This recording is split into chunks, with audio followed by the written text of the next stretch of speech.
Before time took shape, and before stars were kindled in the emptiness, there was only Eru, called Iluvatar. From him came the Ainur, the holy ones, born of his thought alone.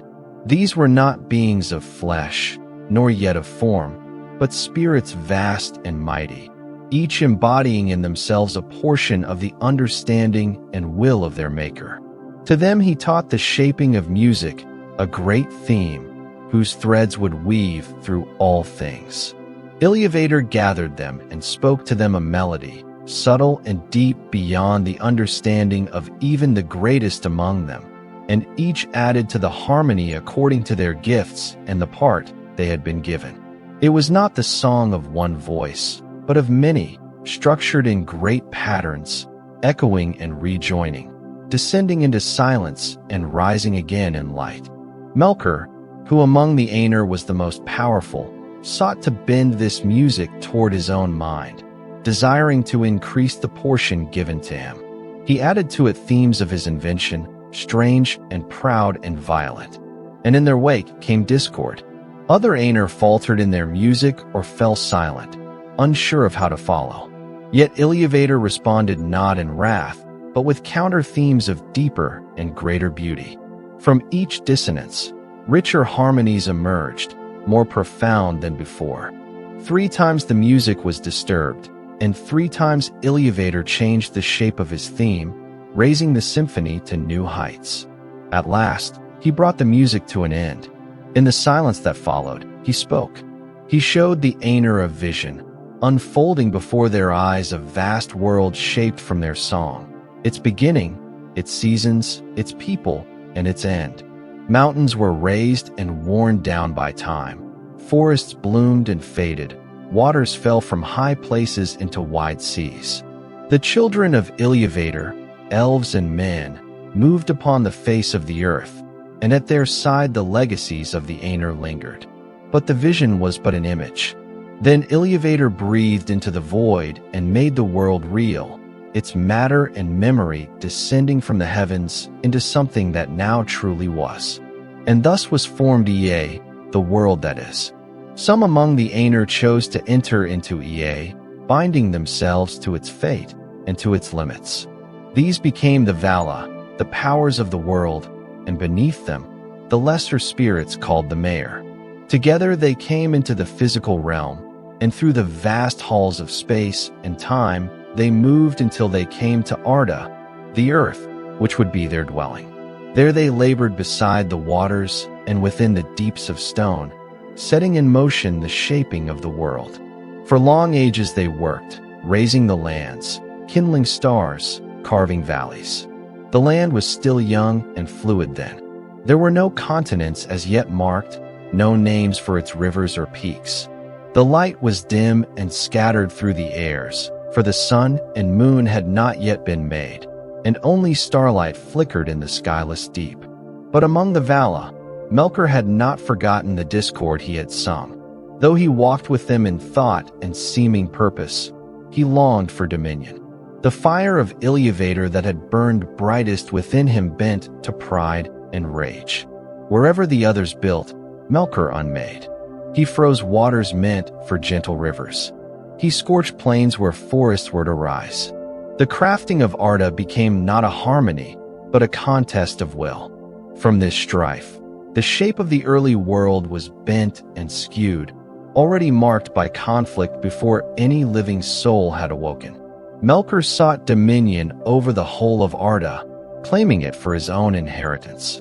He gathered about himself spirits of like mind, some corrupted, others deceived, still others bound to him by fear. In secret, he built for himself a fortress far in the northern wastes, Utumno, vast and deep and terrible. From it, he waged war against the shaping of the world, causing decay and darkness to spread even as the Vala labored in the south. Great battles were fought in silence, unknown to any mortal witness, and the scars they left formed mountain ranges and chasms across the earth. Yet the Vala, and Melkor among them, were still bound by the laws of the world. They could not shape life itself, for only Iluvatar held that power. And so the coming of the children, the elves and men, remained beyond them, a mystery known only to the One. But still the world moved forward. Though marred and twisted by war, Arda became solid, permanent. The seas found their depths, the clouds their wind paths, and the stars, guided by Varda, shone down through the quiet dome of the early sky. From the labor of the Vala, even amidst Melkor's destruction, the fabric of Middle-earth was steadily woven, complex, weathered, and vast. In a northern land, beneath the darkened sky and far from the light of the west, something stirred beyond the grasp of the Vala's gaze. It was near the waters of Quivionin, water of awakening, where the first true minds, separate from Angel and Vala, came into being. They woke in silence, not knowing why or from where they came, fully formed and unled. For they were the firstborn, the elves, and they entered the world in stillness, beneath stars alone. As the Ainur came down into Ea, and the world of Arda grew under their care, the shaping of the lands became not a task of creation, but one of alignment, the gradual reflection of the music made manifest through substance. What had been imagined in thought was now laid bare in earth and water, and though the form did not match the vision in every detail, the movement of time began to heal the disharmony. Arda was fashioned from grand intention and long labor, not all at once or with completion. It shifted and grew, broken and rebuilt by countless acts of struggle and preservation, for the world was contested from its beginning. At first, the world was drawn under a dim, dawnless radiance. There was no true sun, but a silver dusk lit the wide sky, gathering mist over oceans without shore. The Vala moved across these lands, Manwë among the airs, Ulmo in the waters, all upon the bones of the earth. They were not like mortals, nor even like the elves who would come after. Their power was within the world, and so also was their presence. They did not assume form for necessity, but for communication, often appearing in shapes of majesty or terribleness, according to their nature. And though no cities were yet raised, and no names written into stone, their works laid the pattern of all that would later grow. Mountains stood as barriers between light and dark. Rivers carved lines that one day would define the kingdoms of men and elves. Forests walked in the early days, still half conscious of the spirits that stirred within trees and stone. All was filled with potent silence, a world where time was heavy and change slow. The Vala dwelt at first across the world, but the war with Melkor had never truly ended. Wherever they built, he opposed. In the shaping of each mountain range, a cave was tunneled beneath it, and in the spreading of each fresh river, poison was stirred into the current. The worldless conflict left the very geography scraped and hollowed by their battle, and so the Vala withdrew. They journeyed west beyond the sea and chose a land far removed from Melkor's reach, Aman, where the light was pure and unclouded.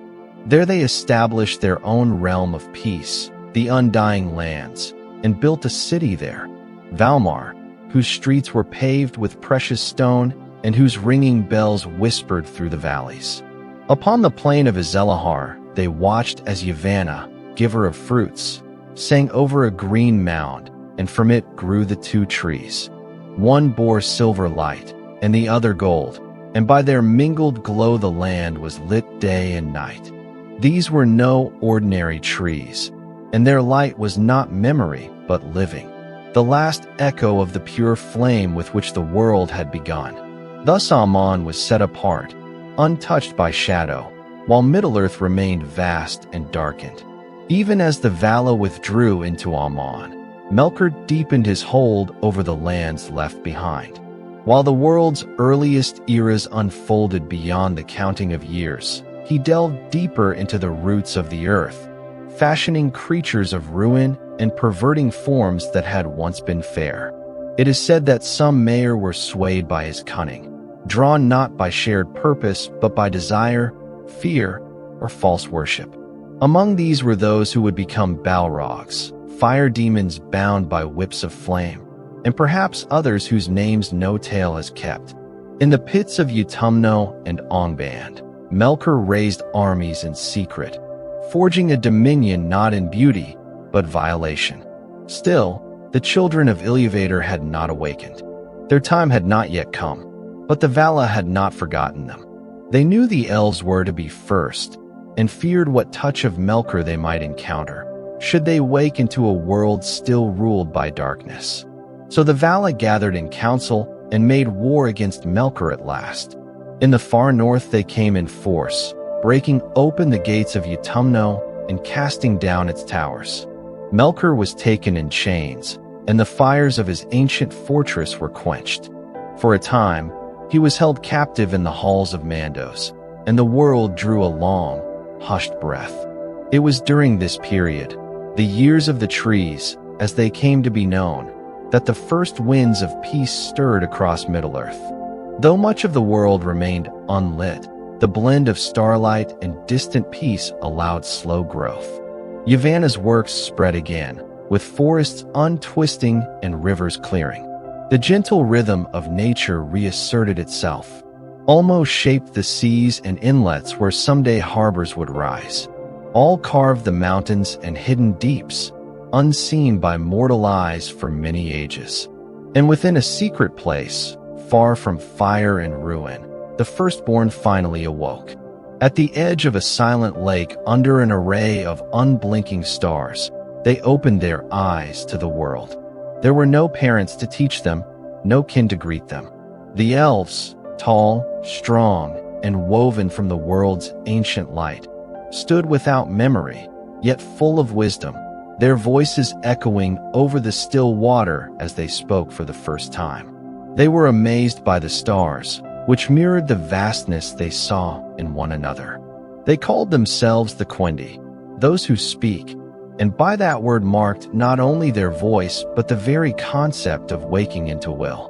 Long did they live by that water before the Valar learned of them. Though they stirred early in the world, they remained hidden by distance and darkness. Many things moved across the world in those days, and not all were of Iluvatar's making. Some elves wandered and never returned. Strange shadows were said to haunt the woods.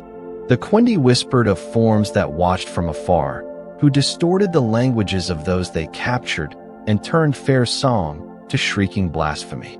And though the Valar at last returned from Aman when they learned of the Elves, it is said by some that long before their coming, Melkor had already found them. Fearing for the safety of the firstborn, the Valar resolved to bring them to Aman, to shield them from the shadows lurking in Middle-earth. But the Elves had not seen the light of the trees, nor known the Valar in form, and when Orm the hunter first appeared to them, they were afraid. He stood tall and mighty, crowned with forest leaves, and the ground trembled with each stride of his steed. Yet he spoke gently, and from among them, 3 were chosen to journey west and behold the land prepared for their kindred.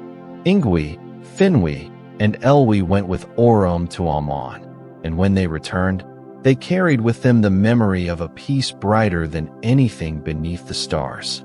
Not all followed. The journey was long, the path unknown, and fear clung to parts of the ancient world still haunted by Melkor's remnants. Some elves refused and remained in the east. Others began the march but turned aside, and some reached the western shore and were ferried across the sea to dwell beneath the light of the trees. They became the Vanir, the Noldor, and some among the Teleri. So was the great journey both a migration and a sundering, for never again would all elves dwell together or share one fate. Those who remained behind were called the Avari, the unwilling. Others who halted along the way developed their own paths, and their names, forms, and histories fragmented across forests and mountains. Yet whatever name they bore, all elves were bound to the world, their spirits undying, and their remembrance long. They would remain through ages of change, some wandering in twilight, others dwelling in hidden halls of song and knowledge. Their choices in those early years set the course for all that followed. But as the Teleri stood upon the western shores, awaiting the ships that would bear them across the sea, Melkor was released from his prison in Aman. Before the thrones of the Vala, he stood in seeming humility, and they, not knowing the depth of his deceit, granted him freedom. He walked once more among the blessed realm, watching as the light of the trees bathed the land and the jewels of the Noldor shone with secret fire.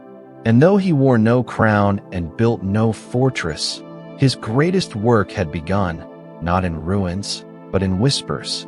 Melkor walked the land of Aman in the guise of one seeking pardon, though his chains had been removed, and he moved freely through Valinor. Suspicion did not entirely lift from him. Ulmo read the deep undercurrents of his thought, and Tulkas still watched with quiet readiness. But among the Vala, only Mandos said clearly that this spirit had not changed, and that the black root of pride in Melkor's heart could not be severed by pardon. The rest, even Manwë, saw the external form, humility, repentance, and silence, and believed the fires had cooled.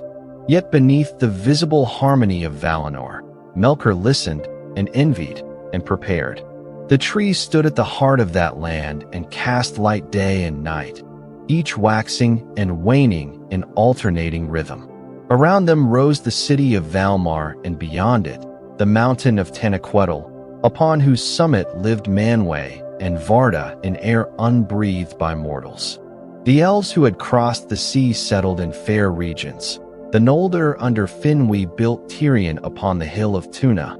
The Vanir dwelled closer to the Vala near Mount Tanaquetil, and the Teleri lingered by the shores of the sea. It was a time of peace unlike any that would come again, and the light of the trees laid no shadow on the souls of those who walked within it. Yet even then, among the elves, passion stirred. For the Noldor were craftsmen and seekers of lore, and they thirsted for knowledge beyond song and sunlight. Chief among them was Fëanor, son of Finwë by his first wife Miriel. His skill and fire outshone all others. He shaped gems never before seen, capturing in them the inner light of the world.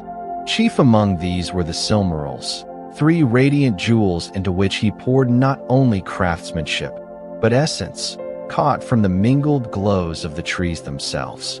Nothing equal to their beauty was ever made again, nor could be, for Fëanor did not merely shape light. He held it, preserving a living radiance that no forge or flame could replace. Within their crystal living hearts shone a purity lost even as it came to be, and all who beheld them grew silent in wonder. Melkor, who had seen the fire of Iluvatar placed in the Silmarils, coveted them above all. He moved now not by open war, but by quiet infestation. He spoke in secret to the Noldor, conjuring pride where once there had only been learning. He whispered that the Vala had brought the elves to Aman to keep them from dominion over Middle-earth, which should be theirs by right. He spoke of injustice, and that knowledge was being hoarded. And many, not seeing the root of these words, listened and began to question ancient loyalties. Fëanor became locked in rivalry with his half-brother Fingolfin, doubting his father's love and seeing shadows in every council. His thoughts grew dark with suspicion, quick to anger, and from craft he turned to weapons. The Vala intervened, and for drawing blade within Valinor itself, Fëanor was banished for years from Tirion. But Melkor, having cast the first shadow, vanished into the wilderness, fleeing justice again, though not alone. Near the mountains of Aman, in loss and hunger, he found the spider spirit Ungoliant, a creature older than words and forgotten by most. She had fled the light of creation itself, hiding in webs of shadow and feeding upon unlight. In a secret pact, Melkor promised her the light of the trees if she helped him in his return. And so together, cloaked in formless gloom, they passed unseen through the girdle of Aman and came to the green mound of Azelahar where the 2 trees stood. Without warning the attack came, a trembling of the earth and a devouring of the light. In a moment beyond time, dark poured over the trees, and no light shone in their place. The roots withered, their sap was drained by Ungoliant, who feasted upon them until her body bloated and her webs choked the high air. Melkor struck with deadly black spear, and as the trees died, the light of that land was extinguished. In the silence that followed, Melkor and Ungoliant fled northward, deeper into the world, into Middle-earth once more. As Valinor fell into mourning, Fëanor was summoned, for none but he had captured the light of the trees within a physical form. The Silmarils, mighty and unmarred in a locked vault, were all that remained of that ancient brilliance. The Vala begged him to give them up, to use their power in the healing of the trees. But Fëanor, whose heart had already begun to harden, refused. His love for the Silmarils was not like the love of other things, for in them he saw not only beauty, but legacy and identity. They were his soul made visible, and he would not give them, not even to the Vala. But his choice was denied him. While he wrestled in pride and grief, word came from the north. Melkor had stolen into Formenos, broken the vault, slain Finwë, first of the elves to die, and fled with the Silmarils. With their theft, their light could no longer heal the trees. Melkor, from that time forward, would never be named in Valinor again, and instead was known as Morgoth, the black foe of the world. In fury and madness, Fëanor cursed his name and cried out before all that he would pursue Morgoth into death and beyond. He made with his sons a dark oath, swearing that none should keep or withhold the Silmarils from them, and that vengeance would fall even upon elves or gods who stood in their way. Thus was the doom of the Noldor first spoken and soon fulfilled. For the Vala did not counsel war. They still hoped to mend the world through balance and patience. But Fëanor had turned his gaze eastward to Middle-earth, to the Dark Lord, to war. He roused the Noldor, kindled their hearts with the dream of glory, of home left behind, of vengeance not yet taken. And many followed, not knowing that the tears they poured at the shores of Aman would echo across generations. Some of the Teleri possessed ships, white vessels shaped like swans that could cross the sea. They refused the Noldor passage, and Fëanor, blinded by wrath, led the first shedding of elf blood by elf-hands Igti Alquilond, the Swan Haven. The sea ran red, and a part of the elves' ancient innocence was broken forever. Still, not all followed voluntarily. Finarfin, brother to Fëanor, turned back in grief. Others followed in doubt or under oath alone. But Fëanor did not wait. He seized the stolen ships and burned them upon the far shore once he and his sons had crossed, abandoning those who had marched beside him. The remainder of the Noldor, including Fingolfin, crossed northward through the Helcarax, the grinding ice, a bridge of broken frost between Aman and Middle-earth. Many perished in that frozen wasteland, nameless, forgotten, lost to all, but time. Thus the Vala turned their gaze from Middle-earth, withdrawing behind their mountains and seas. The Noldor were gone, and their doom would be played not in Valinor, but upon the soil of ancient Beleriand. As for Melkor, or Morgoth, he had returned to Angband, deep in the north of Middle-earth, and there he placed the Silmarils into the iron crown he had forged. No longer would he descend into the world in fair form. His shape became vast and terrible, filled with shadow and fire, and from his will there came monsters whose names froze the heart, dragons, trolls, and more. So began the long night in Beleriand. From fire and oath, shipwreck and slaughter, the lands of Middle-earth trembled beneath a growing darkness. But not all light had been lost. Later, from the final fruit and flower of the two trees, came the last great lights of the world, the sun and the moon. Placed in the heavens by the Vala, they rose in the sky for the first time after the Noldor had already set foot again upon Middle-earth, a sign that though the trees were dead, time now marched in a new rhythm. Thus ended the years of the trees, and began the first age of the world. And it was in these early years that the strongholds of Beleriand were first raised by the returning Noldor and the Sindar who had remained. Hidden cities, fated kingships, and sorrowful courts soon rose across the valleys and coasts. It would soon be a land not only of elves, but of stories, many of glory, many of grief, and all bound beneath the narrowing shadow of Morgoth's crown. Long before the rising of the sun and the moon, when nothing yet divided day from night, the world remained in silence and dusk. No mortal sound disturbed the shadows stretching across the sleeping land. The trees of Valinor, though radiant in Aman, shed no glow upon Middle-earth, and the light of stars alone pierced the dark sky. And it was under those ancient stars, in the far east beside a long, resting lake, that the firstborn children of Iluvatar awoke.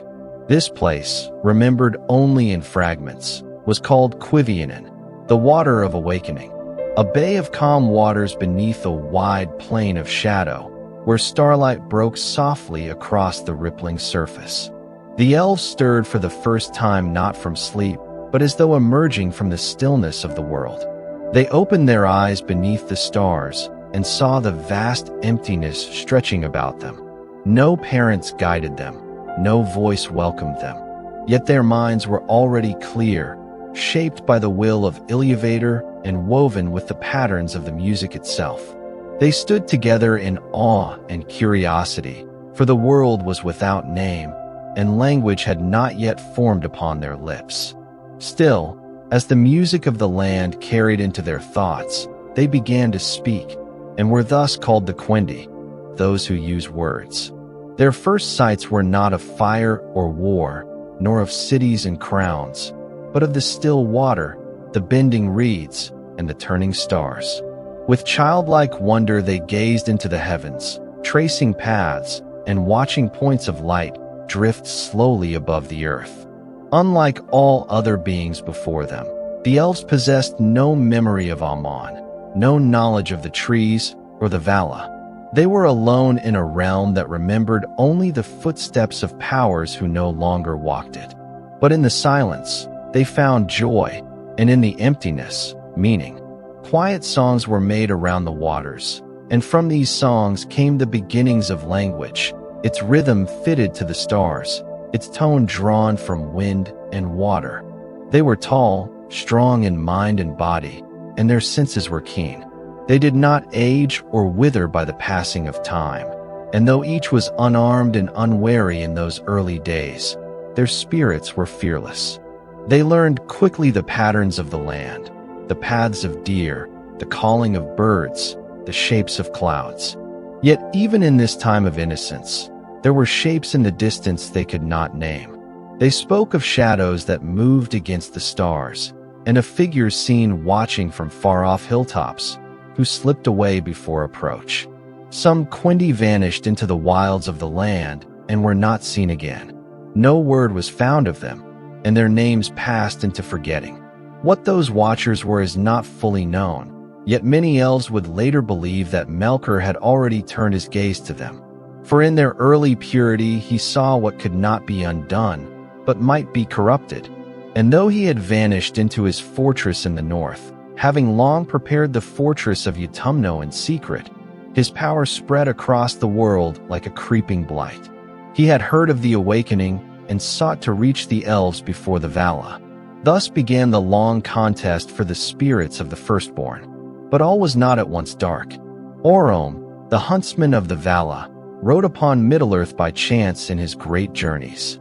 He alone came westward still, through the woods and winds, searching for the shapes of Melkor's beasts. His horse, Nahar, whose hooves echoed like drums upon stone, brought him near Quivionen, and the elves beheld his approach. The first sight of Orome was terrible to them. Tall, crowned, robed in gold and black, and many fled, hiding among trees and reeds. For they had never beheld such a being. Some of that fear remained in echoes.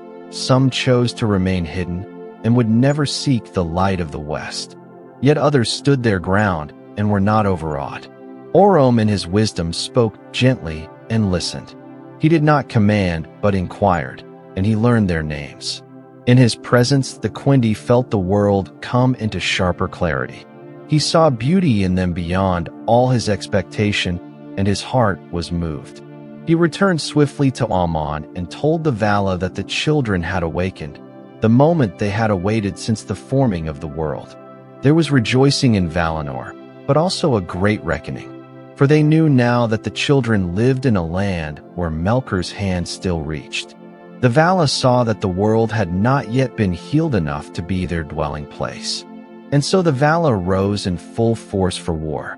With the might of Aman behind them, they crossed the seas and descended upon the north.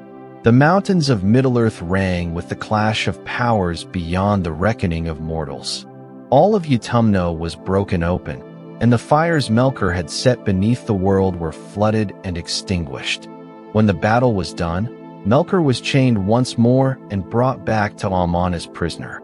His towers were laid waste, and his servants driven into hiding. But even in ruin, the wounds he had made continued to fester. It was too late to undo much of what he had begun. With Melkor chained, the Vala turned their full attention to the Elves. They wished to bring them to Aman, far from the reach of future peril, and thus they sent again Orom as messenger. Yet the Elves remembered their early fear. They debated what was wisdom and what was danger. The Vala, to earn their trust, invited emissaries, 3 leaders who would come and see the West with their own eyes. These were Ingvi, who would become king of the Vanir, Finwi, who would lead the Noldor, and Elwi, lord of the Teleri. They journeyed into Valinor, saw the trees and the light undying, and spoke with Manwë himself. When they returned, they told of a realm beyond sorrow, a land filled with beauty unending, yet also distant and strange. Many were moved and chose to depart. This became the beginning of the great journey, the long and fragmenting migration of the Elves from the waters of awakening to the far shores of the world. The journey itself stretched through great distances of forest, mountain, and marsh. It passed by lands never again touched by Elves, and many were the perils along the way. The journey broke families, groups splintered, and hearts began to long not only for the light ahead, but for the quiet left behind. Some never set out at all. These were the Avari, who turned away from the summons and stayed east of the mountains. Others lingered and were lost in slow wanderings, altering as the world itself shifted. Those who reached the coasts of the western sea stood at the edge of the world they knew. There the island of Tol Eressëa was brought near by Ulmo, and ferrying began across the shadowed waves. The Vanir were the first to go, followed by the Noldor, who longed for gain, knowledge, and greatness. But the Teleri delayed, and when Elwi became lost upon the journey, drawn into the woods of Beleriand where he encountered Melian the Maya and was enspelled, many of his people waited and wandered. They built havens and looked out across the sea, content to remain at its edge. Thus the sundering of the Elves was made full. Some crossed into Aman, some lingered on the coast, some turned back into Middle-earth, and some were left as ghosts in the forests fading behind the present. Among the Teleri who remained, Elwi would awaken from enchantment and become known as Thingol, king of Doriath, where he would reign in secret strength. His queen, Melian, was not of the children of Iluvatar but one of the Maya, a spirit of great power. Around their forest kingdom she would place an invisible veil, the girdle of Melian, into which none might pass without her leave. So was built the first hidden realm in Beleriand, and though unseen by most, it would endure longer than expected, even through great wars. The Elves who reached Aman began to build new homes. The Vanir lived closest to the Vala and bent their hearts wholly to the light. The Noldor grew in skill and ambition, apprenticed to all, master of earth and craft. Their cities shimmered in gold and crystal, and many among them became wise in lore. But knowledge untempered by humility darkens over time, and not all light that glimmers is safe. Of the great lineages that had awakened beside the lake of Quivionen, many were scattered or forgotten, but the memory of that place endured. In time its location was lost, buried beneath the slow grinding of continents and the reshaping of the planet in the wars that followed. But the elves never forgot the stars of that first night, nor the stillness of their first breath. And though Middle-earth would come to know battle and ruin, some part of the elves always looked upward, not to the sun and moon, which were yet unborn in those early days, but to the elder stars that shone before any shadow had fallen upon the world. Slowly, the stage was being set.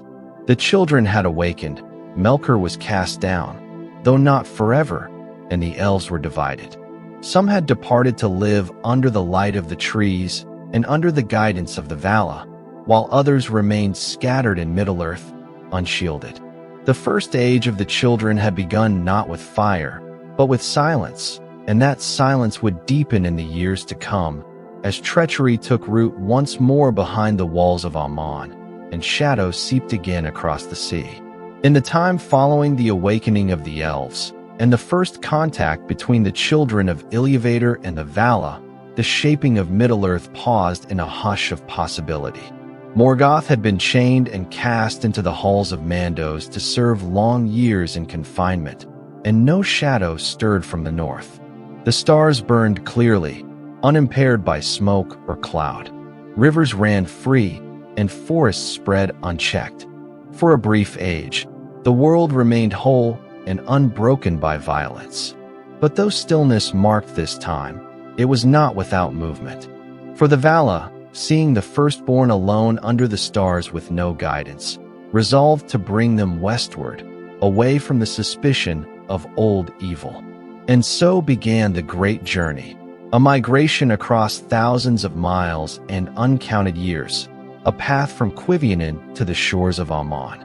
The call of the West came not as a command, but as a summons of peace. It was Orome who first served as guide. Having gained the trust of the elves, and after the return of the three ambassadors, Ingvi, Finwi, and Elwi, the Vala opened the way. They did not coerce, but offered the light of the two trees, which many had come to yearn for even in memory told secondhand. Those who heard and followed the call became known as the Eldar, the elves of the stars that chose the path of Aman. Those who refused or remained behind became the Avari, the unwillings, and were never again gathered into the history of the West. The journey across Middle-earth was vast in scope, and its path has been largely lost to time. But from what memory endures, it is known that it began with eagerness and uncertainty. The elves traveled in three large kindreds, the Vanir under Ingvi, the Noldor under Finwi, and the Teleri under Elwi and Olwe, his brother. And as they journeyed westward, each kindred changed, altered by the long road and the lands they passed through. The Teleri, especially, moved most slowly, drawn to every river and song of birds, easily delayed by beauty and new discoveries. The Noldor advanced with discipline, and the Vanir moved with quiet purpose, always holding in their minds the promised light of Valinor. Great landscapes unfolded around them. They passed broad plains where grasses sighed like waves under starlight. They crossed hills whose stones still held heat from ancient fires.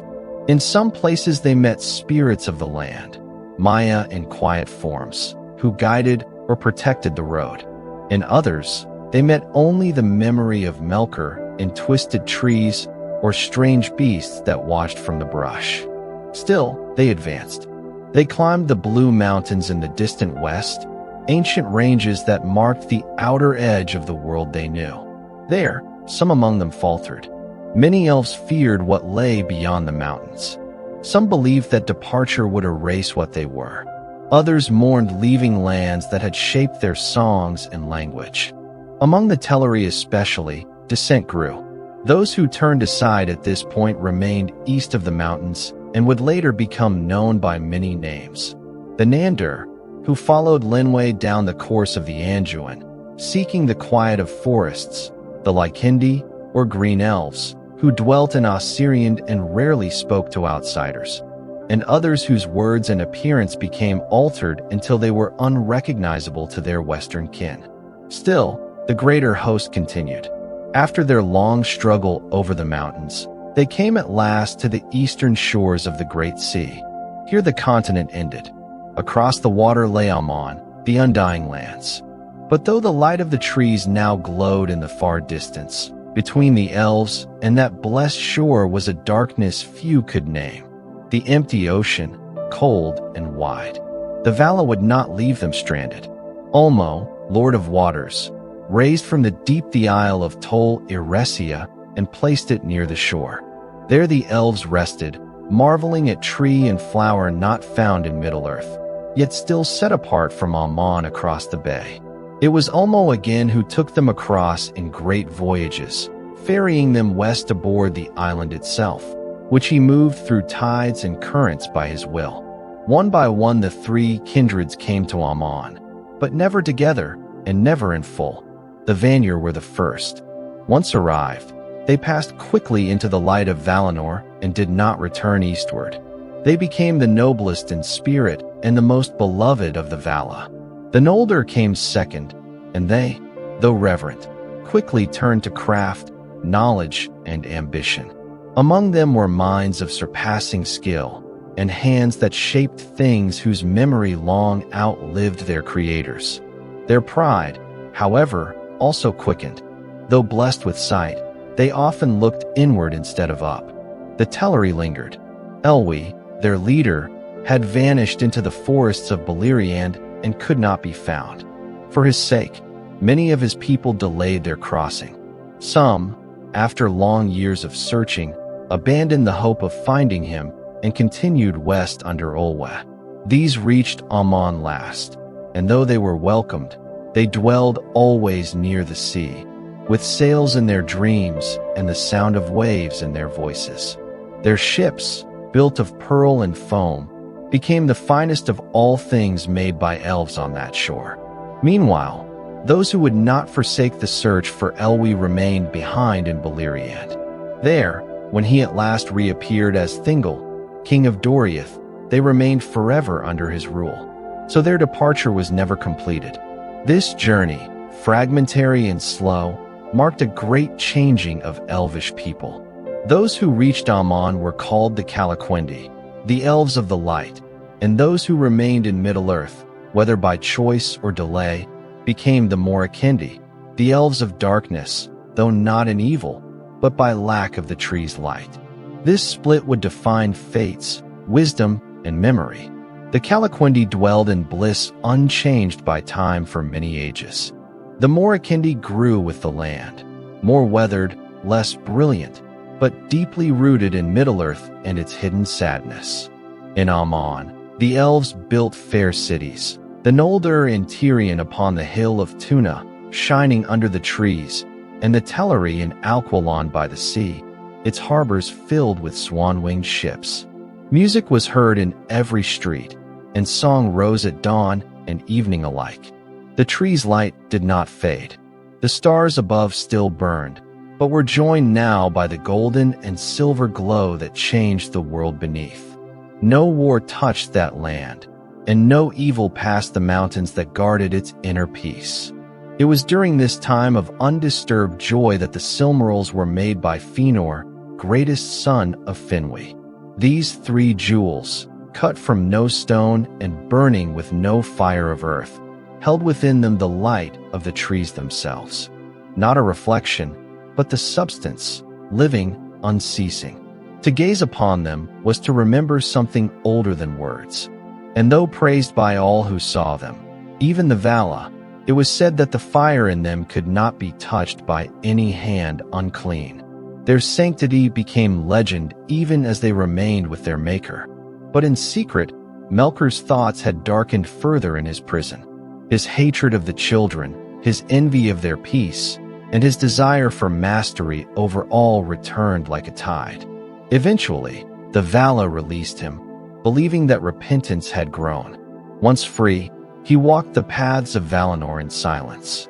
He clothed his spirit in a dark gladness and came to elven courts with flattery and wisdom. There, among the Noldor, he whispered of freedom, of knowledge denied, and of a future unbounded by the decrees of others. He sowed mistrust, first among brothers, then among kindreds, and that mistrust grew roots in the mind of Fëanor. Fëanor, always proud and burning with purpose, began to see threats where none had been. He grew suspicious of Fingolfin, his half-brother, believing him to be favored.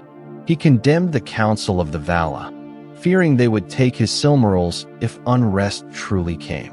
His words turned sharp, and even Finwë, their father, found peace difficult to maintain. The strength of the Elves, long preserved in the absence of grief, began to fracture under mere suggestion. And through it all, Melkor watched. Thus the great journey, which had begun in trust beneath the stars, ended in grandeur clouded by pride. Though many reached the shores of Aman, their hearts, or those of their descendants, would never rest. The roots of division ran back to Cuivianen, strengthened over every mile of marching, every delay, every wound. The Vala had offered shelter, but could not shape the will of the children. The Elves had reached the light, but in their grasping, some turned from it once more. And Melkor, now again master of shadow, had planted the seeds whose fruit would soon ripen in flame. The world turned. The trees shone still, but deep beneath the mountains of Aman, the echo of an older discord stirred.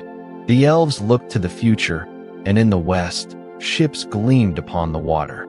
But in the north, far beyond their dreams, Melkor prepared the ruin of all that had been gathered. As the light of Aman poured out from behind the walls of the Pelori, glinting upon the ships of the Teleri and the towers of Tirion, the lands east of the sea remained rooted in shadow and starlight alone. The divisions that would shape the history of the Elves had already begun to settle into permanence. What had started as a single kindred awakening together beneath the stars now unraveled into branches, like a tree scattering limbs toward different skies. Though born as one people, the Elves had been sundered, not by war nor malice, but by their choices across time, distance, and desire. The initial divide had formed at Cuivianen when Orome first summoned them to the west. There, in the quiet where all Elves shared kinship, a decision arose: to follow or to remain. Those who stayed behind at the lakes were the Avari, who never saw Aman and would not become part of the stories carried across the sea. The Avari were the first to be lost to time. Wandering far from Cuivianen, they faded into shadowed forests and hidden valleys, dwelling without the memory of the trees or the knowledge passed from Valinor. No great cities are recorded among them, no kings, no written songs. And though some believe their line mingled later with the scattered tribes of the east, the names of their houses did not endure. Of those who followed Orome, the Eldar, more divisions came. The Vanir and Noldor eventually reached Aman in full. The Teleri, though, who had always been slower and more drawn to the beauty of path itself than its end, fragmented more profoundly. Many of them lingered in lands along the way, enchanted by rivers, trees, and mountains. Some turned aside entirely, becoming the Nandor under Lenwë, who left the Great March and descended along the course of the Anduin. These Elves never reached Beleriand, but drifted south and east, settling along river valleys. They retained something of the purity of speech and song from Cuivianen, but lost much of the memory of their kin. In time, some grew wary and concealed, reluctant to engage with the world beyond their woods. Still others of the Teleri stopped short of the sea itself. They dwelled in Osiriand, the land of 7 rivers, and gradually became known as the Lycindi, the Green Elves.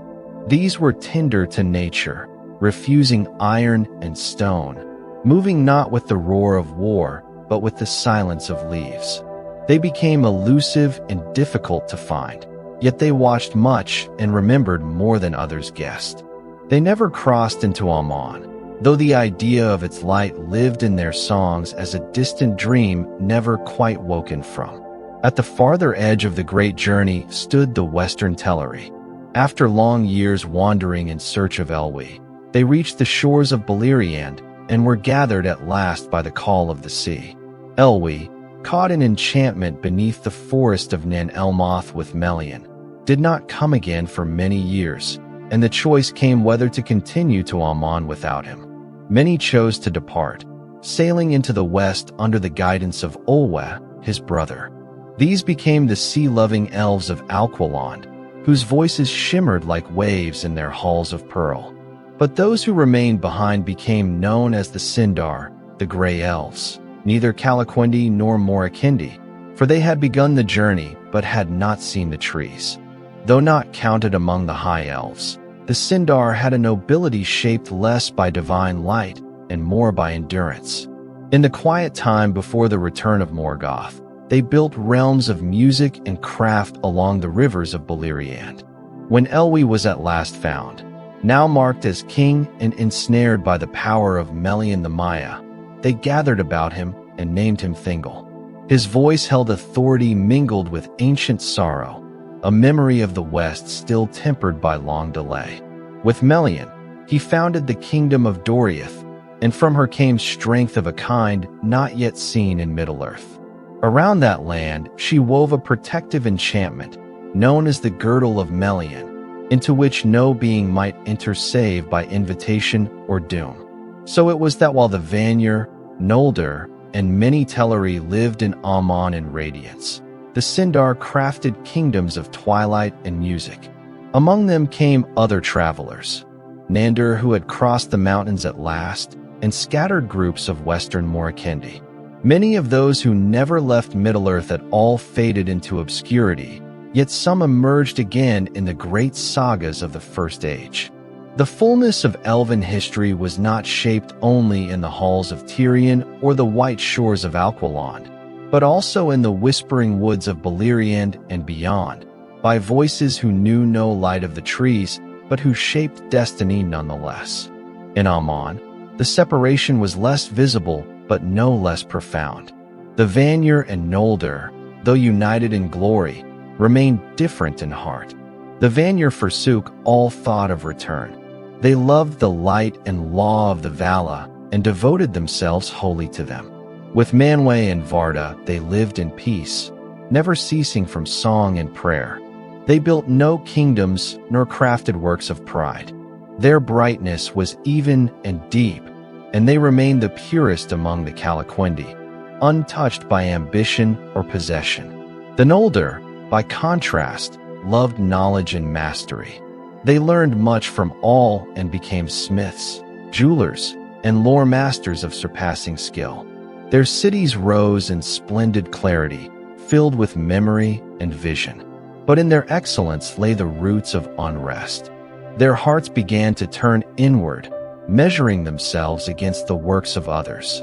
The flood of gifts from the Vala, freely given, stirred in them not contentment, but hunger. Of all their achievements, none shone brighter than the Silmarils, wrought by Fëanor from the light of the trees. But these jewels, though beautiful beyond description, became objects of desire not only for enemies, but also for kin. Between the Noldor and the Teleri in Alquilond there grew a slow distance. The Teleri loved the sea and the music of wind and water. They did not reach after progress or greatness. Their works were born of longing, the echo of a voyage unfinished, and their ships trembled like birds resting upon waves. They neither rivaled nor envied the craftsmanship of the Noldor, but even so, in time a suspicion grew. Rumors circulated quietly, as Melkor moved among the elves with veiled form, speaking honeyed lies which blended truth and malice. Why, he asked, should the elves remain forever under the rule of the Vala? Why should they not claim Amon for themselves, carve realms and glory proper to their skill? Many dismissed him. But among the Noldor, especially in the house of Finwë, the whispers took root. Pride had already bloomed in Fëanor, and a sense of grievance stirred in Fingolfin, his half-brother. The distance between them widened. When Fëanor learned of Fingolfin's growing influence in Tirion, he assumed threat. He began to forge weapons not for ceremony, but for readiness. Words turned cold. Eventually, hostilities broke into the open. The Valar intervened. They summoned the Noldor and examined their hearts. Fëanor was found guilty of speaking threats and bearing arms within the Holy Realm. He was banished for a time from Tirion and retreated to Forminos, a northern stronghold far from the light. There he placed the Silmarils under lock, no longer worn openly, but guarded with fervent obsession. Still Finwë, loving his firstborn, chose to go with him. Tirion grew quiet then, its light somehow cooled in his absence. But under this exile, Melkor's final treachery moved toward completion. He approached Fëanor, seeking alliance, hoping to draw him deeper into resentment and despair. But Fëanor, though proud, saw the danger and drove him away. Melkor fled, barely escaping judgment from the Valar, and vanished from Aman.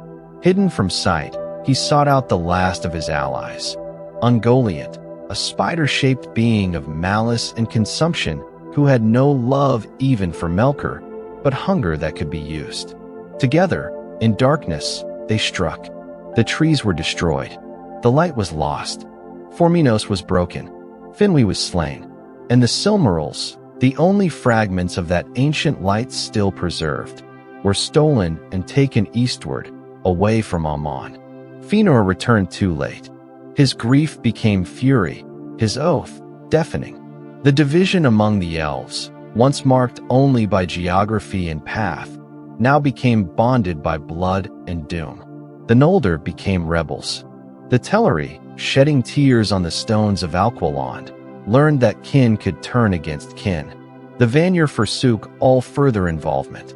And the Sindar, still in Middle-earth, would soon greet kinsfolk who arrived not in joy, but in fire. The sundering of the Elves was never undone. It did not happen in a single moment, nor in one place, but spread across time like light caught in a cracked mirror, refracted, scattered, reflecting back 1,000 shapes. When the sun and moon at last rose upon the sky, they illuminated not a single people, but many. All traced their song, however faintly, back to Quivionen. But they no longer walked the same road. The separated, the remaining, the departed, the returned. Each bore their names with pride or sorrow, with remembrance or rejection. And though they would act together in times of need, the marks between them would be felt long after even the war with Morgoth had faded into rumor. Before the creation of the sun or moon, before the wide kingdoms of elves and men, before even the sorrow of trees undone, Melkor laid the bones of a fortress in secrecy. This was Utumno, the first of his great strongholds, buried deep beneath the ice-chained mountains in the far northern reaches of Middle-earth, built in defiance of the music that birthed the world. While the Valar still walked freely upon the newly formed lands, still shaping oceans and lifting hills, Melkor turned from their paths and hid himself in the darkness he claimed as his own. There, far from the light of the young stars, he began to gather to him every fragment of ruin, every whisper of dissent, every creature not yet bound to Iluvatar's design. The valley where Utumno was formed had once been quiet and lifeless, a place not yet awakened by song. Melkor did not shape it with reverence. He split the roots of the mountains. He hollowed the deeps. He scorched the air. The cold came from his presence, but not as nature's breath. It was a cold drawn from hatred, the inversion of warmth, and absence made force. Beneath the upper halls of Utumno, he delved pits that lived like wounds in the earth itself. Fire moved there not by beauty, but in torment. The stone took on a heatless glow, as if illuminated by suffering. Nothing that entered was untouched. During this time, the Valar still perceived the world gently, believing in harmony that could be restored. Their focus lay in Aman and the building of beauty. For long ages, they gave little heed to Melkor's growing strength far in the north. Yet through cracks in the world, His corruption spread, not swiftly, but with patient care. It bled into the roots of forests and turned beasts to silence. He captured what wandered, warping lesser spirits who lagged behind the will of the Valar. These he molded into his own image. They were not born of him, for Melkor could not create, but he bent them like metal under strain. It is from this early labor that many believe the earliest Balrogs arose, servants of shadow clad in flame and dread, once mayor now bound to his hate. In Utumno's dark chambers, Melkor did not rest. He studied the laws of the world so that he might twist them. He knew the secret pulses of rock, the underbeats of trees, the unspoken orders of life. Each law whispered to him not as knowledge to be revered, but as a door to be broken. Some he mimicked, for lies are most potent when adorned in almost truth, and others he violated outright. Rumors tell that even beasts and birds were sent into his halls, never to return the same. The earliest demons and fell creatures, robbed of gentleness, first crawled outward then. The prototypes of wargs, of trolls, of lifeless forms he tried to awaken as mockeries of the Ainur. Few records describe the physical form of Melkor within Utumno. His shape changed with his moods, and he no longer wore the beauty that had once allowed him to walk among the Valar undetected. In Utumno, he revealed his true self, vast, crowned in flame and shadow, a will not only to rule, but to remake. His eyes saw the flaws in every mountain and sought to exploit them. His voice, when heard within those tunnels, was like iron ground slowly against stone. Yet what inspired terror was not his rage, but the quiet with which he moved, the manner in which darkness obeyed him not instinctively, but with purpose, as if it understood his mind. The elves, still young and unready, remained eastward, unaware of the threat forming in the world's shadowed edge. But Melkor saw them even before the Valar knew they had awakened. It is believed by many that long before Orome found them by chance at Quivionen, Melkor had already sent out spies, creatures shaped like the night, who moved across the wide plains, observing the elves from hidden points. Some were taken, none returned. There are tales, whispered even among the Noldor in ages beyond Almon, that the first orcs may have been formed from elves themselves, not slain outright, but reshaped, broken in will and body, turned into silhouettes of sentience. Yet none can say truly what fate befell those vanished ones. The Valar, in their wisdom, did not confirm this tale, and the elves, in their grief, preserved it in silence as one more mystery Melkor had stolen from them. As the Valar came at last to war against Utumno, believing their task was to unmake a lone fortress, they encountered more than they had expected. Melkor unleashed forces shaped not merely by hatred, but by deep and studied defiance. The battle was not bright, nor swift. It raged for years. Mountains crumbled. Fires poured from the deep cracks of the earth. The very axis of the northern world was changed. The Valar, mighty as they were, bore wounds and fatigue in ways they had not known before. Tulkas descended in wrath and cast down the gates of Utumno. Yet even as they captured Melkor, they found that his works had spread wider than the deeps of that one place. He was brought to Amon, bound in unbreakable chains forged by all, and cast into the halls of Mandos for 3 long ages. But the fortress of Angband, a lesser stronghold to the west of Utumno, was not destroyed.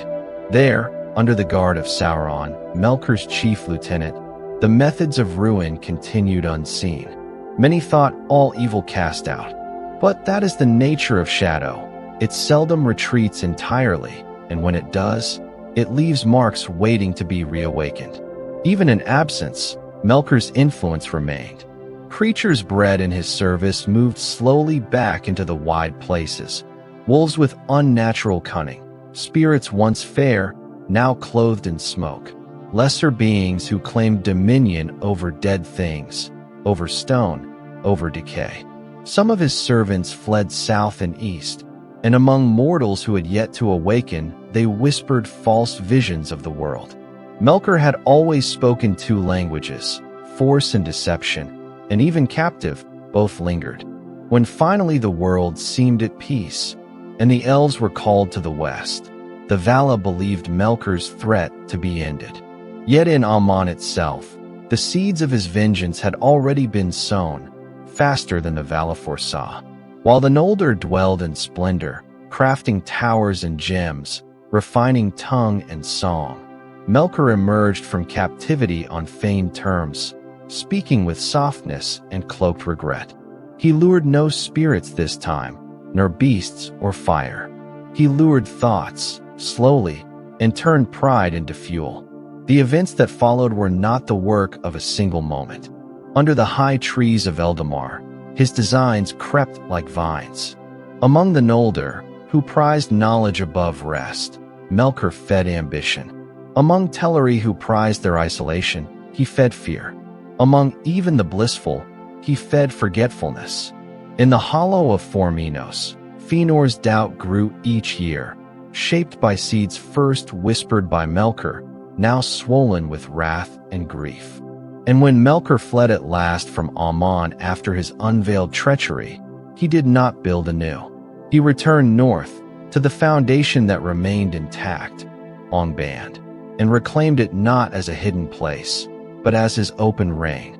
The towers of Thangordrum were raised above it, dark peaks that blotted out the stars, unnatural in height and shape.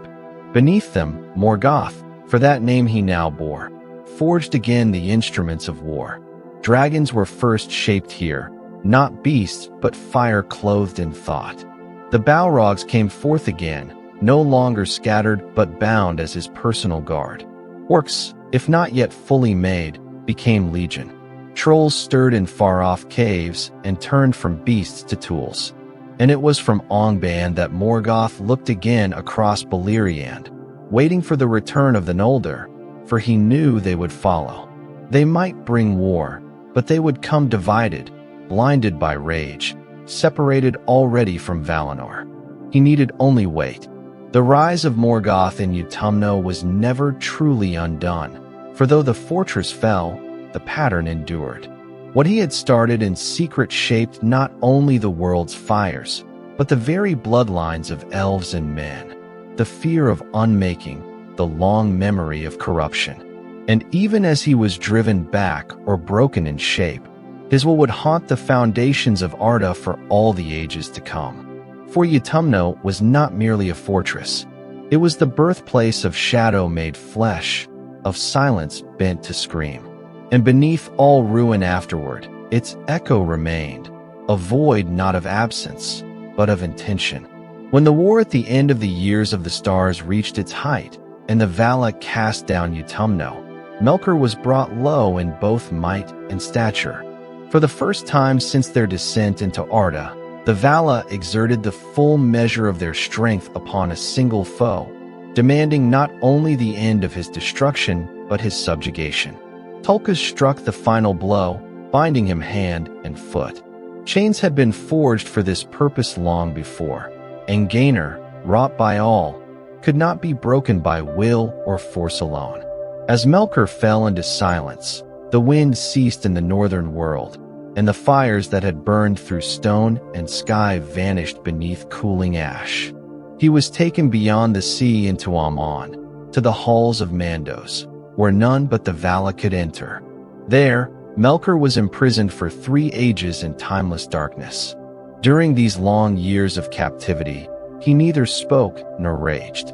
The record of Valinor says he remained silent, motionless, his thoughts closed even to the Ainur who watched him. What dreams passed through his mind, what seeds of strategy bloomed in that void, no one knows. The peace that came afterward was not the result of repentance, but merely of his absence. With Melkor's binding, the first shadow upon Arda was lifted for a time. The lands of Middle-earth were no longer shaken by pits and fumes, and the creeping corruption of beasts and forests slowed. A new era dawned, not yet counted by sun or moon, but measured in the absence of peril. This was the time in which the Valar turned fully to nurture, and the Elves, now living in Aman, deepened their understanding of the world. Those who had completed the great journey began to flourish. The Vanir settled close to the dwelling of Manwë and Varda upon Tanaquetil, focused heart and mind upon beauty in music and thought. The Teleri sang to the sea, drawing from it language pure and mourning, even as they remained slightly apart from the central lands. The Noldor, dwelling in Tirion, began the work of learning, while the Vanir looked upward to the heavens and the Teleri outward to the shore. The Noldor looked inward, to strength, to craft, to invention. Word, stone, metal, and lore became their treasures. Finwë, their high king, ruled in wisdom, and his house prospered in number and skill. Fëanor, his eldest son, became both the wonder and the warning of their kind. He surpassed all others in mind and will. Few could match his brilliance. He devised new runes for writing, invented complex systems of law and thought, and, in a feat never repeated in any age, he captured the light of the two trees in the three great jewels called Silmarils. These jewels were not merely fey artifacts to be treasured.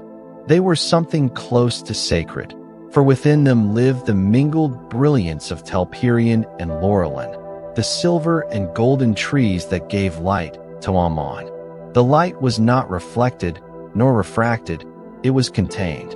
Even the Valar, astonished by Fëanor's achievement, could offer no equal. From the hour they were revealed, the Silmarils were accounted holy, and none but Fëanor dared to handle or copy them. Varda herself blessed them, and it was said that any unclean hand that touched them would be scorched and withered. Though Fëanor did not share the Silmarils freely, his heart was not yet closed. In these days of peace, he taught many among his kin, including his half-brothers Fingolfin and Finarfin. Together, they forged tools and towers, built libraries and memory vaults filled with writings and artifacts beyond mortal measure. Tirion gleamed with white walls beneath the starlit sky as the trees waxed and waned in rhythm, casting ever-changing shadows upon the city. Yet not all was truly calm. Unseen cracks had formed, many born not of darkness, but of differing hearts. The Noldor, though great in wisdom, grew ambitious within their isolation. They wished to see beyond Aman, to walk again upon the lands they had crossed, to rule not only thought but space. Some whispered that the Valar had brought them across the sea not out of love, but to keep them from dominion over Middle-earth. Others grew tired of peace, whose stillness masked the passage of time. Even among Finwë's house, a quiet rivalry grew. Fingolfin, younger than Fëanor but strong and fair, gained renown as a ruler and leader. His thoughtful demeanor drew many, and Finarfin, their youngest brother, became known for compassion and clarity.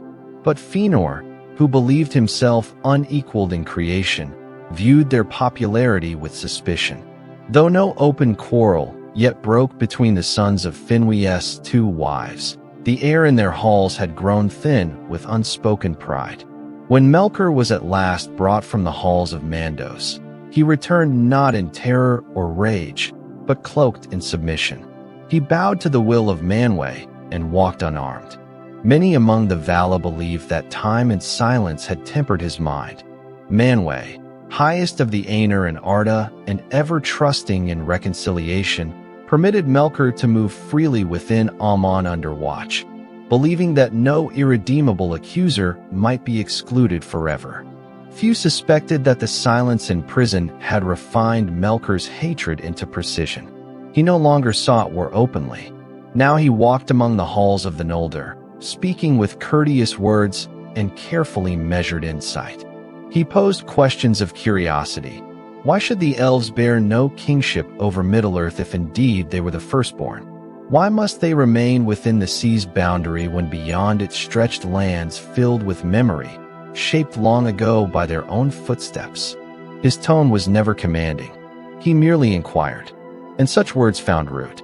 In hearts hungry for purpose, For greatness unmeasured by the score of song, Melkor's poison spread quietly. He gave no commands, but kindled old questions into flames. While Fëanor secluded himself with the Silmarils, increasingly unwilling to reveal their secrets, whispers reached his ears that his half-brothers plotted to usurp his glory. He began forging arms in private. He removed his house to Formenos in the north of Aman, where he locked the Silmarils within a vault and refused access even to the Vala. Finwë, parted now by the strain between his sons, chose to stand beside his eldest and departed with him. He moved north, leaving Tirion silent and vulnerable to division. Melkor, now freed by the very choices he had influenced, saw that the house of Finwë was wounded, and yet still he waited. Open action would betray him.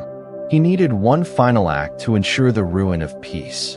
To Fëanor he came last, now openly bearing the mask of counsel. He offered warning rather than temptation. He reminded Fëanor that the Vala might seek to take the Silmarils if they feared Melkor would claim them. After all, were not his jewels the only vessels of the tree's ancient light? Would they not be demanded, in some moment of desperation, to save a world Fëanor had not broken? Rage flared in Fëanor. He drove Melkor away in fury, not for love of the Vala, but for fear that his treasures would indeed be taken. Melkor vanished from sight, leaving Aman behind. He fled eastward and out of the reach of the Vala's sight, yet not alone. In the black valleys beneath the heights of the encircling mountains, he sought the creature whom none named, whose hunger had no end, whose origins lay hidden even from the elder minds. To Ungoliant he came, and with honeyed words offered her what she craved most, light to devour. In return, he demanded concealment, to be cloaked from the Vala's eyes as he returned to perform his betrayal. In silence, they crept back to the mound of Azelaher. The trees grew in harmony above Aman, still alive, still strong, though the Silmarils had drawn from their ancient power. And as the mingling of their lights commenced once more, Melkor struck. Ungoliant spread her webs of unlight, not mere darkness, but an unmaking of sight. The trees were stabbed and drained, their roots poisoned, and their radiance bled into the creature's bloated form as she consumed, never sated. All through Valinor fell a darkness not known even in the time before time. The light of the trees, eldest of all light within Arda, was extinguished in a single deed. Only the Silmarils, locked in Formenos, held their glow, and above Melkor's brow, a shadow congealed to a crown. Thus the peace of Valinor ended, not in sudden battle, but in slow unraveling. Suspicion carefully nurtured, ambition slowly inflamed, and a single wound allowed to deepen into fracture. The door had been opened too widely. The hand that guided Melkor toward judgment had trusted too deeply. And while the Vala stood stricken beneath the remains of the trees, the Noldor's golden age slipped quietly into shadow. When the trees of Valinor still shone in steady rhythm, one of silver, one of gold, and the light of Aman fell like wine poured upon marble, the Noldor pursued knowledge like a sacred calling. Among all their arts, none reached a higher or more perilous summit than the making of the Silmarils. At the center of this act of creation stood Fëanor, the greatest of the elves in craft and imagination, whose brilliance was matched only in magnitude by the harm it would one day unleash. In the days before loss and exile, he alone among the children of Iluvatar conceived a means to bind the living light of Telperion and Lorelin into a shape imperishable. It is not known by what exact process Fëanor achieved this work. The Vala themselves, skilled beyond mortal reckoning, watched with awe but did not interfere. Some among their number suspected he had unlocked reflexes of the world's hidden thought, patterns placed there by the music and long forgotten even by all. Others believed the Silmarils were not shaped merely by skill, but by will, his own essence captured and fused into the core of the gems. Whatever the truth, The result was unlike anything the world had witnessed before or since. The Silmarils were three, each distinct but the same. They were not circular jewels, nor evenly shaped. Their form shifted subtly depending on the light around them, often seeming to contain depth beyond their surface. Within them, the gold of Lorelin flickered like flame, and the silver of Telperion shimmered like frost under moonlight. But beyond the mere recollection of light, they held a quality the trees themselves could not mirror: permanence. The flame within the Silmarils was not fed by root or time. It was preserved in stillness, untouched by decay or change, as if what they captured had defied the forward motion of the world itself. Fëanor did not gift the Silmarils to any, not out of malice, but reverence. Even he did not wear them lightly. He regarded them as the pinnacle of his being, not a possession but a reflection. In them, he saw not only the light of Amon, but the culmination of everything he had shaped, learned, or imagined. When others praised them, and the Valar themselves begged to study them, he refused. Varda alone was permitted to hallow them. Thereafter, no unclean hand could touch the Silmarils without pain. What began as an act of wonder would soon become a source of bitter legacy. The Noldor rejoiced at the creation, however briefly, considering it a triumph for their kindred, a symbol of their power and insight. Even among the Vanir and the Teleri, word spread of these jewels wrought not in imitation of nature, but in harmony with it. But among all who beheld them, Melkor's gaze grew sharpest. From the moment he saw their light reflected in Fëanor's keeping, he knew that here stood an artifact he could neither replicate nor subvert unless he first possessed it. He feared them not for what they were, but for what they represented, that even within the design of Iluvatar, something had been made independent of his knowledge, pure and unshaped by his influence. It was then that Melkor, still walking among the Valar in his feigned humility, began his deepest work of division. He whispered into the ears of the Noldor that the Valar had grown jealous, that it was only a matter of time before the Silmarils were demanded, taken, or hidden away in locked places, far from sight, that the light within them, being the last pure echo of the trees, would become an object of necessity and control. These suggestions worked upon the Noldor unequally. Some dismissed them as lies. Others sensed hidden truths. Fëanor himself became guarded. He bore the Silmarils now not with joy, but with possessiveness. In Tirion, the great city crowned upon the hill of Tuna, he wore them always, or locked them deep within his chambers. As friction grew between Fëanor and his half-brother Fingolfin, two sons of Finwë whose mothers were different, whose natures diverged, the Silmarils became symbols not only of wonder but of division. Fëanor believed that Fingolfin sought power through favor with the Valar. Fingolfin, in turn, resented the scorn with which Fëanor regarded council and community. Their conflict deepened, not in battle, but in brooding. Then, under the sting of Melkor's lies and shadowed pride, Fëanor broke the silence. He spoke openly against Fingolfin, accusing him of treachery. He came armed into the streets of Tirion, against all law of peace in Amon, and publicly drew sword before his brother. The Valar intervened swiftly. Fëanor was summoned to judgment before the Ring of Doom, where all spoke in the presence of Manwë. He was found guilty not only of threat, but of division and rebellion of thought. Instead of exile across the sea, he was ordered to leave Tirion and dwell in Forminos, a keep in the north near the mountains and far from the light of the two trees. Finwë chose to go with his firstborn son. Though king of the Noldor, he would not reign in absentia from his blood. Tirion, once bright, fell into disquiet. The Silmarils were taken into Forminos and placed in vaults guarded by Fëanor's growing distrust. Visitors were rare. Pride became solitude. And Melkor, the origin of this estrangement, approached at last, no longer whispering into the crowd, but directly into the exile's court. Outside the gates of Forminos, he offered word of unity. He appealed to Fëanor's fame and suffered fate. He said that the Valar feared his works, that they would soon come to demand the Silmarils in the name of all elves, or use them to remake the trees without his consent. He proposed alliance, two great powers, misunderstood, unjustly punished, shaping their own future beyond the reluctant guidance of Amon. But in this speech, Melkor overstepped. For in speaking of the trees, he touched a name Fëanor never used casually. The Silmarils were his blood. He would not speak of them loosely, nor suffuse their purpose with another's. In fury, realizing the truest aim of Melkor at last, Fëanor shouted against him and slammed the gates of Forminos.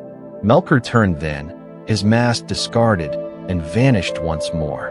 He no longer wandered among the hills, no longer sought favor. From the shadows of the northern pass, Melkor traveled into forgotten cracks in the world and came to the web lair of the one being even he approached with care, Ungoliant, a dark spirit cloaked eternally in hunger. Bearing the form of a monstrous spider, she consumed light and turned it to void. With her, Melkor entered into pact. He promised her feast never tasted, the unguarded light of the two trees. On a day of festival, when the Valar and Eldar gathered in celebration, joined even by the uncertain spirits of the east, Melkor struck. Through dark and poisoned air, aided by Ungoliant's unlight, he passed unseen beyond the guarded gate and reached the green mound of Izelahar, where the trees stood in full bloom, their mingled light joining its zenith. With black lance, he pierced their trunks. Ungoliant waded beneath and drank the flowing radiance until not even a glimmer remained. The trees withered, their wells poisoned, their canopy vanished into a SHAS. Screams rang through the mountains. Melkor fled south. No light remained to see his passing. He did not return to Forminos, he had already been there. Finwë, king of the Noldor, was found slain. The vault of Fëanor was emptied. The Silmarils were gone. A storm of silence overtook the land. In the halls of Valmar, grief turned to mourning, and mourning to fear. The light of the trees, the source of time in Amon, of growth, of life, of balance, was lost. Varda and Yavanna knelt beside their stumps and wept, for the light once past could not be recovered. Only through the Silmarils, which held within them the unmingled flame of the trees, could any hope remain that something lost might be rekindled. So the Valar came to Fëanor and asked whether he would spare them. One, perhaps, only one, so that some portion of the tree's radiance could be restored, that Amon might endure unmarred. But Fëanor stood hardened in sorrow and defiance, for news had reached him that not only had Melkor slain his father, but had defiled the vaults of Forminos and stolen the jewels that contained his soul. He refused, and even as Varda prepared to entreat again, word came that the Silmarils were already taken, mounted not in hand but upon brow, 3 burning fires forged now into one crown. Melkor had fled east, beyond the reach of Valinor, into the broken remnants of Utumno, to Longband, and there he set the Silmarils into his iron helm. From that moment, he was called not Melkor, but Morgoth, the black foe of the world. The Silmarils, once made from love and longing, were now affixed in death and conquest. In the halls of smoke beneath Thangorodrim, monsters once shapeless were given form. Orcs were driven into hundreds. Balrogs sharpened their flame whips. And still, the crowned fires in Morgoth's brow burned, no longer gifts of light, but symbols of everything abused. Fëanor, alone among the Noldor, cried aloud that he would pursue Morgoth to the world's end. He summoned his sons and made them swear an oath, terrible in power, binding their fate to the recovery of the Silmarils against any who held them, Vala, elf, or mortal. It was not a call of leadership, but possession. He had poured his craft into the Silmarils. Now he would spill blood for them. Thus did their creation, jewels of unearthly grace, begin the undoing of the greatest elvish age. What had been given to preserve memory became a fire consuming all remembrance. Wonder turned to ruin. The Silmarils, whose name means radiance of pure light, would go forth into the world not as guardians, but as bringers of doom. For many long years, the Valley of Valinor had remained unmarred, filled with a light that nourished both form and thought. The two trees, Telperion with its silver dew, Laurelin bearing gold like molten sap, had shone gently in turns, sustaining not just plant and stone, but memory itself. Their mingled light, occurring for a brief period each day, was more than simple illumination. It shaped rhythm, regulated song, and gave all things their natural shape. To dwell in their glow was to be known entirely, not with sharpness, but with calm abundance. This light fell softly upon the towers of Tirion, kissed the white sails at the harbor of Alquilond, and stirred even the dreams of the Vanir on the slopes of Tanaquetil. For a time, evil seemed subdued, and the deliberate work of the Vala was thought complete. But even shadows can wait in golden lands. Some ruin works not through chaos, but through patience and quiet division. Melkor, once the mightiest of the Ainur, now called Morgoth in secret by the Eldar who had seen his hand in all dark things, had gone unseen. After Feanor's rejection of his offer, he had vanished beyond the mountains, eastward through tracks still unexplored even by the Vala. It was not a path of immediate destruction. He did not strike Tirion nor challenge Manwë. Instead, he descended into the forgotten borderlands of Aman, into ravines unmapped, buried on the edges of the firmament, there to find Ungoliant. Ungoliant was older than most could reckon. Her beginning was not traced to Melkor, nor to any shaping song of Ea. She had fled at the making of the stars, retreating into darkness deeper than that between lights. She hungered for light, not to behold it, but to devour it and turn it to void. Her shape shifted, half thought, half web, her form more omission than presence. What was clear in all tales is that her hunger had no end, and whatever light she consumed was unmade, transformed into vapors of unlight that blinded even the gaze of the Vala. To this spirit of endless appetite, Melkor brought whispers. He spoke not merely of alliance, but of feast. He promised her light she could consume not in brief glimmers, but at the source. In her silence, she agreed. Together they moved, veiled by her webs of shadow, making themselves invisible even to the eyes upon Tanaquetil. Morgoth no longer retained the beauty he had once shown in ancient days. His form had grown heavy, darkness leaching through it like cracked pitch. Still, cloaked in Ungoliant's mists, he descended unchecked into the very heart of Valinor, choosing his moment with the cunning of patience worn thin.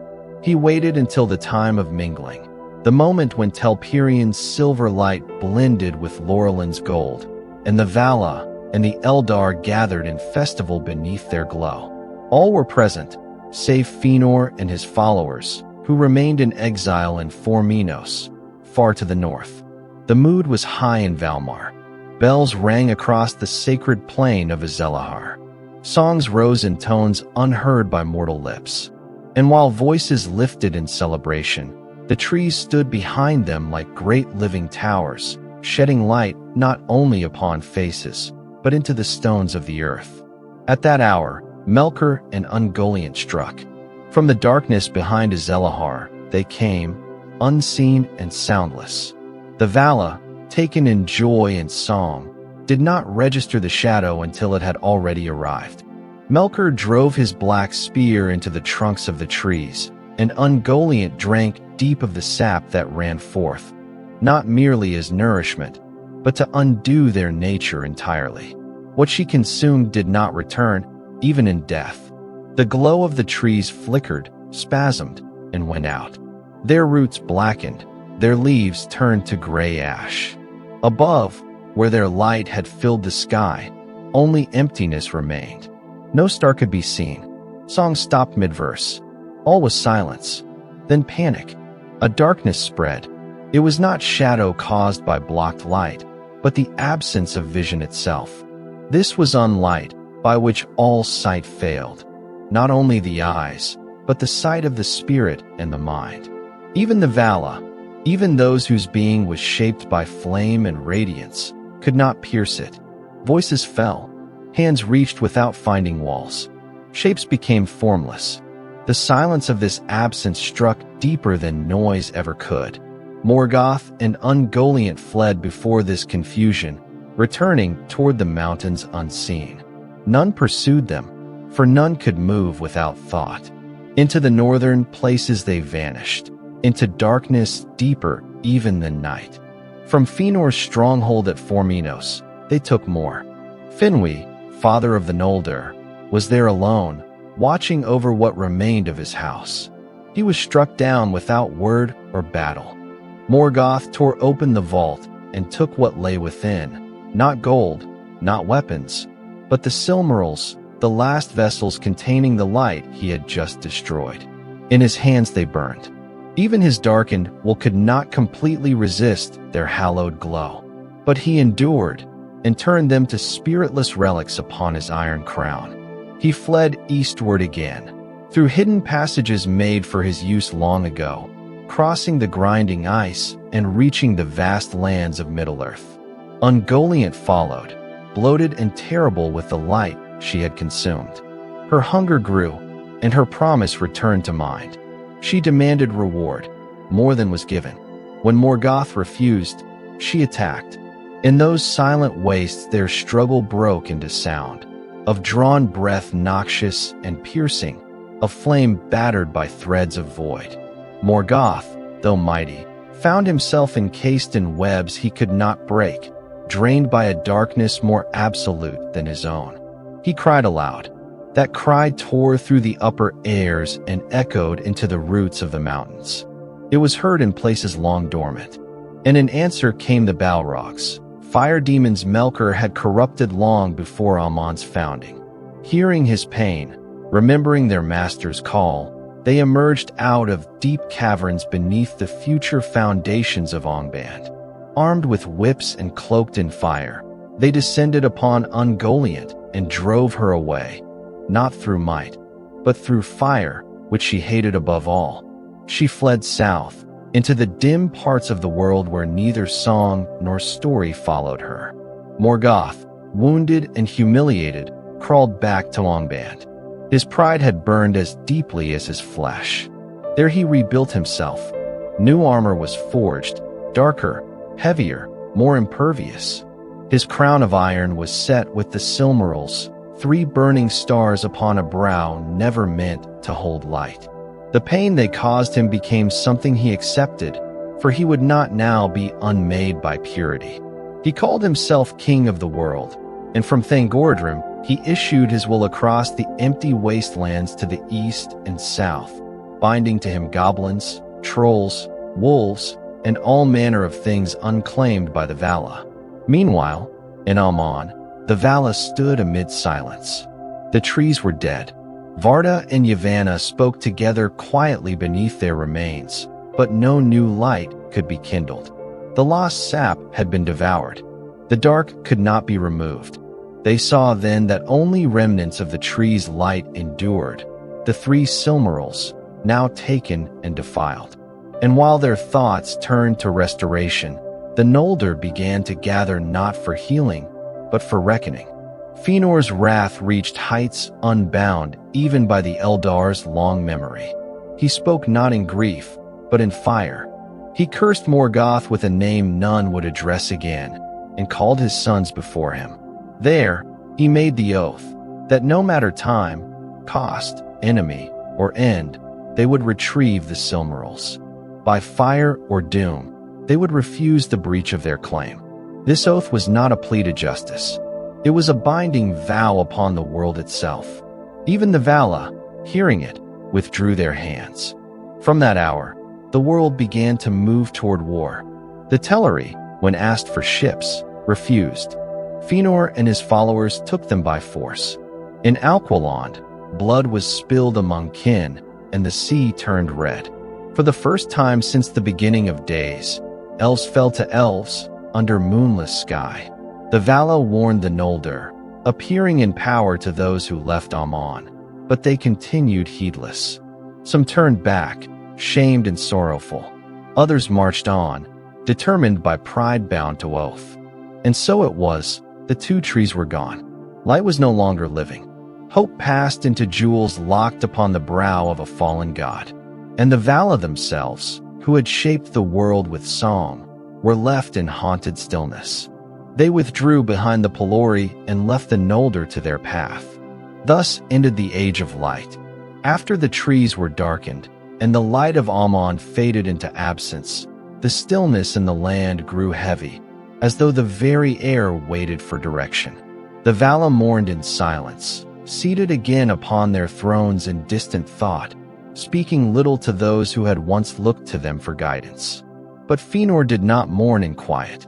He stood before the Noldor in the courts of Tirion, high upon the steps of the city's walls, his form lit not by silver or gold, but by the fire within him that would not rest. Around him gathered the remnant of his house, his sons, his kin, and many of his people, eager, restless, and filled with anguish stained by anger. Fëanor saw not only the loss of the Silmarils, but betrayal, insult, and weakness. The world had changed, and he would not endure despair and stillness. With words that cut through the ash-stained wind, he spoke of Morgoth, now named in full, no longer Melkor of their past peace. He declared him enemy of all free peoples, and named him thief, murderer, and defiler of light. In the crown of that dark power now burned the jewels that had once symbolized beauty untouched. Fëanor made clear his purpose: to retrieve the Silmarils by force, to cross the sea and storm the north, to punish Morgoth and retrieve what was his. But more than vengeance, he preached destiny. He claimed that the Valar had brought the elves to Aman not as a gift, but as captivity, that the broad lands beyond the sea were theirs by right, unmastered, waiting to be claimed by those who would no longer bend the knee to remote powers aloof in time. He spoke of freedom from the circles of peace that dulled the mind. Middle-earth, long abandoned and feared, became to him a field for glory. And others listened. In the square beneath Mindin Eldaliva, the tower whose light had once guided mariners to the shores of Aman, Fëanor's 7 sons took the oath publicly, repeating the vow he had sworn, that none should keep or withhold a Silmaril from them, under penalty of death and wrath eternal. The words forged bonds that no future could unbind. Not even the Valar foresaw the reach of that oath. It echoed across the years to come, shaping not only the fate of the Noldor, but the world itself. For everyone who heard it understood that it was not a promise of justice, but compulsion. And once spoken, its fulfillment drew near with terrible speed. Not all the Noldor approved. There were voices raised in caution, those who urged waiting, counsel, fidelity to the Valar and the memory of their purpose. Finarfin, youngest and most measured of the 3 sons of Finwë, stood against the fever that swept through Tirion. He grieved the slaughter at Alquilon before it occurred. He tried to halt the march, but his voice was slow and still like the trees under starlight. Fëanor's was fire, and fire spreads faster than wind. So the Noldor departed Tirion in upheaval. Some marched out in full loyalty, bearing arms and banners. Others stumbled behind in half-belief, caught by the pull of strong leadership and tales of ancient freedom. Even Fingolfin, who had known Fëanor's pride and distrusted it, followed. Whether out of resolve, fear of leaving their people, or his own silent oath before witnesses, he led his house after his half-brothers, despite long years of enmity and division. The road north from Tirion led first to the ports of Alquilon, city of the Teleri, built on white rock where the sea foam broke into song. The Elves of the Sea did not share Fëanor's passion. They had no Silmarils to reclaim, no enemies to assail in the east. When Fëanor demanded the use of their ships to cross into Middle-earth, they refused. The ships, they said, were crafted for song and voyage, not for war, and they would not aid the cause of rebellion against the Valar. Neither kindness nor family persuaded the Teleri. What the Noldor sought was not theirs to give. Fëanor sought not counsel but action. The disagreement turned quickly to confrontation, then to blood. The first kinslaying of the Elves began not in rage, but in determined pressure. A moment of refusal transformed into unrelenting force. The harbor of Alquilon became a field of combat. Bowstrings sang where once shell strings had chimed. Blades flashed beneath the moonless sky. The Teleri, though unskilled in warfare, defended their home. Long had they lived in peace, but their pride ran deep, and they did not yield. The slain fell into the dark sea. Waves surged red, and cries echoed down the white halls of Alquilon like shattered glass. The Noldor took the ships, but at what price? The Sea Elves were left to tend their dead, and silence fell over their harbors. Some among the Noldor wept for what had occurred. Finarfin, standing among his companions, looked upon the result and turned back, leading a remnant of his house in sorrow away from the road to exile. He alone of Finwë's sons would return to Aman. The rest pressed on, now bearing the ships of the Teleri, sails like wings of borrowed grief. Fëanor led the host northward toward the edge of the world, where the land and sea met in a region of broken ice and grinding wind. Few paths crossed into Middle-earth from Aman, for the world there narrowed to fissures and sea ice. This region was the Helcarax, the grinding ice, where the sea froze in jagged forms that moved against one another in slow destruction. For a time, Fëanor promised to carry all across into Middle-earth by the stolen vessels. But when at last he reached the edge of Ahriman, he saw that delay served him not. Impatient to lay claim over the land he believed already his, and doubting the loyalty of those who lingered behind, Fëanor chose treachery. With his nearest followers, he boarded the ships alone, sailed east under darkness, and landed upon the unknown shore of Endor.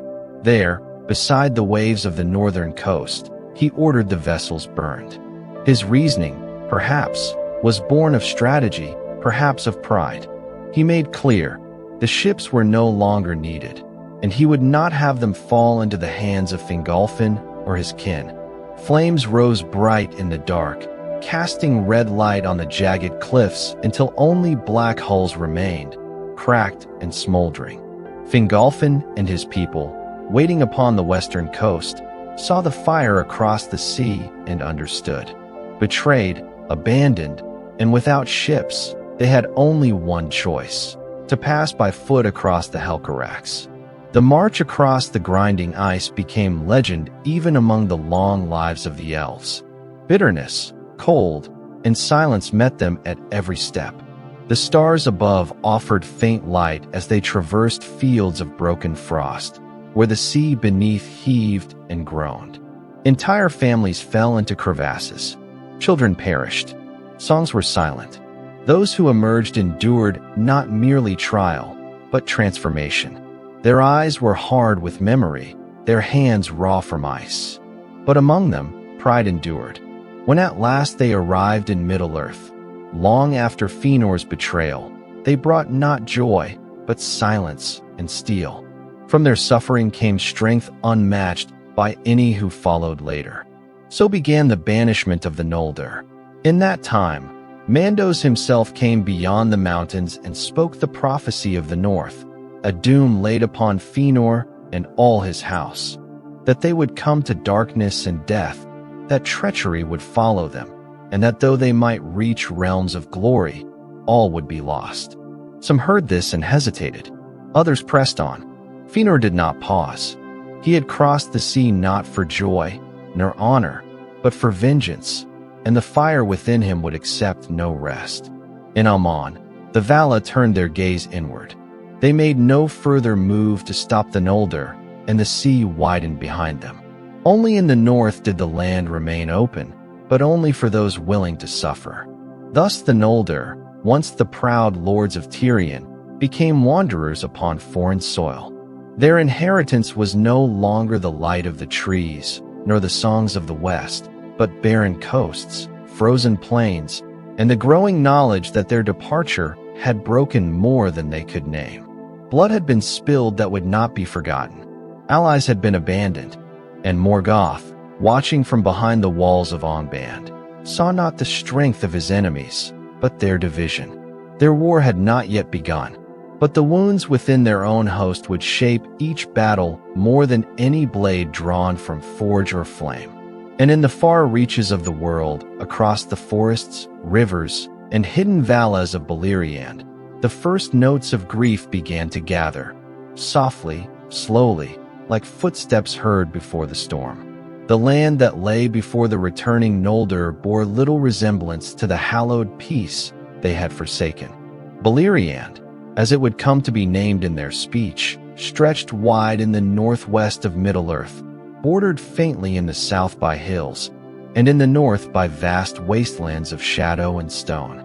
Behind its green valleys and rivers loomed the great threat that had drawn Fëanor and his kin across the sea, the fortress of Angband, now towering under the shadow of Thangordrim, a crown of 3 peaks raised by Morgoth as symbols of dominion and dread.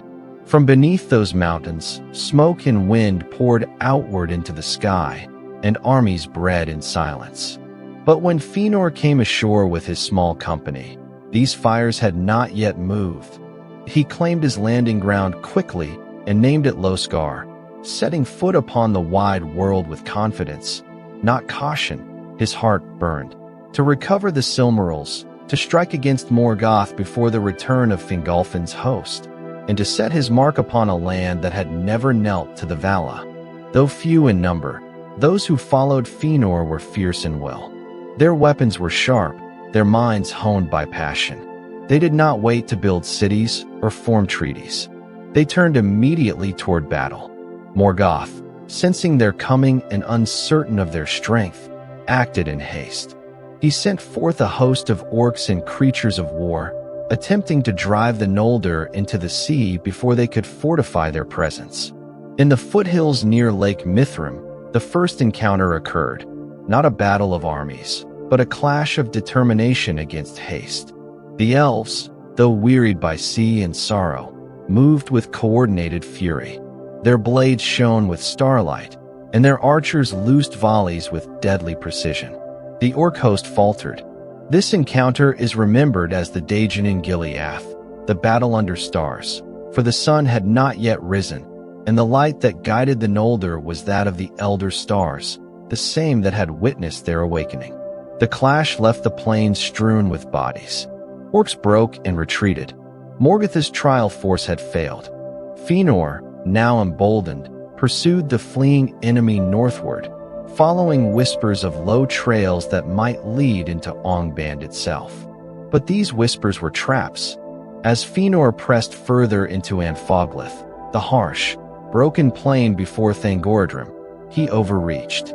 His company was small, and the land was unfamiliar. More orcs descended upon them, not fleeing, but waiting. Fëanor fought without fear, scattering their lines, pushing enemies aside with wrath more than strength. Yet no mortal form can stand alone forever. Cut off from his guard, he was surrounded. Then came Balrogs, Mayor corrupted long ago by Morgoth, burning spirits draped in fire, wielding whips of flame and bearing no mortal limitation.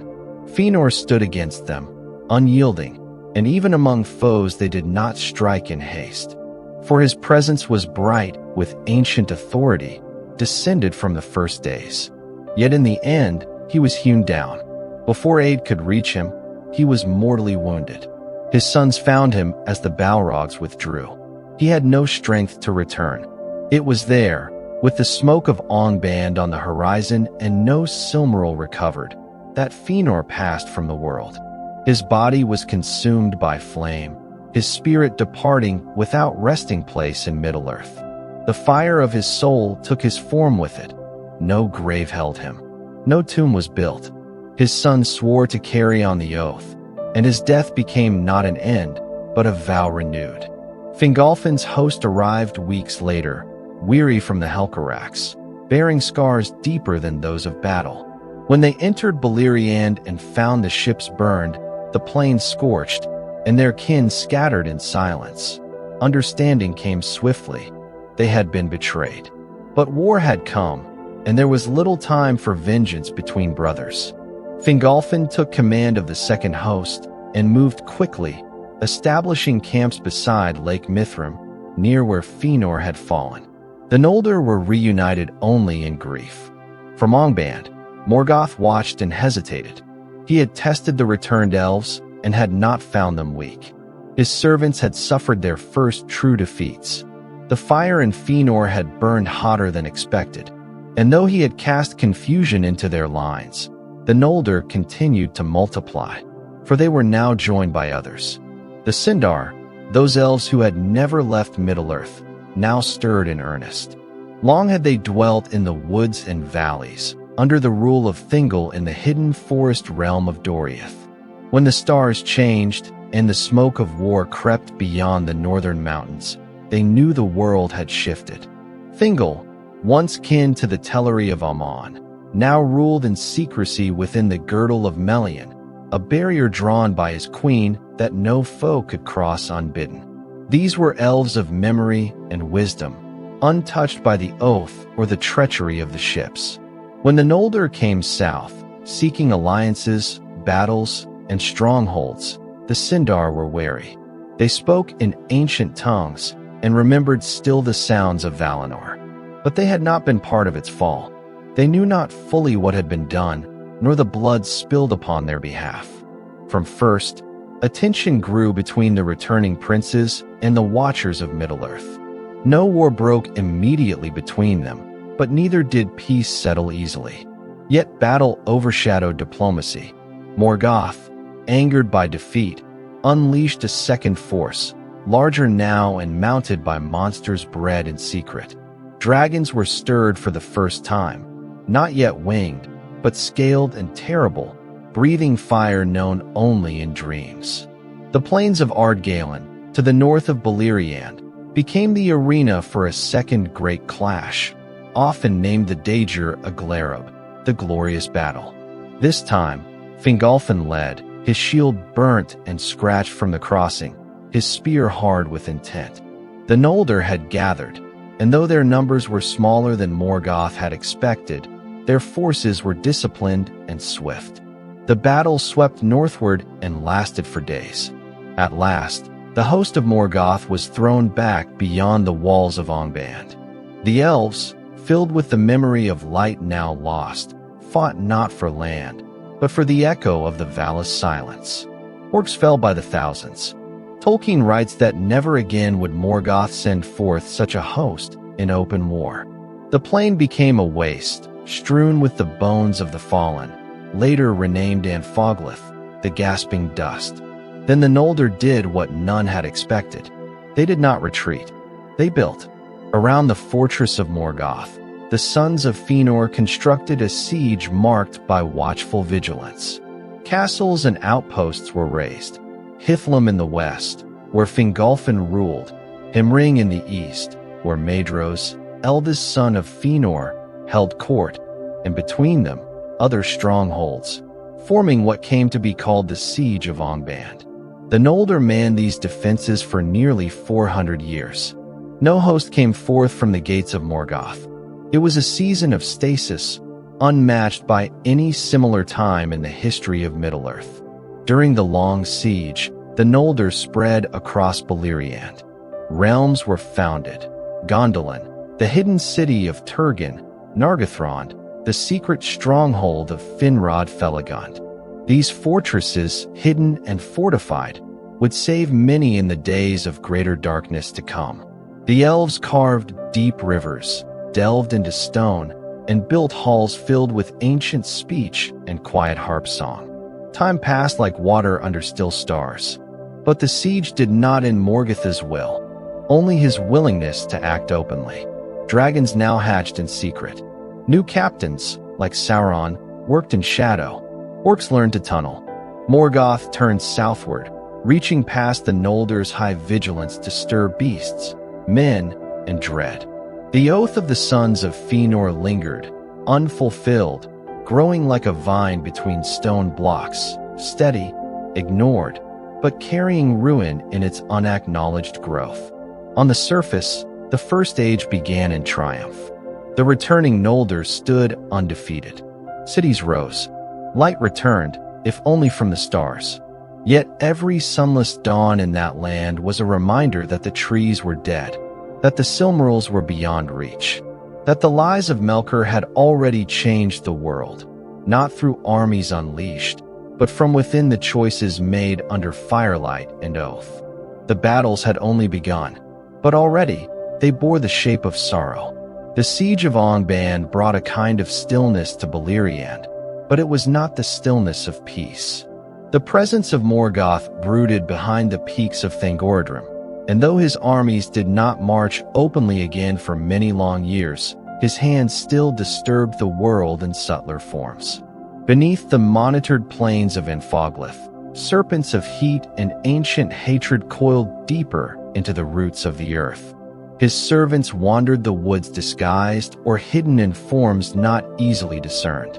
Time passed, uneventful only in appearance. And during this long hush, many among the Eldar, particularly those of high house and deep foresight, turned not to conquest but to concealment. What could not be secured by force might instead be hidden. It was in this period, under the watch of mountains and in the shadow of old wounds, that the great hidden kingdoms of the Elves were founded, places veiled not simply by stone and wilderness, but by intent and wonder. Three would come to shape the fate of the First Age in distinct but parallel lines: Doriath in the forest, Gondolin in the mountains, and Nargothrond beside the western rivers. They were not unified, nor born of the same vision. Yet together, they represented the memory of light shaped into refuge, isolated from one another, each built in hope of enduring a darkness that had merely paused.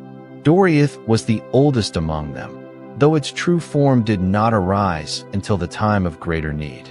It stood in the forest of Neldoreth at the center of Beleriand, rooted deep in the memories of the Sindar. Its king was Elwi Singalo, known as Thingol, who once had traveled with the others to Aman but had long ago turned away. Of all the elves remaining east of the sea, he was greatest in authority and alone had seen the trees with his own eyes. When he awoke from enchantment in the woods of Nan Elmoth, where the Maya Melian had first come to him, he ruled not only with experience, but with a grace touched by elder knowledge. Melian, this spirit of Maya, took form to dwell with him, and her power wrapped Doriath in something beyond mere protection. Around the borders of that forest, she placed the girdle, an enchantment of confusion and misdirection, not simply physical but spiritual. Those who approached without the will of the king or the grace of the queen would become lost, wandering endless paths never attaining entrance, no matter their strength. Thus, Doriath became the first true hidden realm in Middle-earth, not because it was buried or closed, but because it was veiled by will. Within it, the Sindar prospered. They spoke less of the Noldor who had returned from exile and turned inward. Their halls under Menegroth, the Thousand Caves, became rich in learning and craft, but distant. Thingol accepted few visitors, and even among the Noldor, only the houses of Finrod and his kin were welcomed at first, for they came without pride, and with something of Aman still shining in their speech. Later, that courtesy was strained, for though Doriath was free from war, it was not untouched by the deeper division among the elves. Thingol had not forgotten the kinslaying at Alquilond. When he heard later of what passed upon the shores of Aman, his welcome narrowed.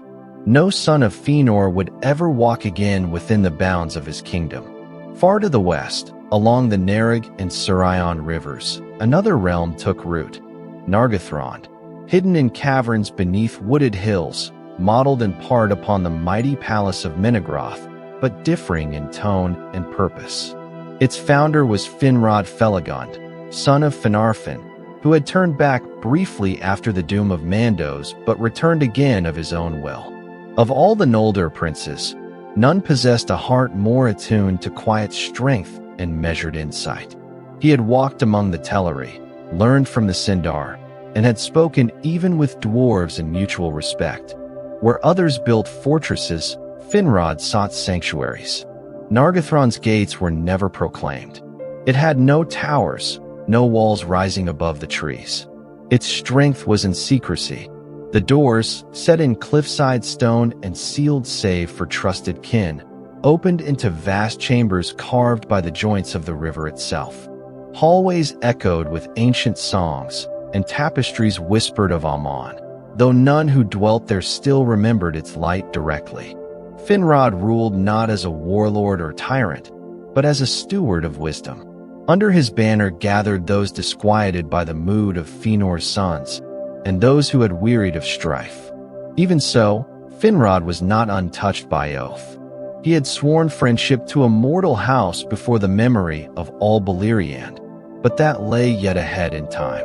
For now, Nargothrond remained a sanctuary of elves, existing in a space between longing and retreat.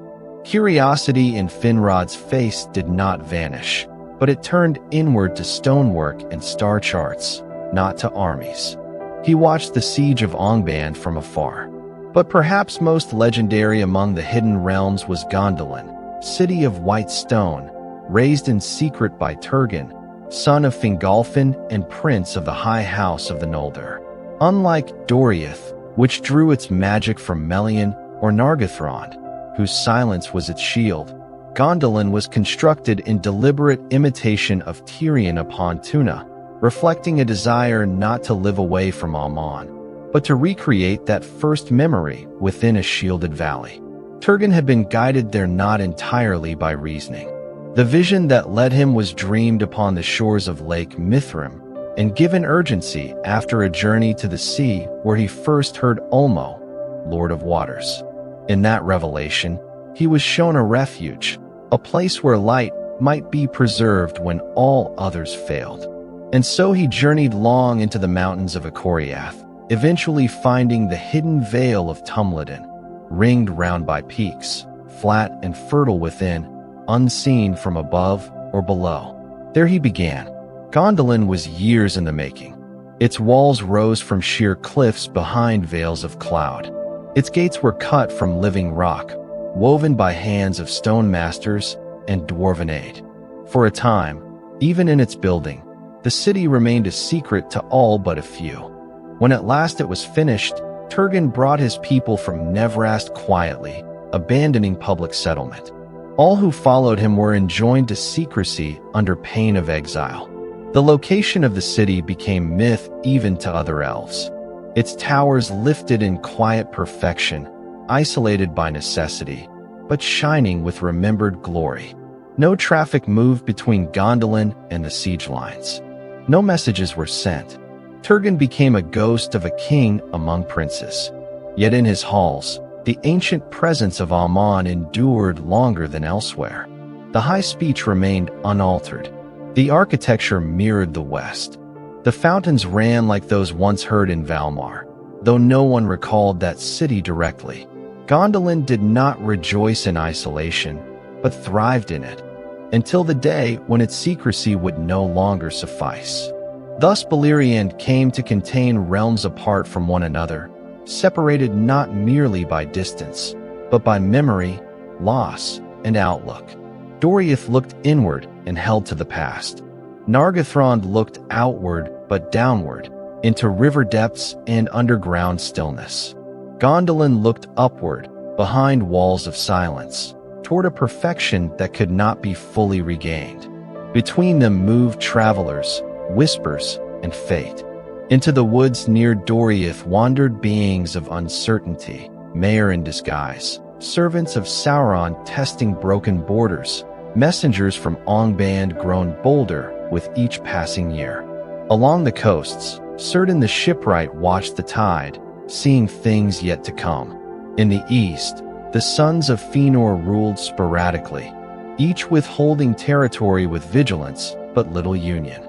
Each stronghold reflected a response to the darkness that brooded in the north, not always strife, but never trust. The siege of Angband remained. The fires of Thangorodrim simmered under stone, and across the mountains, the first generations of men began to wake and turn toward the west with weary wonder, their dreams yet unshaped by the greatness they would soon encounter. For the moment, the world waited. But beneath every fortress, behind every hidden gate, and within every song and silence, there lay the knowledge known even among the wisest, that nothing built in the First Age would remain untested. The walls would fall, the partnerships would fray, and even the greatest sanctuaries would one day stand alone in fire and loss, remembered only in names carved into stone or sung beyond the sea. For long years the elves had walked beneath the starlight alone, shaped by the stillness of a world untouched by time's decay. Their lives were long, their memories uninterrupted, and their wisdom deepened with endless recollection. Their speech, songs, and sorrows came slowly, carved over the course of centuries. But though the elves were the firstborn, they were not the only children of Iluvatar meant to awaken into the world. Another people stirred far to the east, beyond mountain and plain, where the stars hung distant and the works of Morgoth reached only as rumor. In a part of the world not yet drawn into conflict, men awoke. Their awakening did not occur with heralds or signs. No Vala stood beside them. No guardian shaped their languages or their history. They rose quietly, under the same stars that had watched the elves wake by Quivionin. But the world they entered was already worn, already scarred by fire and fear. And though they were the second-born, they came into being without guidance, uncertain and mortal in ways unknown to the elves. Death was their inheritance, not as punishment, but as a gift from Iluvatar, though few, if any, understood it as such. Men learned the world not through immortal memory, but passing generation. They traveled, hunted, and settled in transient homes, their histories carried in story rather than song. They feared the dark, they feared the strange, and they had reason. For even in their early days, the evils of Morgoth spread far. Dark shapes passed through their forests. Fires blinked in places no camp should have stood. Servants of the enemy crept long into the south and east, whispering lies to chieftains, spreading deceit in forms not easily recognized. And though many of these first men resisted, their kindred splintered. Some stayed east of the Blue Mountains, turning into tribes forgotten by the histories of the West.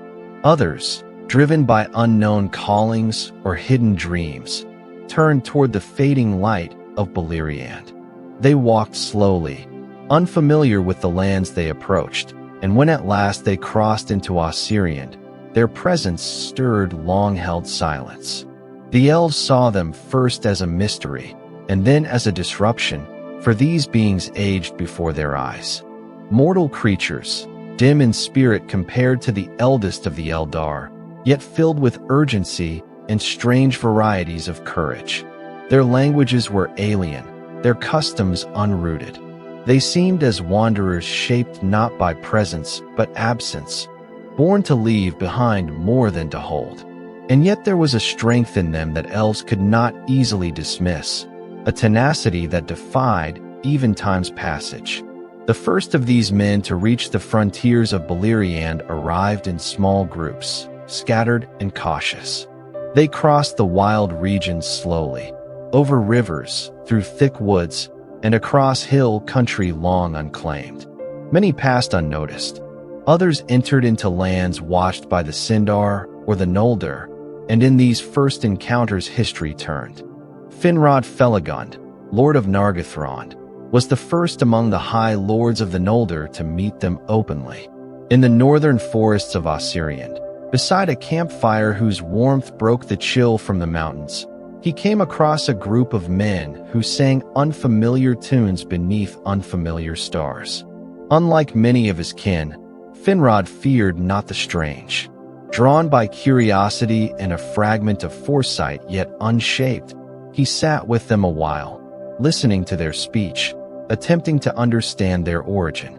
For their part, the men were wary, but they sensed in him no threat. In the firelight, his form did not so much diminish shadow as draw it close in reverence. His voice, when it came, carried the history of many voices. He listened more than he spoke. In their dreams, though they knew not the source, these men had seen a light in the west, not in the sky, nor upon the sea, but as a sense of return, like a name forgotten but half remembered in sleep. It was this intuition, this half-memory of a thing not yet known, that had led them westward. Finrod, seeing that their coming had not been accidental, but part of the larger weave, named them friends. He gifted them knowledge, words, and counsel. And in the light of that moment, one of the great alliances of the elder days began. From that fragment of meeting, the house of Beer came into known history. Their chieftain, Beer the Old, became first of the men to swear fealty to an elvish lord. Finrod brought them south to dwell near Nargothrond, and he learned their ways as they learned his.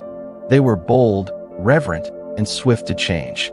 Their lives were brief, but they adapted quickly, remembered well, and honored the gifts of voice and promise. Other houses soon followed. The Halidin came through the forest, led by Haleth, a chieftain known for fierce independence and reluctant trust. They avoided alliances at first, preferring to dwell separate and cautious among the wooded highlands. Their story, shaped in loneliness, was quite apart from Beer's. They formed no cities, built no castles, but became guardians of the wooded lands near Doriath. Though Thingol forbade any mortal to enter his realm, they lived not far from his borders, and their paths would cross with his in time. The third great house was led by Marok, whose descendants would come to be known as the House of Hadar. These were a taller, broader people, golden-haired and strong of arm, well suited for the north where winters crept silently. Of all the men, they integrated most swiftly, forming strong bonds with Fingolfin and the House of the High King. They were sharers of burden and lovers of warcraft, eager for valor in the wide field. Together, these three houses became known as the Edain, the Elf Friends, the noblest of men, who forsook darkness and turned willingly to the light of the Eldar, accepting their guidance and protection. The Elves, in turn, though cautious, began to see in these mortals something strange and powerful, the sealed gift of death, which seemed to lend them urgency, compassion, and the capacity for courage despite certain loss. It unsettled the immortals, who understood not this fragile endurance. They did not comprehend how one who would die might still rise into fire rather than flee. But they did not scorn it. They watched, and some grew to value it beyond words. Still, the division between elves and men remained unbridged. The Edain were welcomed, but not fully understood. They could live in the lands of the Eldar, but not rule. They were taught and guided, but their deeper purpose remained uncertain. Prophetic words were spoken by Melian the Maya within Doriath, that the doom of both peoples would be entwined, and that in the mixing of mortal and immortal, something came that neither side foresaw. But most heeded little of such warnings, for the siege still held, and strength still seemed certain. While the Edain grew and scattered among the lands of Beleriand, Morgoth observed. He had long known of their awakening. Though the Vala had turned their love early toward the Elves, Morgoth's reach had drifted further.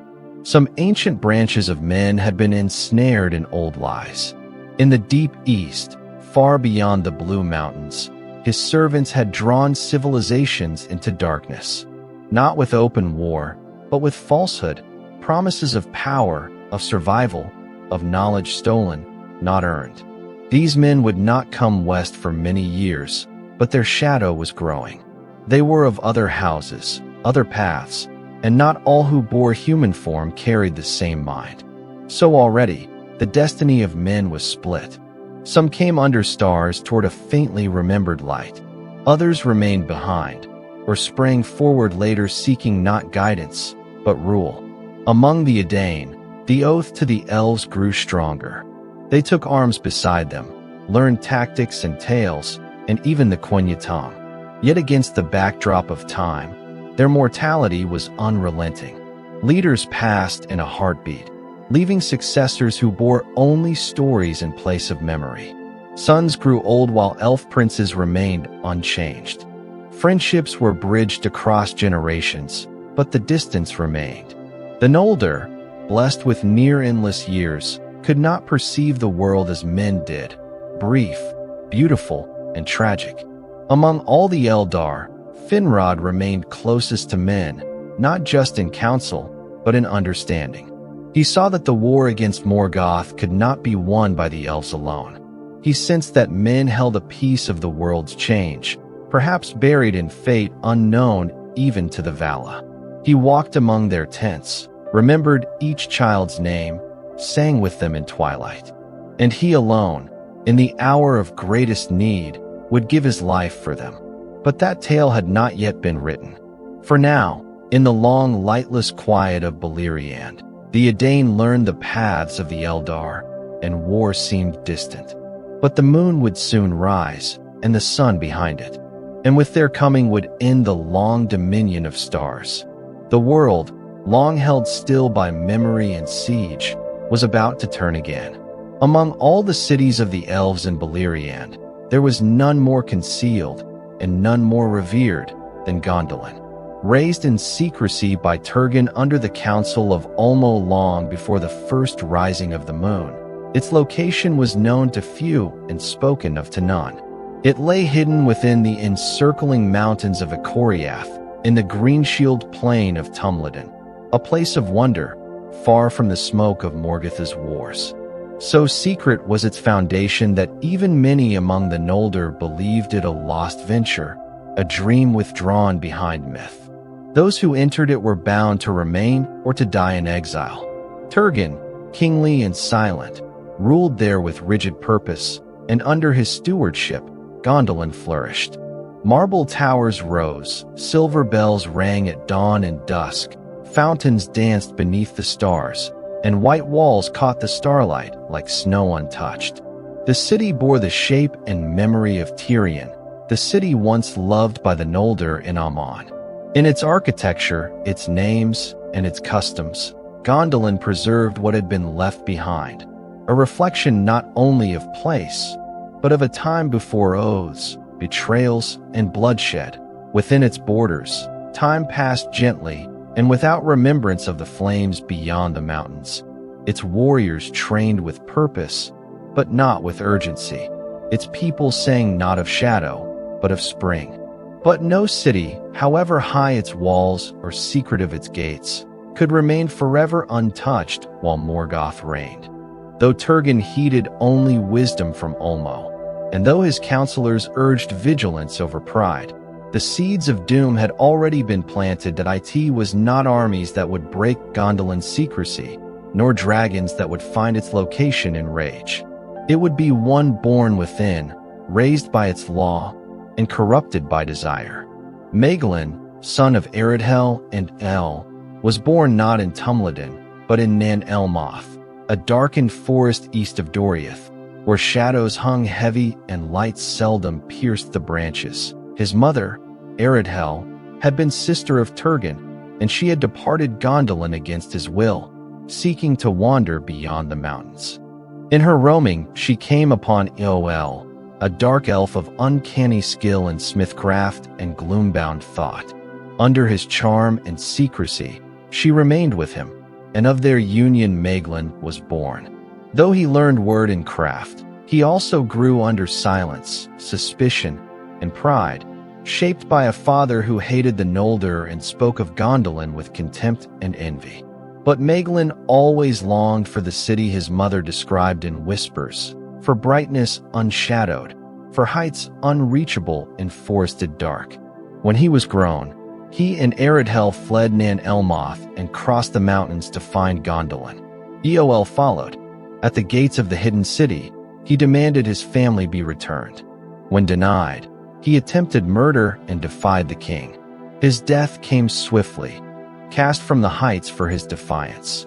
and thus Maeglin entered Gondolin under the weight of blood already spilled by kin. His reception was cautious. Turgon, seeing in him his sister's son and recalling the ancient counsel of Ulmo that one of his house would bring Gondolin aid in its darkest hour, welcomed him and raised him high. Maeglin proved worthy in knowledge and skill. He forged weapons of exceptional strength, delved deep into ironworks, and earned honors among the noble houses. In all outward form, he seemed loyal. Yet beneath this accord, something remained crooked. Maeglin harbored a quiet passion for Idril Celebrindle, daughter of Turgon, his own cousin, a lady of great wisdom and light. She perceived the flaw in his heart and held herself apart. Her love was not for Maeglin, but for another, Tuor, a mortal man chosen by destiny, guided by the will of Ulmo, and sent into the city to bear a warning. Tuor came not as a lord, nor as a warrior, but as a harbinger. His arrival in Gondolin, unknown and unimaginable, marked the beginning of the end. Ulmo had seen from afar the gathering wrath of Morgoth, who had withdrawn from open war but deepened his strength in hidden weapons. Dragons bred in darkness beneath Angband. Balrogs sharpened their whips in silence. And though the siege had long cut the north off from the south, the walls were beginning to crumble. Ulmo urged Turgon to leave Gondolin while it was still secret, to journey west to the mouths of Surion, and be ready when the doom would descend in full. But Turgon, though wise, had grown proud. He believed the city unassailable and his rule necessary. Thus no heed was paid. The warning became a memory. Maeglin, watching the rise of Tuor in Idril's favor, seethed. His honor turned inward, his thoughts darkened and fermented. He resented the mortal's fame, the trust bestowed upon him by the king, the intimacy with Idril he could never attain. Slowly, doubt turned into treachery. Though Gondolin remained concealed by geography and oath, Maeglin's ambitions weakened its silence. Against law, he often ventured beyond the walls, seeking mineral wealth, leading small parties into the outer hills. There, on one such journey near the slopes of the northern range, he was taken by orcs, scouts sent by Morgoth to test the hidden reaches of the world. Maeglin had weapons, knowledge, and pride, but he was alone. He was brought before Morgoth. There, in the black halls of Angband, words were exchanged. What precisely passed between them remains cloaked in shadow, but its results are known. Morgoth saw in Maeglin the crack needed to shatter Gondolin's protection. He promised to spare Maeglin's life and grant him dominion over the city once taken if he would reveal its location, its weaknesses, and the names of those who might resist. He stoked Maeglin's lust for Idril and his hatred for Tuor. He promised survival where honor might only offer ruin. And Maeglin, overwhelmed not only by fear, but by unyielding hunger for power and validation, accepted. He was returned to Gondolin unmarked and seemingly unshaken. For some time, he kept his manner steady. He acted as he always had, industrious, soft-spoken, noble in bearing. But in hidden places, he prepared. He mapped tunnels. He loosened loyalties. He placed himself near Idril in such ways that even Tuor, long wary, could not prevent entirely. And all the while, Morgoth waited, pooling his strength behind the illusion of silence. The assault came swift and near total. One night, in the deep of summer, without wind, fire lines appeared on the mountains to the north. First sparks upon the higher ranges, then entire slopes of flame as dragons, balrogs, and iron-bound legions poured through concealed passes. Morgoth had found the one path not watched, the entrance Maeglin marked, the hidden way that led directly into the Vale. The sound of their coming was thunder, forged not by storm, but by iron feet upon stone. The defenses of Gondolin, though mighty, were undone by shock. The guards at the northern gate fell before they could raise horn. Fire drakes burst through the walls. The fountain square, once heart of celebration, became a place of smoke and shadow. Balrogs fought beneath crystal towers. Whole houses perished defending gates that had never been breached. Tuor fought with fury. Idril protected her son, Eärendil, guiding him through the tunnel she had secretly prepared, a way of escape she had built in secrecy, suspecting Maeglin's gaze but unable to prove it. Maeglin himself attempted to seize Idril and the child, intending to make good on the promises Morgoth had made. But Tuor met him on the heights of the city walls. They fought without witness on a narrow ledge, and Maeglin was thrown into the depths. His body, broken and lifeless, vanished into flame and ruin. So ended the betrayer of Gondolin. The city burned. Its white towers buckled under heat. Statues melted. Songs turned to ash. The bells were silenced. Gondolin, last true stronghold of elven craft unmarred by time or oath, was gone. Only few escaped.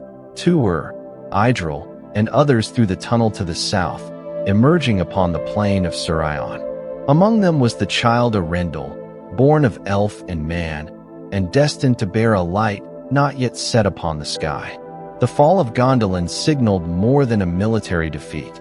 It marked the end of isolation, the failure of secrecy, and the fulfillment of Ulmo's warning unheeded. It showed that no fortress, however fair, could endure a world where Morgoth ruled unchecked. Even beauty preserved in silence would be sought out and destroyed. From that day onward, the elves ceased to speak of unchanging realms and began to prepare for the crossing of tides, of wandering, of loss, and of mingling paths between Eldar and Dúnedain. And in Angband, Morgoth smiled. One of the Silmarils still burned upon his crown, unchallenged. Gondolin had fallen not through force alone, but from betrayal within. He believed his victory complete. He was wrong. For among the survivors walked a child whose future would reach beyond shadow, and whose blood held both sorrow and song. Long had the Valar remained silent. From the breaking of the trees and the slaughter at Alquilond, through the long march of the Noldor and their wars in exile, to the fall of city after city beneath the fire of Morgoth, their power had not stretched forth into Middle-earth. They had sorrowed, yes, they had watched. Yet the doom of Mandos, once spoken aloud beneath the gray skies above Araman, had hardened their stance. The Noldor had chosen exile. Their fate, it was said, would unfold on the mortal shore without undoing. And so, Middle-earth stood alone, and the cries of the dying went unheard across the western seas. But time alters all things, even hearts immortal. In the ruins of Doriath and Gondolin, something new had been born, not a kingdom, nor a fortress, but a lineage.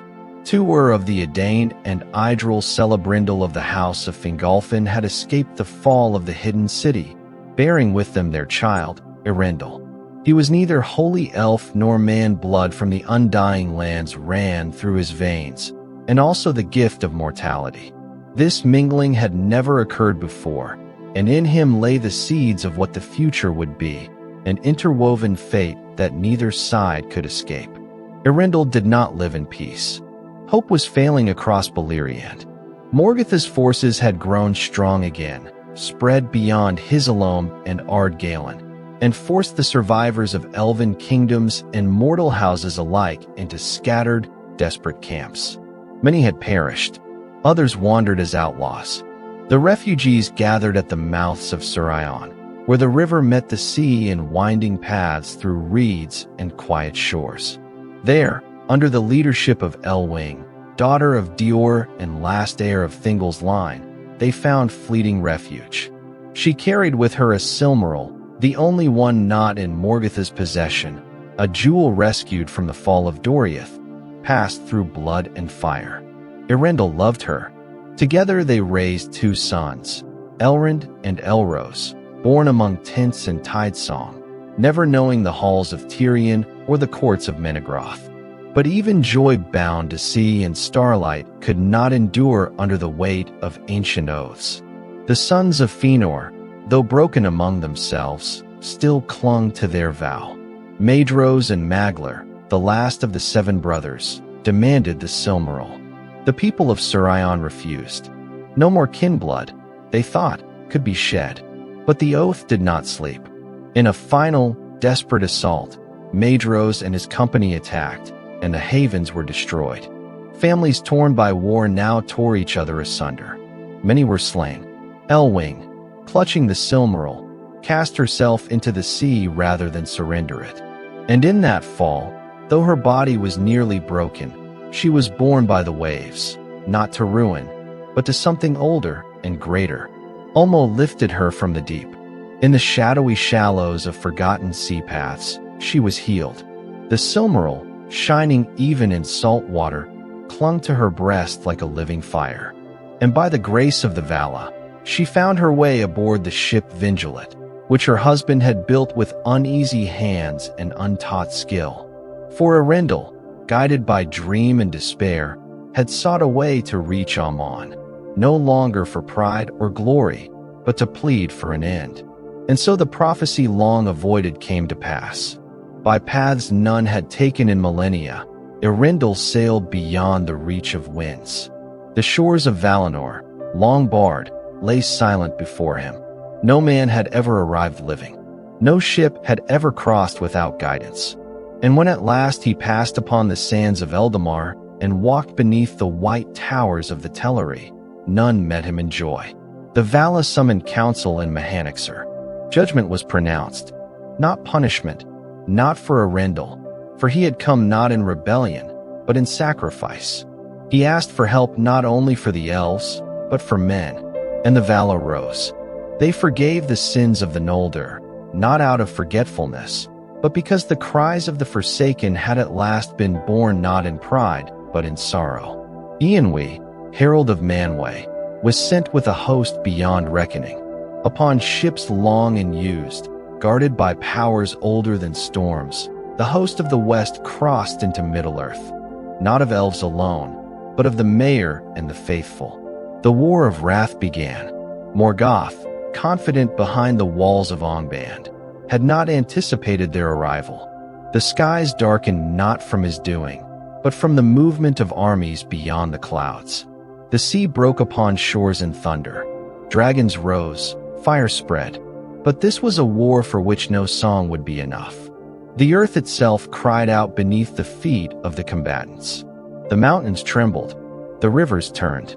Flying dragons, winged terrors unseen before, burst from the deeps of Angband. Among them Calagon the Black, the greatest of their kind.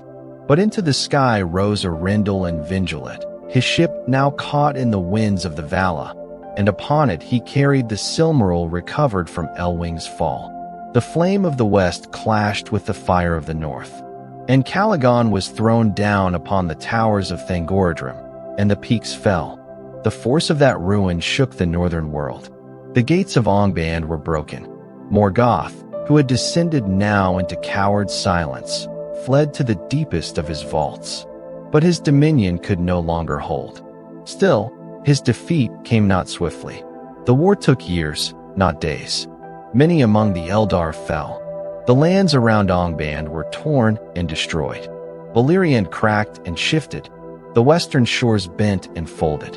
When finally Morgoth was found, he no longer fought. He begged. In chains crafted by all and reforged in wrath, he was bound again in Angainur. His crown was taken, and the Silmarils removed from it. His form was cast down. The Vala did not slay him, for his death would not undo the ruin he had caused. Instead, they cast him into the void, the timeless halls beyond the boundaries of Arda, where his voice would no longer be heard, though whispers might sometimes escape to dark corners of thought. The Silmarils, recovered at last, remained. Yet they did not bring peace. Ianwe guarded them, but Maedhros and Maglar, the two surviving sons of Fëanor, heard that they had not been destroyed. They came, pleading for their birthright, for the oath still clung to them like firecloth they could not shed. Ianwe refused them, and still they persisted. They stole the jewels, one each, and were driven by pain. Maedhros, holding the Silmaril, found that it burned his hand with torment. Though unmarked by blood at that moment, His soul was marked by all that had passed. The jewel, in its purity, rejected him. In anguish, he cast himself into a fiery chasm with the Silmaril in hand, its flame mingling with the earth's. Maglar wandered the shores of Middle-earth, singing songs of sorrow, throwing his jewel into the sea, unable to bear the weight of his father's words. Of all the sons of Fëanor, none remained to speak without pain. Thus ended the First Age. The lands of Beleriand, riven by war and flood, were swallowed by the sea. Only highlands west of the Blue Mountains survived, the lands that would become Lindon. The rest, forest and fortress alike, passed into forgotten ruin beneath the waves. Eärendil was set in the sky as a symbol of hope. The Vala did not permit him to return to dwell among those left in Middle-earth. With the Silmaril upon his brow, he sailed the heavens forever in Vingelet, heralding the rising of the morning star. His sons were given a choice, to belong forever to the Elves or to men. Elrond chose the Elves. Elros chose the fate of men. Through them, the Second Age would rise. Yet amid the triumph, peace did not take root. Morgoth had been cast out, but not all of his servants. Of those who once bore his word and shaped his works, one remained, Sauron, who had fled as his master fell, swearing repentance but hiding poison. His time had not yet come, but he endured. The song still drifted between its chords. And though the great chords of the First Age ended in thunder, a new refrain had already begun, soft and distant beyond the sea, where shadows gathered once more. When the dust of the War of Wrath settled and Morgoth was cast from the world, a silence deeper than any peace descended upon the ruined lands of the West. But it was not the silence of joy. The cry of victory could not undo the ruin. Beleriand, the land upon which so much blood had been spilled and so many dreams drawn into stone, was no longer whole. Fire had torn its mountains, flood had split its valleys, and the very foundations beneath its rivers had shifted. The world, resisting Morgotha's destruction for so long, had at last bent under the weight of conflict. The ruin of Beleriand was not done by war alone, but by consequence. The toll exacted by the Vala's return and Morgotha's ending rippled outward like cracks in cooled lava.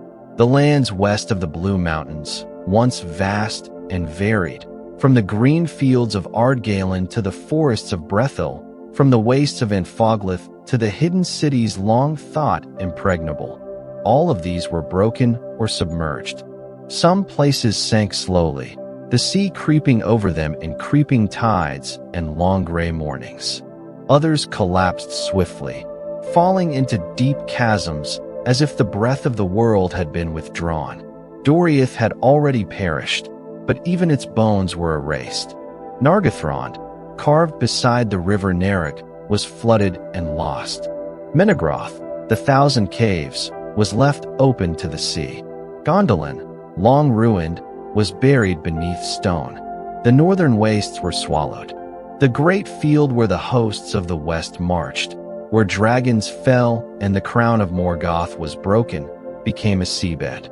The skyline of the First Age slipped beneath green waves. Only 2 fragments endured in what remained of Beleriand. The western coast, where the land was highest, would survive in part as Lindon, a narrow remnant nestled against the Blue Mountains. There, in the centuries to come, Gil-galad would rule as the last High King of the Noldor in Middle-earth. Farther east lay Osiriand, the land of 7 rivers, which remained though much diminished. And barely beyond it, newly revealed in the changed geography, rose Númenor, an island made for men. The survivors of the War of Wrath were few. Many of the Noldor departed across the sea, their hearts weighted by centuries of war and the fading of what they had once believed immortal. The Sindar were scattered, some taking refuge with Círdan, the shipwright, at the havens. Others faded into woods, choosing silence over cities. The dwarves retreated into their halls in Erd Luin, speaking seldom to those above ground. Men who had fought for the light, those known as the Dúnedain, were offered a different fate, granted by the Valar out of gratitude and compassion. They were given a new land, raised from the sea between Aman and Middle-earth. In the tongue of the Valar, it was called Ainur, the land of gift. The men who settled there named it Númenor. It rose alone in the western waters, shaped in a great five-pointed star, bearing forests, mountains, and rivers untouched by war. Its climate was fair beyond compare, its soil fertile and rich. There, the house of Elros, son of Arendelle, ruled as the kings of Númenor, and with them came a long peace, at least for a time. But the elves who remained in Middle-earth carried a different burden. The Noldor had once returned from exile and glory, burning with purpose. Now they looked out upon a changed world with weariness. Only a few of Fëanor's descendants remained. Maedhros had cast himself into fire. Maglar, his last living brother, had thrown his Silmaril into the sea and wandered alone along the shores, singing songs that none remembered. Of their oath, nothing remained but sorrow. Gil-galad, son of Fingin or possibly Orodreth, his full lineage uncertain even among lore masters, took up rulership of the remaining elves in Middle-earth. He established his seat in Lindon, the last western land untouched by the sea's claiming. There he and Círdan built the Grey Havens. Some elves still took ship across the sea, returning at last to the lands of their birth. Yet many remained, too bound to the lands they had loved, or unwilling to abandon Middle-earth while its fate still hung in doubt. For the world, though changed, was not healed. Sauron, once lieutenant to Morgoth, had survived. Discerning the doom of his master, he had forsaken open war near the end and fled into hiding. The Valar had called him to submit and return with them for judgment. But he, full of guile, repented in word only for fear of retribution, and when the hosts of Aman finally withdrew, he absconded into the east. There his spirit endured. His pride remained, cloaked now in patience. Thus the Second Age began not with celebration, but with withdrawal and watchfulness. The world had been torn. Beleriand, the vast western land that had borne the highest works of elven hand, was no more. What remained of its rivers now ran beneath currents. Mountains that had crowned the skyline now served as jagged reefs. The cities raised in secret and love, Gondolin, Nargothrond, Menegroth, slipped from the world's memory. But memory in the minds of elves is slow to fade, and in the ages to come, their minstrels would sing of Beleriand not as something lost, but as something half asleep beneath the waves. When the sea was still, some claimed they could hear hollow songs rising in the tide like wind through distant pine. No mortal endured who had seen Beleriand whole. Yet to the Eldar who remained, fragments survived, in the hands that shaped still beautiful things, and in the grief that lent their eyes a strange sorrow unmatched by time. There were whispers then, in the centuries that followed, that the world had changed in shape, not merely in flooded coastlines or unmapped wilderness, but in its very form. Some lore masters said that the breaking of Beleriand was the beginning of the world's slow bending, a change that would make the undying lands unreachable by sail unless guided by grace. Others said this had occurred already, hidden in the turning of seas. Few dared speak of it openly. The Valar, returned beyond the west, withdrew again into privacy. They spoke rarely of the war. They allowed the elves passage westward still, but sent few messages east. Aman grew once more into a land not thought of as destination, but memory, too far for striving, too bright for mortal mind. The focus of the world turned once more to Middle-earth. Númenor rose to greatness. The elves sailed sometimes to its shores, bringing gifts and memory, and speaking of lands now drowned. Men flourished there, long-lived and wise. But even among them, the sun shone slightly different than in Aman. The silence of the Valar seemed now more absolute, and the limits placed upon mortal life, though still called a gift, began to feel like a boundary unjust. From the loss of Beleriand came not only silence, but longing. For some, it was the longing for the West itself, for ships to cross the seas and break through cloud into light once more. For others, it was the longing for what had once been in Middle-earth, a land where the Eldar had walked in open beauty, where trees had sung, where rivers had carried firelight and starlight both without discord. But now that land slept beneath the ocean, and with it slept the great stories of the First Age. What remained would be remembered only in song. The names Fëanor, Fingin, Turgon, Finrod, Thingol, Luthien would linger not in stone but in legend, passed through spoken word like vessels bearing long-faded light. And those who wandered near the western shores of the world would sometimes look towards the waters with glimmering eyes, not for what might come, but for what had gone before. For though the world had turned, and the lands of the west were drowned, their shape lingered like footsteps pressed into vanished ground. And beneath the waves, where fish stirred silent and oblivious, the bones of kings, the roots of towers, and the broken echoes of lost laments curled endlessly in the current, with no mouth left to sing them, and no ears left to hear. When the fire of the War of Wrath had cooled, and the sea had swallowed the western lands, a quiet lane opened between memory and future. The elves who had remained in Middle-earth looked out upon a shore changed forever, and the men who had stood beside them, the Dúnedain, found themselves not powerless, but watched. Of all the mortals who had walked the long path of the First Age, they alone had stood beside the Eldar in the face of darkness. Their courage in battle, unwavering amid dragons and fire, and their fealty to the light, unbending through generational grief, was not forgotten by the Valar. For though the gods of the West do not often see with mortal eyes, they knew loyalty when born at great cost. Therefore, as the world shifted and the old lands vanished beneath the sea, the Valar shaped for men a gift not of gold or song, but of land itself. Rising from the ocean between Aman and the ruined shores of Middle-earth, an island was made, broad, fertile, untouched by war or sorrow. In form it was a star of 5 points, each arm stretching with hills and rivers, forests and meadows, and in the center, a high green mountain that caught the wind from every side. This was Ainur, the land of gift. Later tongues would call it Anadune in Agenaic, or Númenor, the Western S. The island did not emerge by chance. It had been prepared, perhaps from the first shaping of the world, for a purpose not yet known. Some said Ulmo raised it through waters churned by sorrow. Others believed All placed its foundations like teeth into the roots of the sea. But among those who received it, no one questioned its beauty. The Dúnedain came willingly, transported in ships guided by the Eldar who still sailed the Sundering Sea.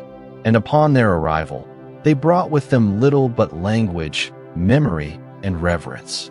The first king of Númenor was Elros Tarmanyator, son of Arindal and Elwing.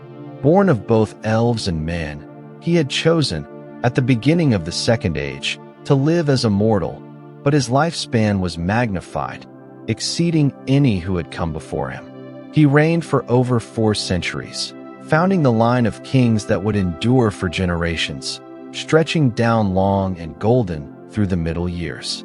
Under his rule, the Isle did not only prosper, it flourished beyond imagination. The fields of Númenor bore fruit little encumbered by blight. Its rivers ran clear, its forests vast and abundant. Though the men of Númenor were not gifted immortality, they lived long lives in health, wisdom, and strength beyond their eastern kin. Yet with elevation came separation.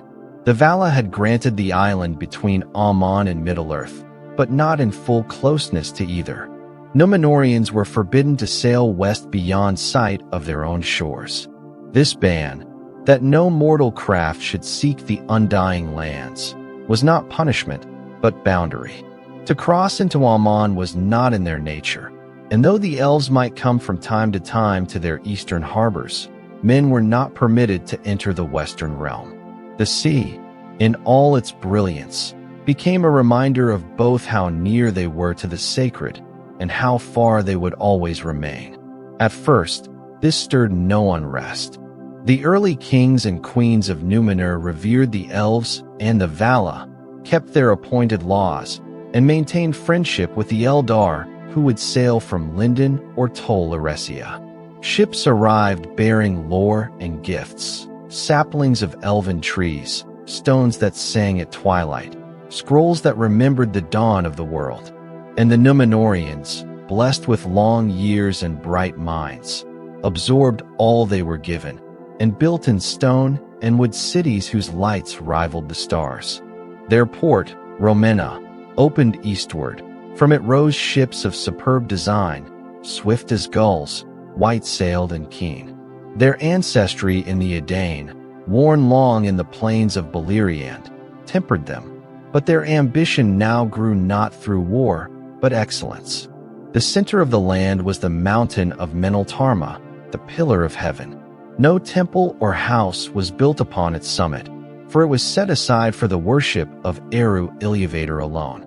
At the summit, winds whispered without interruption, and pilgrims ascended in silence each season for prayer and gratitude. In its shadow was Armanelos, the capital, bright and tiered, crowned in domes of white and gold. Here the kings reigned, and from here justice and lore passed throughout the kingdom. Though the Valar sent no rulers to govern the Númenorians, they were not forgotten. Representatives of the Eldar visited often in earlier years, especially those of the Vanir and the Noldor who had returned to Aman. They came not to rule, but to remember and to renew old kinships. The language of the Elves, especially Quenya and Sundering, was preserved in Númenor with reverence, taught in the houses of the learned, spoken in courts with pride. Agenaic, the native tongue of the Númenorians, developed alongside it, a sea speech formed from distant ages but enriched now by growth and refinement. Yet time, though slowed, was not undone. Elros died, as all men must. His descendants, while long-lived, faded faster. As each generation passed, the memory of their origin remained, but the immediacy of their loyalty began to blur. The isolation of their island, once seen as sanctuary, brought curiosity. Why must the ban remain? Why should death, called a gift, remain so final when beyond the western sea lived kindreds who tasted neither age nor fading? The great beauty of Númenor, though preserved by skill and blessing, began to wear thin beneath longing. But even so, the early years were ones of glory unmarred. The Númenorians built fleets, not for conquest, but for knowledge. They journeyed eastward to the coasts of Middle-earth, where they encountered men unlike themselves, descendants of those who had not fled Morgoth, tribes who remembered only fragments of the ancient wars, if they remembered them at all. To these peoples the Númenorians brought gifts, shared wisdom, taught agriculture, stonework, and law. They established havens and friendly outposts. These early contacts were philanthropic, not imperial. In Middle-earth, their arrival was seen first as a wonder. Tall and strong, these mariners seemed like myths, men more akin to elves than kin, cloaked in sea-colored robes, bearing speech older than memory. The appearance of Númenorian vessels along western coasts reshaped local patterns of life. Markets grew, languages mixed. Entire cultures rose in response to Númenorian example. Sauron, watching from exile and concealment, took note. For while the elves spoke openly and returned often across the sea under the Valar's watch, the Númenorians remained bound to mortality, however prolonged. Their leaders, one by one, aged and passed into rest. Their tombs, built in silent cliffs or in high barrows, became intricate, not merely as resting places, but as memorials against time itself. Kings were buried with ships in sculpted miniature, monuments raised beside waterfalls and stars. The idea of legacy, at first quiet and noble, soon grew into hunger. And though the shadow was distant still, its voice was beginning to stir. Among the line of kings, pride began to take root. The ban of the Valar, once accepted, became a wound many dared not to name. They still climbed Minaltarma in solemn silence, still spoke Quenya as sacred tongue, still received the ships of the Eldar with outward joy. But inwardly, certain lines of thought spread among counselors and lords. Why should the fate of elves and men remain so disjoined? Why? If Arendelle had passed to the stars, if Elros had once stood on Amon's shores, must their children accept separation, limitation, and decline? The Eldar warned of this slow unrest. Certain still sailed from Lindon. Gil-galad sent messages with note of concern. But Númenor stood sovereign, and in its bright halls, layered now with woven carpets and ebony-carved columns, the sea could be heard with less clarity than before. Only when the kings were alone, aging in rooms whose windows faced west, did the silence deepen. This discontent would grow in time, but for the moment, it remained beneath the surface, like a tide not yet turned. As the Second Age continued, Númenor would rise higher still, mastering metallurgy, astronomy, and cartography. Its lords would become legends on distant shores. Its ships would reach the southern seas of the world where no elven keels had ever sailed. Yet the question endured, like wind beneath a cloudless sky. Could an island built on gift endure if gratitude faded? That answer, though distant, would shape the world again in years yet unopened, when pride would outweigh wonder, and the sea that once bore the island up would rise again to claim it. In the early centuries of the Second Age, Númenor stood proud upon the sea, not in arrogance, but in calm mastery of its own prosperity. Its people, the Dúnedain, were tall, wise, and resilient. They lived among high white towers and walked along shores where stars shimmered like broken glass upon black water. They built fleets to sail across the world, shared knowledge with lesser kingdoms, and charted the edges of the map where no names were yet written. From the high places of Armanelos, their capital, kings and queens looked westward toward the undying lands, and eastward to the coasts of Middle-earth. In those years, twilight bore neither sorrow nor suspicion. But as with all things touched by time, stillness became restlessness, and restlessness decay. Though Elros and his early successors ruled with reverence, each generation that followed lived further from the pain that had ennobled their forebears. The memory of the War of Wrath grew distant. The great trust gifted by the Valar became a habit rather than a reverence. And the ban, that mortal ships should not sail west to look upon the deathless realm, evolved from a sacred boundary to a point of discontent. To their eyes, the elves continued to cross the sea freely, returned from Amon younger and wiser than when they departed. But the Dúnedain, blessed though they were, did not share in the same immortality. Each king and queen died, long-lived, honored, and mourned, but buried nonetheless. Their days, no longer tragic like those of other mortal men, became anxieties measured in dust and division. Gratitude gave way to questions. Why were they not granted full life without end? Why were they forbidden the very lands their ancestors had once glimpsed? What truth lay beyond the horizon that they were not allowed to approach? The elves, though still welcomed for a time, became uneasy in Númenor's company. Though they came bearing gifts and song, they heard in the halls of nobility the sound of doubt, and within that doubt, resentment. The Númenorians began to avoid elven tongues, slowly turning from Quenya and Sundering in court and speech. Those who remained faithful to the old ways were called the Elendilai, the elf friends, and though once held in honor, they began to be set apart, watched closely, and consulted less often. The shift was not sudden but gradual, like wind carving stone. And then the figure came who embodied that shift in full. Sauron had dwelt in Middle-earth since the end of the First Age, a shadow coiled around ruins and gathering strength. Though he had once served as a Maya under all, he had long bent his will to Morgoth, and with the fall of his master, he became a dark lord in his own right. For centuries, he worked from hiding, raising armies, corrupting tribes, and turning the hearts of men toward darkness. His dominion spread quietly across the east and south, forming temples among mountains and building a fortress high above the river Anduin. This fortress bore the name Barad-dûr. From it, he cast his influence into the lands beyond, bringing kings under his sway.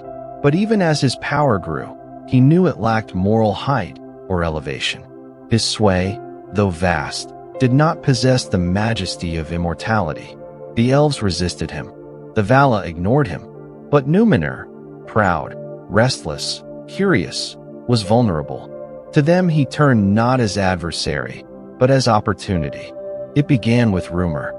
Reports reached the Númenorian shore that Sauron had declared himself king of men in Middle-earth. The Dúnedain, still mighty, still wise in council, were angered by the insult. Such a title, they said, belonged to the lords of Númenor, heir to Elros and blessed of the Valar. A great host was assembled, and with grim sails the Númenorian fleet crossed the sea in grandeur not before seen. Cities on the coasts of Middle-earth trembled, and Sauron's own lieutenants fled before them. Seeing that he could not win through battle, Sauron chose another path. He surrendered, and more than that, he allowed himself to be taken to Númenor in chains, not as prisoner, but as counsel bound by reward. For he had seen their hearts. There, bound in iron but unbent in thought, Sauron arrived at Armanelos and stood before King Ear-Pharazôn. Ear-Pharazôn had taken the throne by force of will and pride, marrying his cousin Miriel against her will and claiming authority beyond his birthright. He was strong of stature and unyielding in temper, ruling not in service of the past, but in pursuit of glory. In Sauron he found a mirror of ambition, dark, silver-tongued, direct in word and mastery of fear. Within a few short years, Sauron passed from captive to counselor, and from counselor to high priest. Victory by blade had turned to conquest by voice. It was not by coercion that Sauron corrupted Númenor. It was persuasion. He spoke of truth buried by the Valar, who, he claimed, hoarded immortality for themselves and the Elves alone. The ban, he declared, was not a gift of protection but a method of control. Eru Iluvatar, the One, he insisted, cared nothing for the children of men and could be challenged or dismissed. Life's limit, he argued, could be lifted by strength, by dominion, by mastery over death itself. Through subtle flattery and ancient lies, he re-established the worship of Melkor secretly within the halls of Númenor. In the shadow of the mountain, altars rose. Fires were lit not for warmth, but for sacrifice. Those who resisted, those who remembered the old friendship with the Elves, were hunted or exiled. The faithful fled to the western coasts. Among them stood men of noble line, Elendil and his sons, chief among them Isildur and Anarion, who preserved the old names, the old prayers, and kept the white tree alive in hidden groves. As Ear-Pharazôn aged, fear tightened its grip. Behind his crown, he heard Sauron's whispers that death need not come, that if Valinor itself could be reached, if the undying lands could be taken, then life eternal might be seized by force and ruled forever. Ear-Pharazôn believed, and he commanded the building of a fleet unlike any seen since the world began. The ships were black and nailed with gold. Countless sails filled the sea. Their keels were heavy with arms and fear. And when the day came, Ear-Pharazôn stood at the prow of the lead ship, his eyes fixed westward. Though forbidden by the ban since the founding of Númenor, he set forth to challenge the gods, no longer asking, but demanding endless life. Sauron remained behind, smiling through the walls of the temple he had built atop the mountain where once the faithful had prayed. The fleet came to Amon, They landed upon the shores of the Undying Lands. A silence deeper than sea or shadow greeted them. No sword was drawn. No resistance came. And as Ar-Pharazôn stepped onto the land forbidden, the powers of the world did not speak, but they turned instead to Iluvatar. Then the world changed. The earth shook, the sky burned, and the sea rose. Aman was removed from the circles of the world, hidden beyond reach. A straight path remained only for those permitted, but for mortals it was now unreachable. The physical shape of the earth, once flat, bent and curved, and Númenor, once proud, now hollowed by shadow, was swallowed by the sea. It descended into the abyss with its cities, its towers, its harbors, and its king. The mountain Minaltarma, where once voices had risen in prayer, disappeared beneath waves that no longer whispered. Sauron, still in his temple, laughed. But he too was caught in the ruin. His physical body, though powerful, was destroyed. His spirit fled eastward. Thinner now, and more reliant upon guile than beauty, he would never again appear fair to the eyes of men. But he endured. His purpose remained. Among the faithful, only a remnant had survived. Elendil, Isildur, and Anarion had sailed eastward before the storm, at the guidance of the Vala and the prompting of Dream. They landed in Middle-earth, bringing nothing of their former glory save wisdom, humility, and the memory of a land drowned by pride. In the north they built Arnor, in the south, Gondor, and at the heart of both, they planted the seedling of the White Tree, the last relic of what had once connected them to light. So was Númenor lost, not by blade or fell beast, not by illness or invader, but by the slow corrosion of desire. A kingdom raised from gift, shaped in peace and honored by stars, sank into the dark not for lack of power, but because power became its idol. The silence that follows its name in elven songs is not from shame alone, but reverence for something that might have lasted forever had it not looked beyond what was rightly given. And in the east, in shadows undisturbed by flood, Barad-dûr remained, its stone uncrumbled, its forge unquenched. Sauron lived, and he waited. The sea that consumed Númenor did not spare its shores. Its rising was not of tide nor storm, but of final reckoning. The land that had once flourished beneath the hand of the Vala was dragged beneath the deeps, folded into silence. Mountains broke. Cities perished. The high pillars of Armanellos stood for a moment above the waves before slipping into foam. And with it, the last of the great kingdom of men in the west was gone. Yet all did not perish. Not all ships sailed into ruin. Among the faithful were 9 ships, guided by the will of the Vala and by foresight not yet fully named. These vessels, built in secret and loaded in haste, bore a remnant of the Dúnedain, those who had not turned to Sauron, who had refused the black altars, who still remembered the friendship of the Eldar and the old songs spoken in Quenya when stars were young. At their head stood Elendil, of the line of Elros, tall and grave, bearing no crown but measuring in his face the sorrow of 1,000 years. With him sailed his sons, Isildur and Anarion, both strong of will, tested by shadow, and bound to memory. Their journey was long, but they found land, the eastern shores of Middle-earth, scattered and broken from the same upheaval that had drowned Beleriand and destroyed Númenor. They did not come in conquest, nor with songs. They landed quietly, even gratefully, and looked upon the wild coasts not with hunger, but with the silence of those who survive. What they bore were few. Some relics of Númenor, some slabs of knowledge, and the White Tree, brought by Isildur at great cost, its sapling hidden beneath cloak and storm. Upon the shores of Middle-earth, they built anew, not as one kingdom, but as twin thrones. Elendil claimed the northern lands, wide and empty, where forests swept like rivers into distant hills. He founded Arnor, the land of the king, in the region of Eriador, where the spire of Amon's soul would one day rise. At Númenor beside Lake Nanuil, He raised his capital, less a city than a seat of remembrance, from which kingship flowed not through rule, but through stewardship. The northern kingdom became a place of peace, spanned by watchtowers, roads, and strongholds lightly manned. Here Elendil ruled with wisdom, bearing the title High King of the Dúnedain in exile.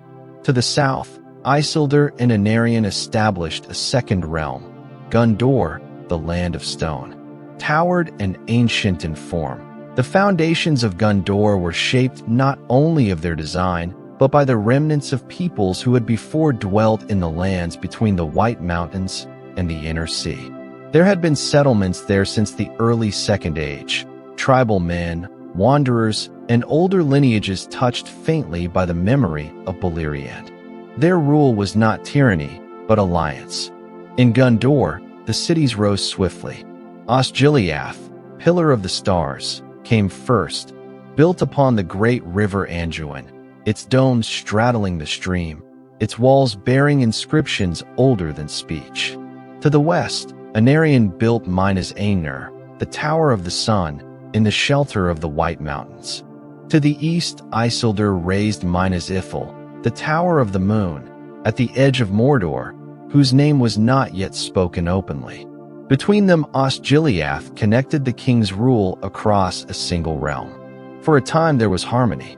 Arnor to the north and Gondor to the south, sundered by leagues of land, but united through lineage and law.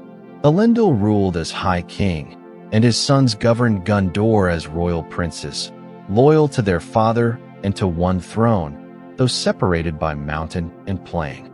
The flame of Númenor, though diminished, had not been extinguished. The white tree bloomed again in Minas Ithil, its silver leaves gleaming in the morning with light long unseen in the east. The elves observed from a distance. In Lindon, Gil-galad received the news of Númenor's fall and the rise of the Dúnedain in exile with measured gravity. Their line was true, their rule was just, and though their longevity was shorter than before, their wisdom remained deep. Envoys passed between them, silent alliances, pacts sealed without banners. The Dúnedain, though now rulers of land, remained students of time. But peace, as it had never lasted in the west, would not endure in the east. Sauron, though cast down with the fall of Númenor, had survived. The fire of Amon's judgment had destroyed his fair form, but not his will. He returned to Middle-earth in secrecy, broken and bitter. Though he had once ruled by beauty, he now learned to rule by fear. No longer could he appear as Annatar, giver of gifts, bearer of light. His shape twisted into dread, his body darkened, and his gaze, though veiled behind clouds and walls, turned with concentrated hatred toward the new lands of his ancient enemies. Their return, their kingship, their tree, all stood as defiance. In the dusted valleys east of Gondor, he began to move with renewed force. Mordor, unchecked during the early peace, had festered beneath silence. Barad-dûr was rebuilt, tall and iron-boned. Its foundations, laid in the elder days, remained, and into them Sauron poured all that was cruel and cunning. Orcs were gathered once more from the mountains, trolls awakened from the hollow darkness, and men, twisted by old alliances and promises in flame, were brought into his service. Mouths that had once spoken lightly of the West now uttered only dread. It was during this time that Sauron took back something of old power, not by siege or trickery, but by possession. Minas Ithil, the Tower of the Moon, was assaulted under cover of dark. Taken by overwhelming force, it fell before Gondor could reply. The white tree that stood there was hewn and burned. Though Isildur survived and fled north, the land was soured. The tower became a place of shadow, a mirror of its name inverted, Minas Morgul. Its light became sickness. Its walls bled mist. The threat could no longer be denied. Elendil, still High King in the north, sent word to Gil-galad. From Lindon and Arnor, and from the scattered refugees of the Noldor and Sindar still living east of the Blue Mountains, allies were summoned. From Gondor came the remnants of the southern armies. From the Misty Mountains, late messengers arrived bearing news of growing darkness. Secretly, across rivers and ridges, a final alliance began to form. But before the war would kindle, the Dúnedain in exile built all that could be raised in wisdom and war. The Palantiri, seeing stones of Númenorian craft, were distributed across the high towers of both north and south. From Amon Sul to Osgiliath, these stones allowed the realms to speak even when roads were closed. And through them, like candles glimpsed in the fog, Elendil and his sons maintained one kingdom, separate but united amid growing shadow. The last piece of that age lasted only long enough for arms to sharpen and towers to flame with watchfires. The Dúnedain in exile had founded realms of justice and wonder, but they had done so upon the edge of the scar left by Melkor, where Sauron still walked with the legacy of his master. The fire that had drowned Númenor had left him smoldering, and now, through the black teeth of Barad-dûr, his will would move again. The kingdoms of men would not fall easily, and their story, though steeped in sorrow, had not yet ceased to rise. In the centuries following the fall of Númenor, the shape of Middle-earth hardened into new patterns. The kingdoms of Gondor and Ainur stood tall, their halls echoing with speech descended from Númenor, their walls marked by signs older than memory. The Elves remained in Lindon under Gil-galad, High King of the Noldor, watching the east with cautious silence. Between the lands of men and the surviving elf kingdoms, the world held its breath between war and peace. It was during this time of quiet that another realm rose, subtle, swift, and deceptive in its promise. South of Lindon and east of Khazad-dûm, nestled in the region later called Eregion, a new elven settlement was founded. It grew not from survival or exile, but from ambition and craft. The Noldor who dwelt there were drawn by knowledge, smiths, builders, gem cutters, and lore masters. Celebrimbor, grandson of Fëanor, led them, his hands steady and his will keen. Unlike his forebear, he did not pursue dominance or renown, but sought to perfect craft unmarred by wrath. He and his people came into contact with the dwarves of Khazad-dûm, the stronghold later known as Moria. Unlike so many others in the world, these two peoples, the Noldor and the dwarves, formed a bond not in distant reverence, but in shared labor.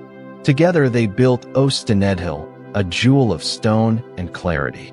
Between the hammer of the dwarves and the light-touched skill of the Noldoran smiths, Eregion became a realm of mastery not seen since the days of Tirion. Roads were renewed, bridges built, halls carved with precision. The doors of Khazad-dûm, which opened westward into Eregion, bore the finest inscriptions of elvish design, filled with both honor and mystery. Even the harsh sounds of dwarvish tongues softened in those days, tempered by admiration. But even wisdom can invite temptation, and in this fertile ground, a shadowed voice found purchase.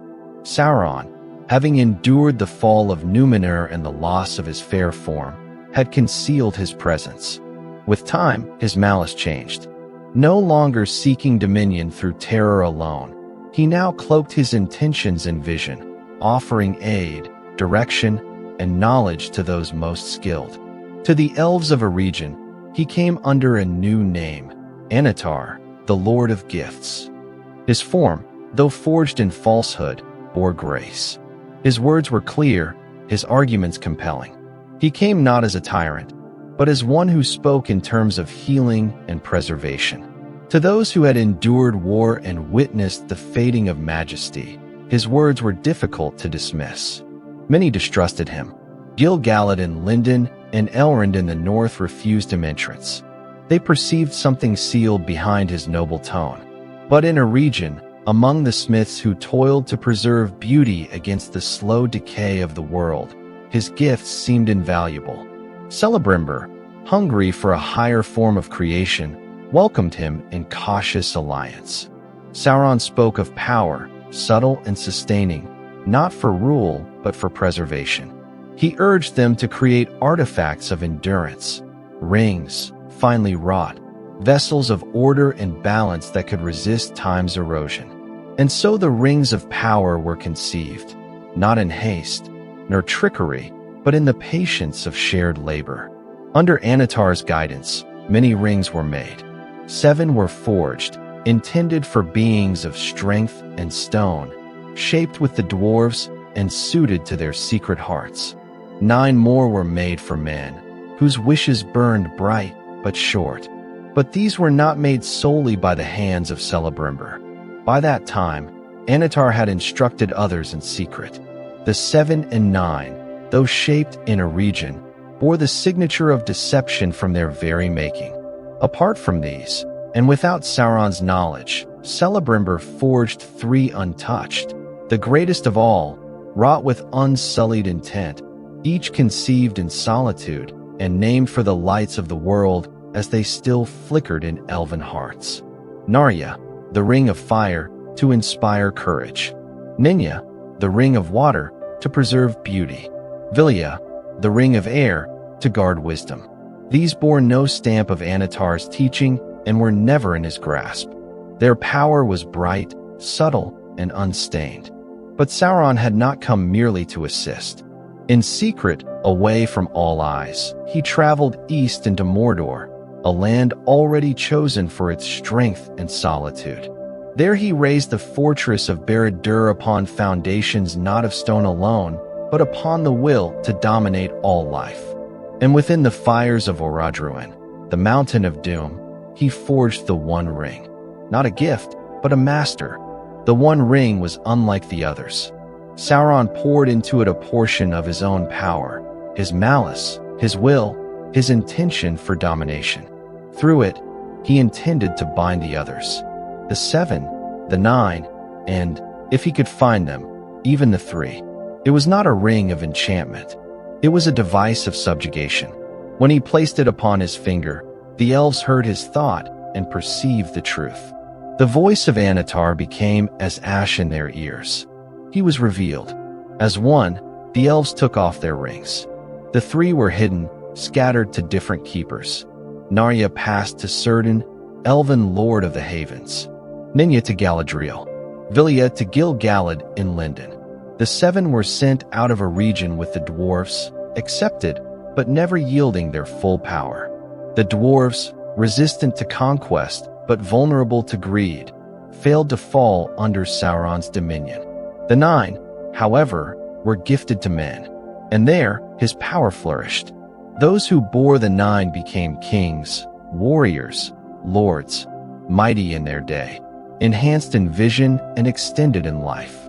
But their years turned into shadows. Their souls drifted under Sauron's will.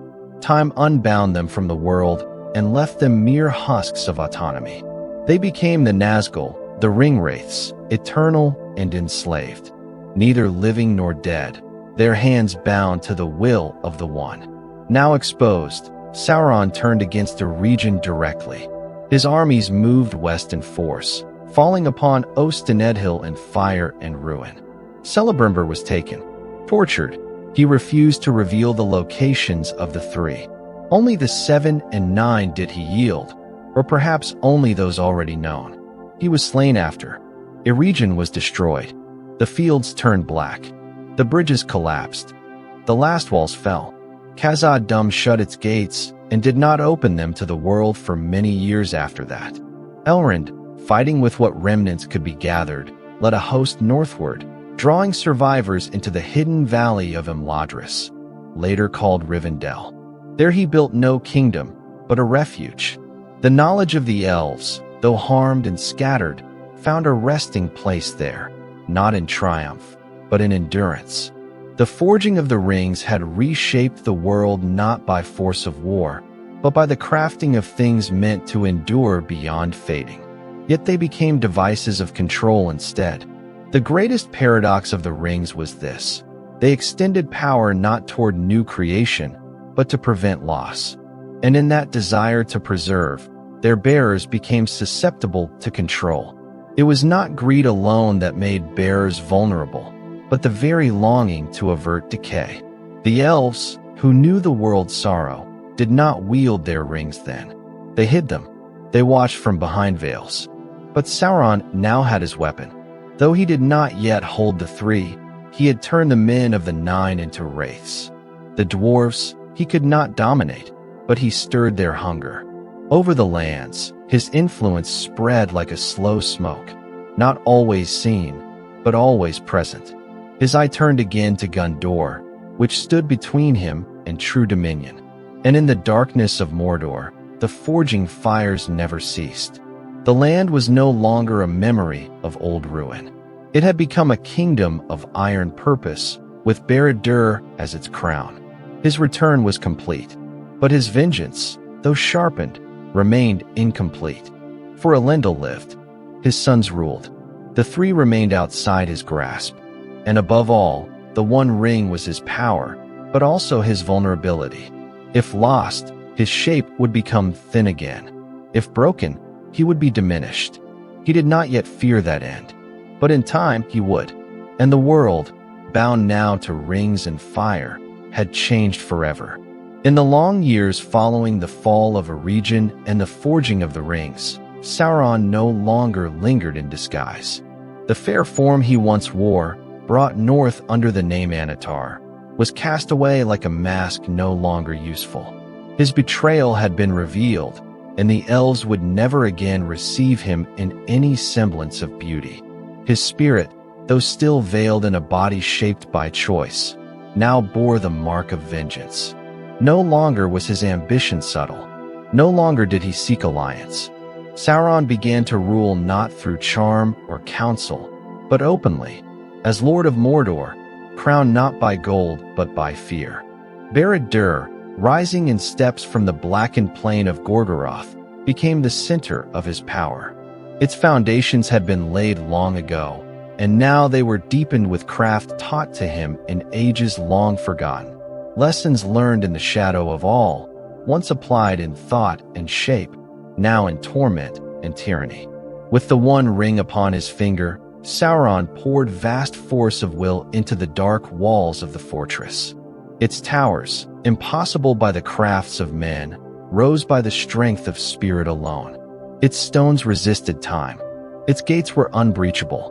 From the eye that gazed over the slain land came no fire at first, but watchfulness, ceaseless and consuming. In Mordor, the armies of the Dark Lord grew. Orcs, once scattered and disorganized, were bound under command and language. The creatures called trolls, thought to be mindless and directionless, now moved with intent. And the corrupted men of the east and south, tribes who had once been sundered by greed or illusion, were drawn openly to his standard. He spoke to them not as a deceiver, but as master.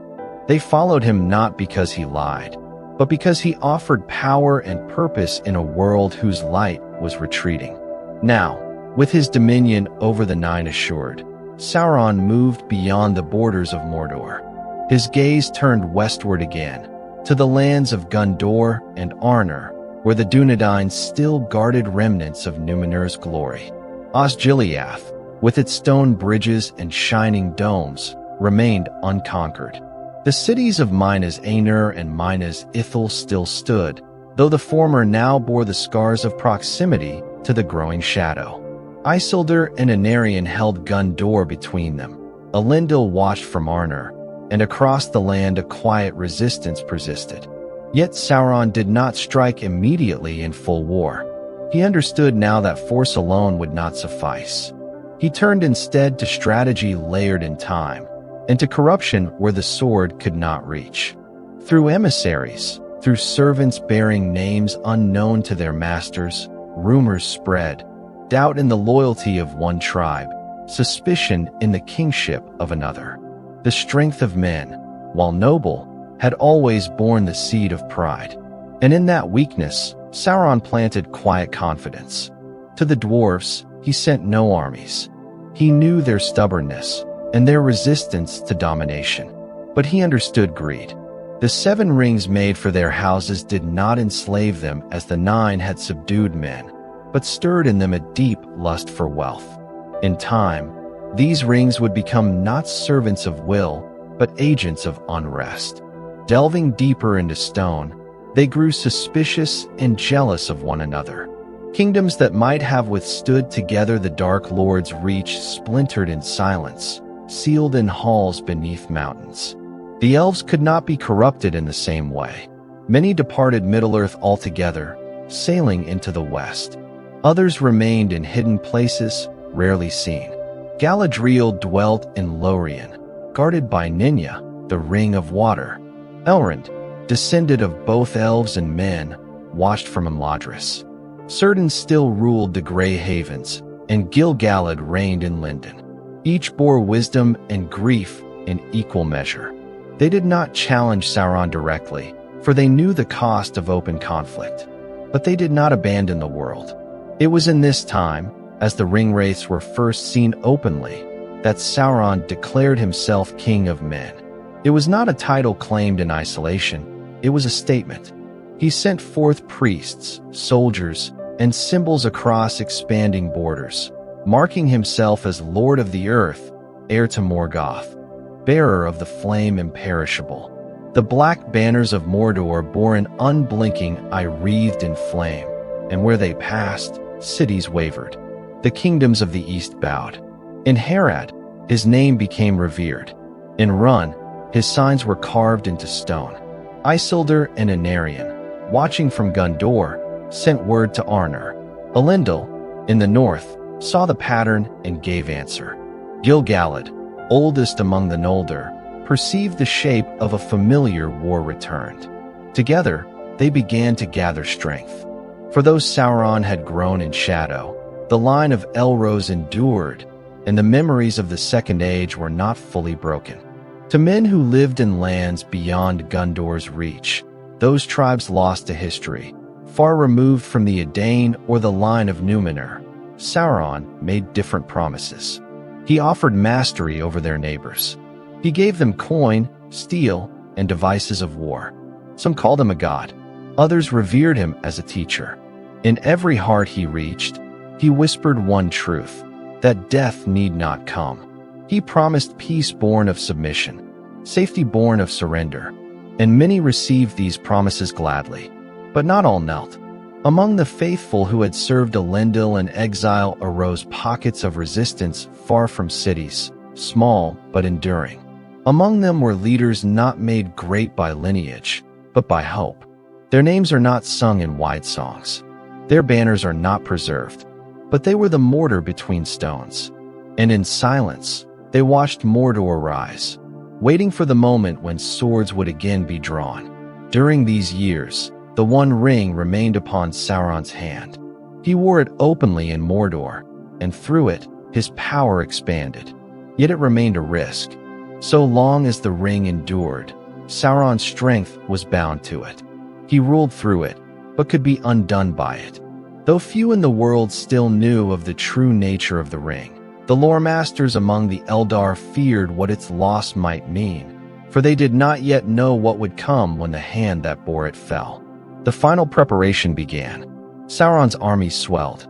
The plains of Gorgoroth trembled beneath the march of disciplined hosts. Siege engines were raised along the Ephel-Duath. The Black Gate at the entrance of Mordor was fortified, and the Tower of Barad-dûr sent forth a dark light by night. The Nazgul, no longer concealed, rode from fortress to fortress, dread given form. And in Mordor's deep, the forges did not rest. Weapons blackened in soot, armor shaped from iron, and wool was clad with runes of command. Wolves bred in cages. Fell beasts stirred, bound for unknown skies. Nothing within Sauron's realm was done without purpose. Every grain of ash bore direction. Every blade existed not only to kill, but to dominate. Still, Elendil stood watch. Still, Gil-galad waited. The shadows lengthened, but the fire in the west had not yet waned. The banners rose in silence across the plains of Middle-earth, the quiet before the last great war of the Second Age. Sauron had pressed westward from Mordor, intent on dominion not just through force of arms, but through final mastery of all wills. The kingdoms of men found their borders strained. The towers of Gondor stood defiant, but behind their battlements moved the windless fear of encroaching darkness. The elves, fewer in number now than in the elder days, withdrew to hidden places, bearing their rings silently. The dwarves, long secretive, shut their gates and readied for siege. And in the land between rivers and ruins, ancient oaths began to stir. Sauron ruled from Barad-dûr, and in his hand he still bore the One Ring. His mastery had grown from careful planning, not rashness. He did not seek to burn the world yet, but to bend it. Cities seized by the ringwraiths did not fall into ruin alone. They became centers of fear, walls echoing with orders made in voices no longer human. And yet, amid the movements of these dark legions, a gathering was at work not in shadow, but in long-prepared light. Elendil, High King of the Dúnedain, summoned all those faithful to the western line. From Ainur, the men of the north came clad in mail, their helms silvered, bearing the memories of Númenor. From Gondor came the hosts of Isildur and Anarion, crossing the White Mountains and the plains of Calenardin to join their father's standard. Their numbers were greater than any seen since the founding of their kingdoms, and their eyes bore the resolve of defeat resisted. To the northwest, Gil-galad gathered the elves of Lindon and beyond. High King of the Noldor since the earliest years of the Second Age, he remembered the destruction of Beleriand and the fall of the Eldar's greatest cities. In him burned a fierce memory of sorrow unhealed. He called upon the scattered Noldor, the Sindar remaining in Middle-earth, and those of hidden realms who still bore weapons forged when the stars were young. Among them walked Elrond, herald of Gil-galad, a half-elven guardian whose wisdom, though not yet widely known, would endure beyond the years of his king. The alliance was forged not in sudden declaration, but in many small meetings, councils and high halls, messages carried across rivers and ridges, silences weighed between eyes of ancient knowledge and mortal fire. No voice objected. All knew the enemy. And thus, the last alliance of elves and men was born, not in hope of triumph, but in the shared refusal to bow. Their armies met in the towered fields of Imladris before turning east. Their provisions were made, and factions gathered beneath a unified banner. The warriors of Númenorian descent, bearing the seven-pointed star, stood beside those who had never beheld the sea. The elves, timeless in countenance and sharp-eyed in war, moved with quiet purpose. Dwarves came in small number, but none were idle. Certain sent ships to support the supply of arms. From the lands of Eren Galen came a few, green-clad archers who spoke seldom, but they came. Even those who might have once kept apart now understood unity. The march to Mordor was not swift. The distance covered from the northwest across the breadth of Middle-earth took years. Along the way, cities were liberated and roads long held by fear reopened. The war did not begin at the Black Gate. It unfurled like a wave approaching shore. Each campfire a signal, each trumpet fall a stone split from the mountain. Sauron watched from his dark tower as the alliance approached. He did not send his entire host at once. Skirmishes flared along the route, ambushes in forested steppes, spider things loosed in forgotten dells, creatures lost even to memory stirred from barrows. But the strength of the alliance pressed forward. By the 7th year of the campaign, the host stood before the gate of Barad-dûr. The siege of Mordor would endure for 7 years more. It was not a battle of a single field, but of encirclement, attrition, and endurance. The armies surrounded the plain of Gorgoroth, laying siege to the Black Gate itself, Morannon, and the fortress of Barad-dûr to the southwest. Sauron's forces, unceasing in number, poured forth from hidden paths and deep tunnels. Trolls bearing stoneplate armor shattered lines. Orcs attacked in waves dense as ash storms. Fires spilled across the battlefield. Yet the alliance held. In the early years of the siege, there was triumph. The armies of the west drove Sauron's servants from several strongholds. The mountains of shadow were pierced by secret attacks, and streams clogged by long-sought sabotage yielded passage lost for generations. Minas Ithil, taken years before, was momentarily reclaimed. Anarion, brother to Isildur, fought there with strength and clarity. His banners on the Tower of the Moon renewed hope among the southern host. But the war took its toll. Year after year, the siege did not break. Baradur's foundations held steady, bolstered by the power of the ring and the iron will of its master. Its walls did not weaken. The eye above it burned steady. Though the forces of the west maintained the siege, exhaustion grew. Figures once vibrant slowed. Horses withered. Officers passed into weariness, and elves, though long-lived, bore the burden of time more deeply. Hope degraded like stone beneath steady rainfall. Then, in the 7th year, Sauron himself at last emerged. He descended from Barad-dûr like a flame consolidated into shape.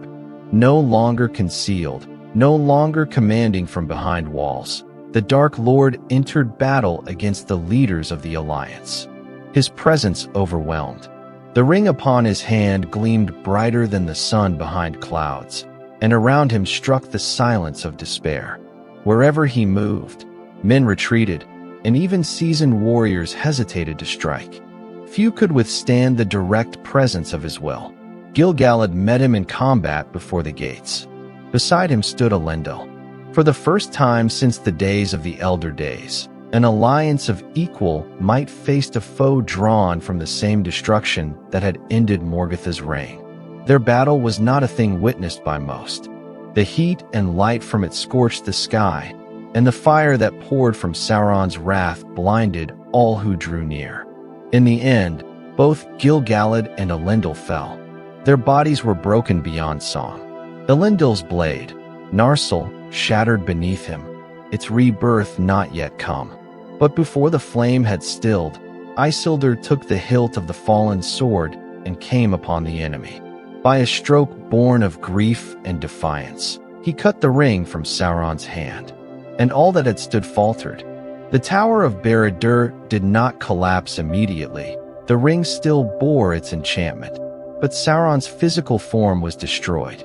His spirit was cast out, bodiless and diminished. His armies broke.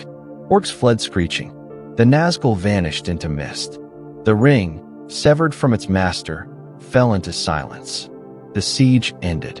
Victory was claimed, but joy did not follow.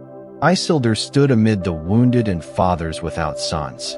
His brother Anarion had been struck by a stone before the gate and slain. His father lay broken at his feet. The cost had been immeasurable, yet still, the ring had been taken. Elrond urged its destruction. Certain spoke as well. The ring, they understood, could only be unmade in the fire where it had been forged, within the heart of Mount Doom. But Isildur, son of the West, heir of Númenor, claimed it by right of conquest. The ring was not taken simply for treasure. In it, Isildur saw reparation, a token for his house and his line. He named it a Wur-gild, a recompense for wrongs suffered, for wounds that would never heal. None could dissuade him. So the ring passed into secrecy once more. The war was over. The alliance was victorious. But beneath the ash and the broken banners, the heart of doom had not been silenced, merely delayed. Sauron was gone. His fortress was broken. Yet the fire preserved in gold endured, carried not by orc or wraith, but by a man of noble heart who did not yet know that the burden he bore would summon shadow again. The plain of Gorgoroth lay scorched, covered in ash and blood. The fires of battle had dimmed, but their smoke still drifted across the lifeless sky. In the heart of that ruin stood Isildur, son of Elendil, sword hilt clenched in hand, breath heavy in the silence that followed the unmaking of a body born of shadow and will. The blade Narsil, though broken in his father's fall, had achieved what none before it had done.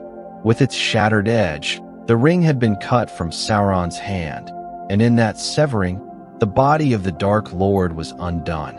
His defeat was absolute in form, but not in essence. Sauron's physical presence collapsed. His armored shape, once vast and crowned in black flame, turned to vapor and faded into the wind. The fire that had radiated outward from his being shook the sky and ground, then fell still. Yet those canny in silence, those who remembered the older tales of Morgoth, knew it for what it was, a retreat of form, not of spirit. For the One Ring endured, and through it, so too did the essence of its maker.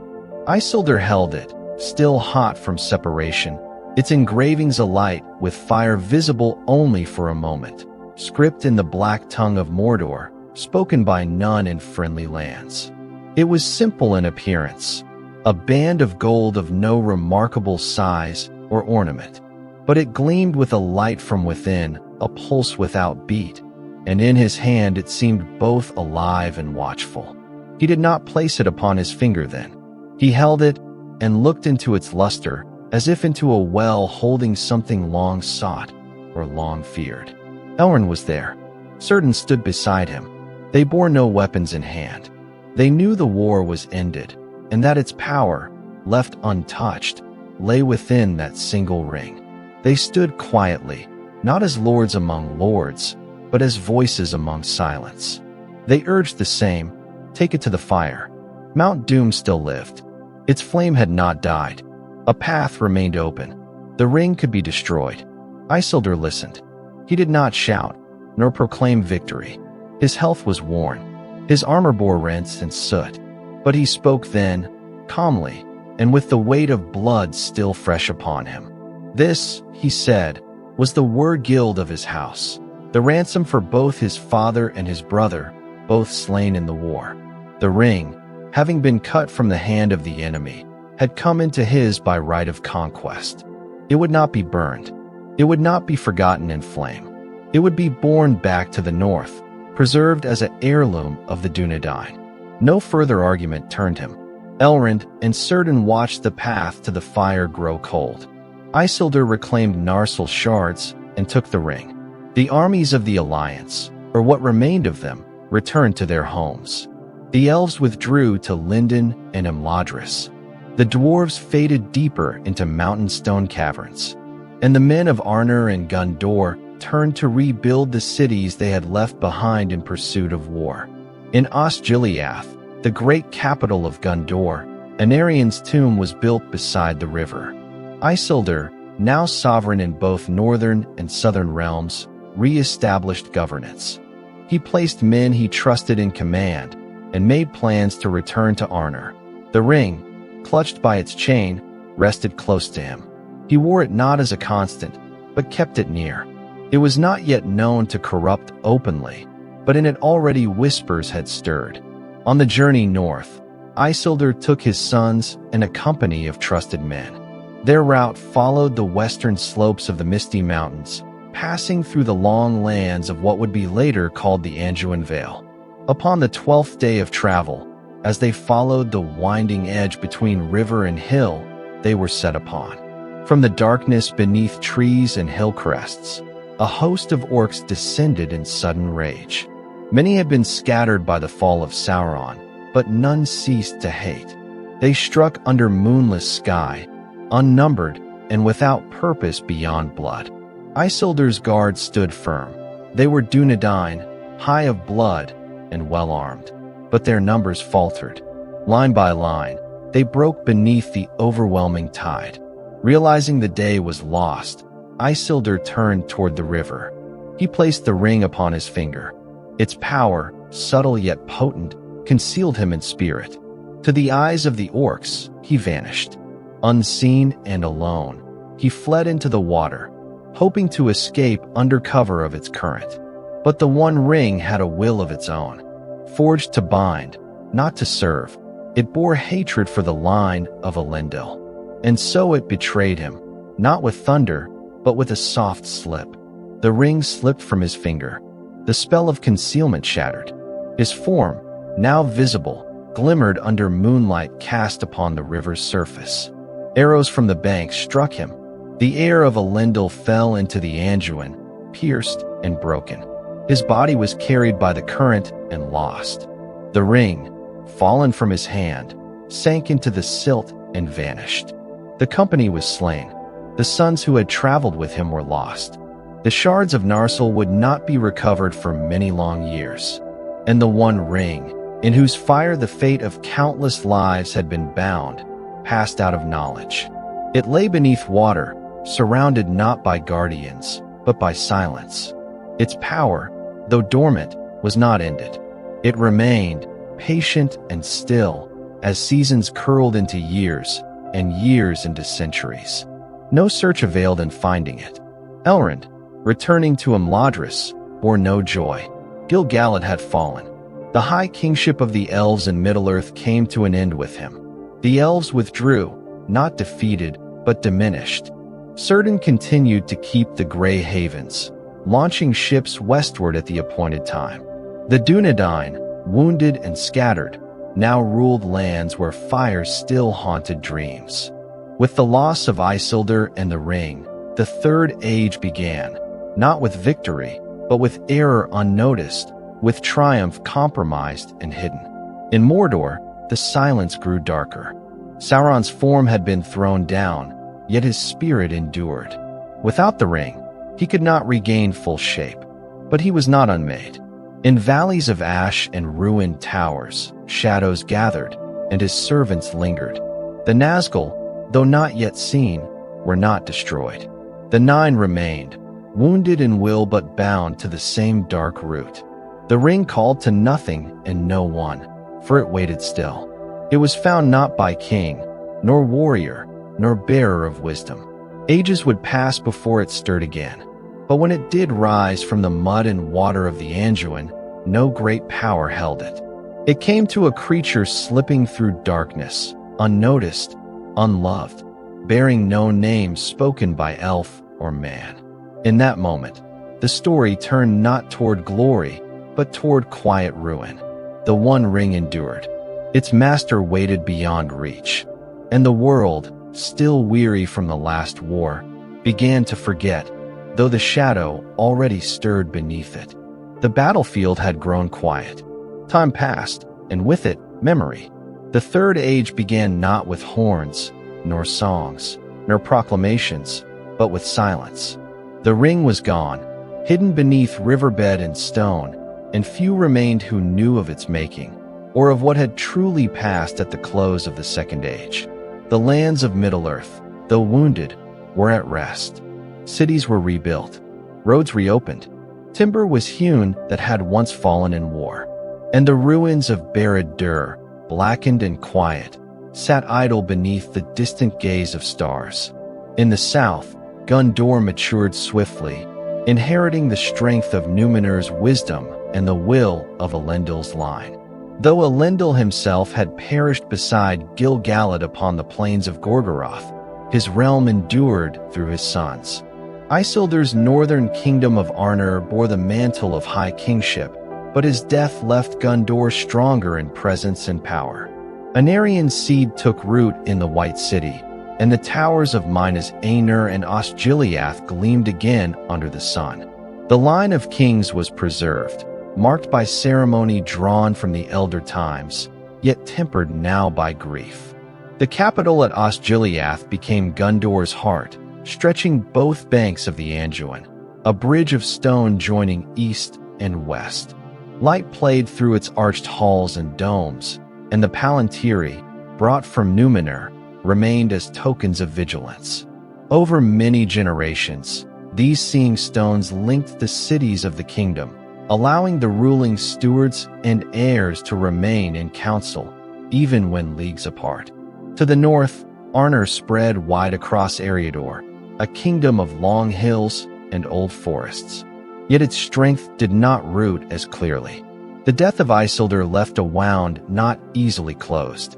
Without a strong hand to unite its scattered holdings, Ainur slowly splintered. In the centuries that followed, the northern realm divided into three: Arthedain in the west, Cardolan in the south, and Rudor in the east. The break was not violent at first, but political, driven by lineal dispute, differing memory, and growing distrust. Each realm claimed descent from Elendil, but none bore the force or unity to claim more than their own narrow border. While the kings of Gondor strengthened their coastlines and reached through the green hills to the Sea of Run, the lords of Ainur began to dwindle, both in numbers and renown. In the quiet spaces of the north, wild lands crept between villages. Wolves returned to forgotten valleys. And east of the misty mountains, the rolling shadows remained.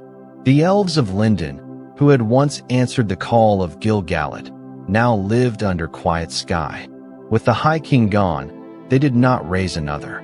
Círdan maintained the havens, launching ships westward for those whose time in Middle-earth had ended. Elrond returned to Imladris and maintained his own house, not as ruler of a realm, but as keeper of wisdom. Lothlorien, still closed to the wide world, remained quiet under Galadriel's watch. The Three Rings were still held, their power now sealed against decay. Yet none who wielded them dared challenge the silence that had followed Sauron's fall. With his form broken, but his ring lost, none knew if he truly remained. But the watch was ever in place. Gondor built its strength upon the memory of Sauron's defeat, its kings raising statues and towers where once the shadow had stood. The southern provinces of Ithilien and Lebanon seeded orchards and villages along the river's curve. The Anduin bore ships upstream, bearing silver and grain. In Dol Amroth, the line of princes took ancient root. The company of loyal households preserved their own traditions, honoring both men and elves. Inland, the guardians of the White Tree ensured that the memory of Elendil would never truly pass. Below the court, the dead were entombed in marble vaults, dressed in armor that might not rust, their blades laid upon cloth embroidered with stars. Yet time, even in long-lived kingdoms, cannot be stilled. In Osgiliath, the Palantir remained, but its vision faded. Wars had scratched its surface. Memories clouded it. Lords peered into it less often, wary of what they could or could not hear. In Minas Ainur, later to be named Minas Tirith, the kings took longer to reign. Council deepened. Action slowed. In Minas Ithil, already near the dark slopes of Mordor, strange winds blew through the corridors in the deepest hours of the night. Watching towers began to report unrest, movements in the darkened valleys, fires upon black ridges, ruins unsettled in stillness. In the east and the south, far from Gondor's towers, Sauron's old servants stirred. The men of Harad did not forget the old whispers. Though they had bowed before Gondor for a time and traded in the markets of Pelargir, their chieftains taught other stories in shadows. In the deserts beyond the river Harnan, black banners were still raised in forgotten rituals, and old promises were spoken again by voices wrapped in secrecy. In Run, east of the Sea of Nirnan, Sauron's empty throne was not seen as vacant, but as preserved. Tribes sent emissaries west, not in peace, but in watchfulness. These lands, unknown to the western stewards in every fullness, remained half-seen. The Dúnedain of the south grew cautious. Forts were raised far up the Anduin. Guilds trained scouts and limited exchanges. Messengers did not return. The border, once fluid with market and message, turned to stone and empty tracks. In the north, Arnur's division proved fatal. Rudor fell into unrest. Its lords, less grounded in Elendil's line, grew proud and fell into alliance with strange powers. Men of darker tongue passed into its highlands and built halls and woods where wolves walked in unnatural patterns. In Cardolan and Arthedain, suspicion grew. Scholars examined the Palantiri and found their messages broken. In hidden caves beneath hills near Amon's Sul, stones trembled where none were touched. Wraiths, not yet seen, whispered faintly through the trees. Then came the shadow given form in the north, the Lord of Angmar. None knew his name, only that he had risen suddenly from the wastes of the northeast, beyond the Etten Moors, beyond the Fordwaith, where few tales ventured. A tall commander in black, crowned and veiled, who wielded fear as others wielded the sword. His speech was cruel not in volume, but depth. The air around him seemed to pull heat out from those who opposed him. He knew the names of those long dead. He raised towers in Carn Dum and swept slowly into the vulnerable ruin of Rudor. There he found command easily. The hill tombs of Ainur were robbed. The lands of Cardolan burned. The line of Isildur withdrew into dwindling ranges, their captains replaced by chieftains. Wolves grew in size and voice. The Barrow Downs, once a place of respectful memory, became haunted ground. Though Elrond sent aid, and Círdan called the faithful to war, too much had been lost. Arthedain, last of the three northern realms, endured longest, but in time, it too shattered. When Fernast finally fell, the kings of the north were no more. Though Almar was eventually broken, hurled back not by elves or men alone, but by the summoning of force from Gondor under King Ernir, it was too late. The kingdom of Ainur, the legacy of Elendil's high seat, was gone. Its towers crumbled. Its roads faded under root and frost. The Palantiri of the north were lost, scattered, broken, or stolen. The northern Dúnedain, reduced in number, passed into wandering. They no longer claimed thrones, but watched in secret, cloaked in gray, guardians of roads that most had forgotten existed. In the quiet spaces between ages, none knew the full tale. But the wise began to understand what had gone unseen. Elrond watched as the ringwraiths returned in silence, their forms no longer mortals corrupted, but holy shadows bound to the One. They did not declare names. They did not raise banners. They passed through forest and field as cold upon water, silent, shapeless, and unyielding. In Imladris, in Lorien, in the west beyond the sea, the thought returned again. Sauron had never been truly defeated. The ring was lost, but not broken. The Lord of the Rings could rise again if he reclaimed it, and the One had not been destroyed. It waited, perhaps unchanged, beneath the waters of the Anduin, or buried beneath moss and time. But it had not perished. Those who bore the three now watched even more closely. Galadriel in her forest, Elrond in his valley, Círdan at the sea. They bore no open armies, gave no open warning. But beneath their peace, their memory never slept. And in the darkened lands where fire had once burned sky into shadow, the wind began to shift. The memory of kings held long in Gondor, even after the thrones stood empty. For more than 2,000 years the southern kingdom had endured tides of shadow and time, repelling hosts from Harad, resisting whispers from the east, rebuilding stone where flood, fire, and failing resolve had nearly hollowed its strength. Yet in the Third Age, ruling not as kings but as custodians, the stewards bore the burden of the realm without claiming its crown. Theirs was a seat held in trust, never ascendant, never relinquished. Their name was Hurin, descended, though not directly of Elendil's house, from the Númenorian line.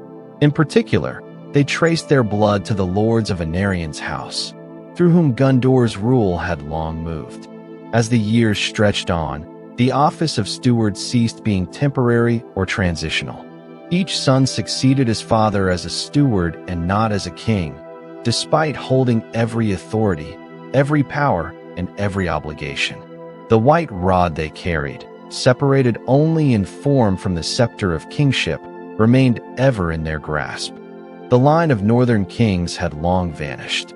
With the fall of Ainur and the breaking of its fragments, the royal heirlooms of the Dúnedain lay scattered. The scepter of Anúminas was lost. The Palantiri of the north had grown dark or vanished entirely. Only the shards of Narsil and the bloodline of Isildur remained, kept by the rangers of the north who wandered Eriador in hidden service, never named in open court. In the south, the descendants of Anarion likewise faded.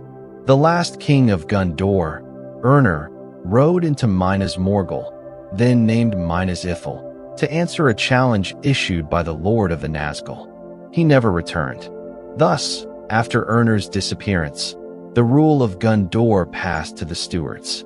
The crown was left untouched, placed before the throne in the Hall of Kings. And so it remained for generations, as the White City stood vigil against the returning dark. But Gondor did not stand alone. To its north, beyond the White Mountains, lay a land of rolling plains and pale misty rivers, broad and uncluttered by cities, Calenarden. In ancient years, it had been a quiet province of Gondor, sparsely protected by watchtowers and garrisons. Over time, it fell back into wildness, populated only by scattered folk without strong lords. As Gondor's holding of distant territories waned with each campaign against Harad or Umbar, so too did its reach into Calenarden begin to loosen. Then came the days of peril. The Eotheod, horse lords of the north, had long dwelt near the upper valleys of the Anduin between the Misty Mountains and Mirkwood. They were lesser known then, not accounted great among the free peoples, but noble in bearing and fierce in loyalty. For generations, they had kept to the high meadows and gray rivers, living a life unaltered by southern politics. Yet the lands around them had grown darker.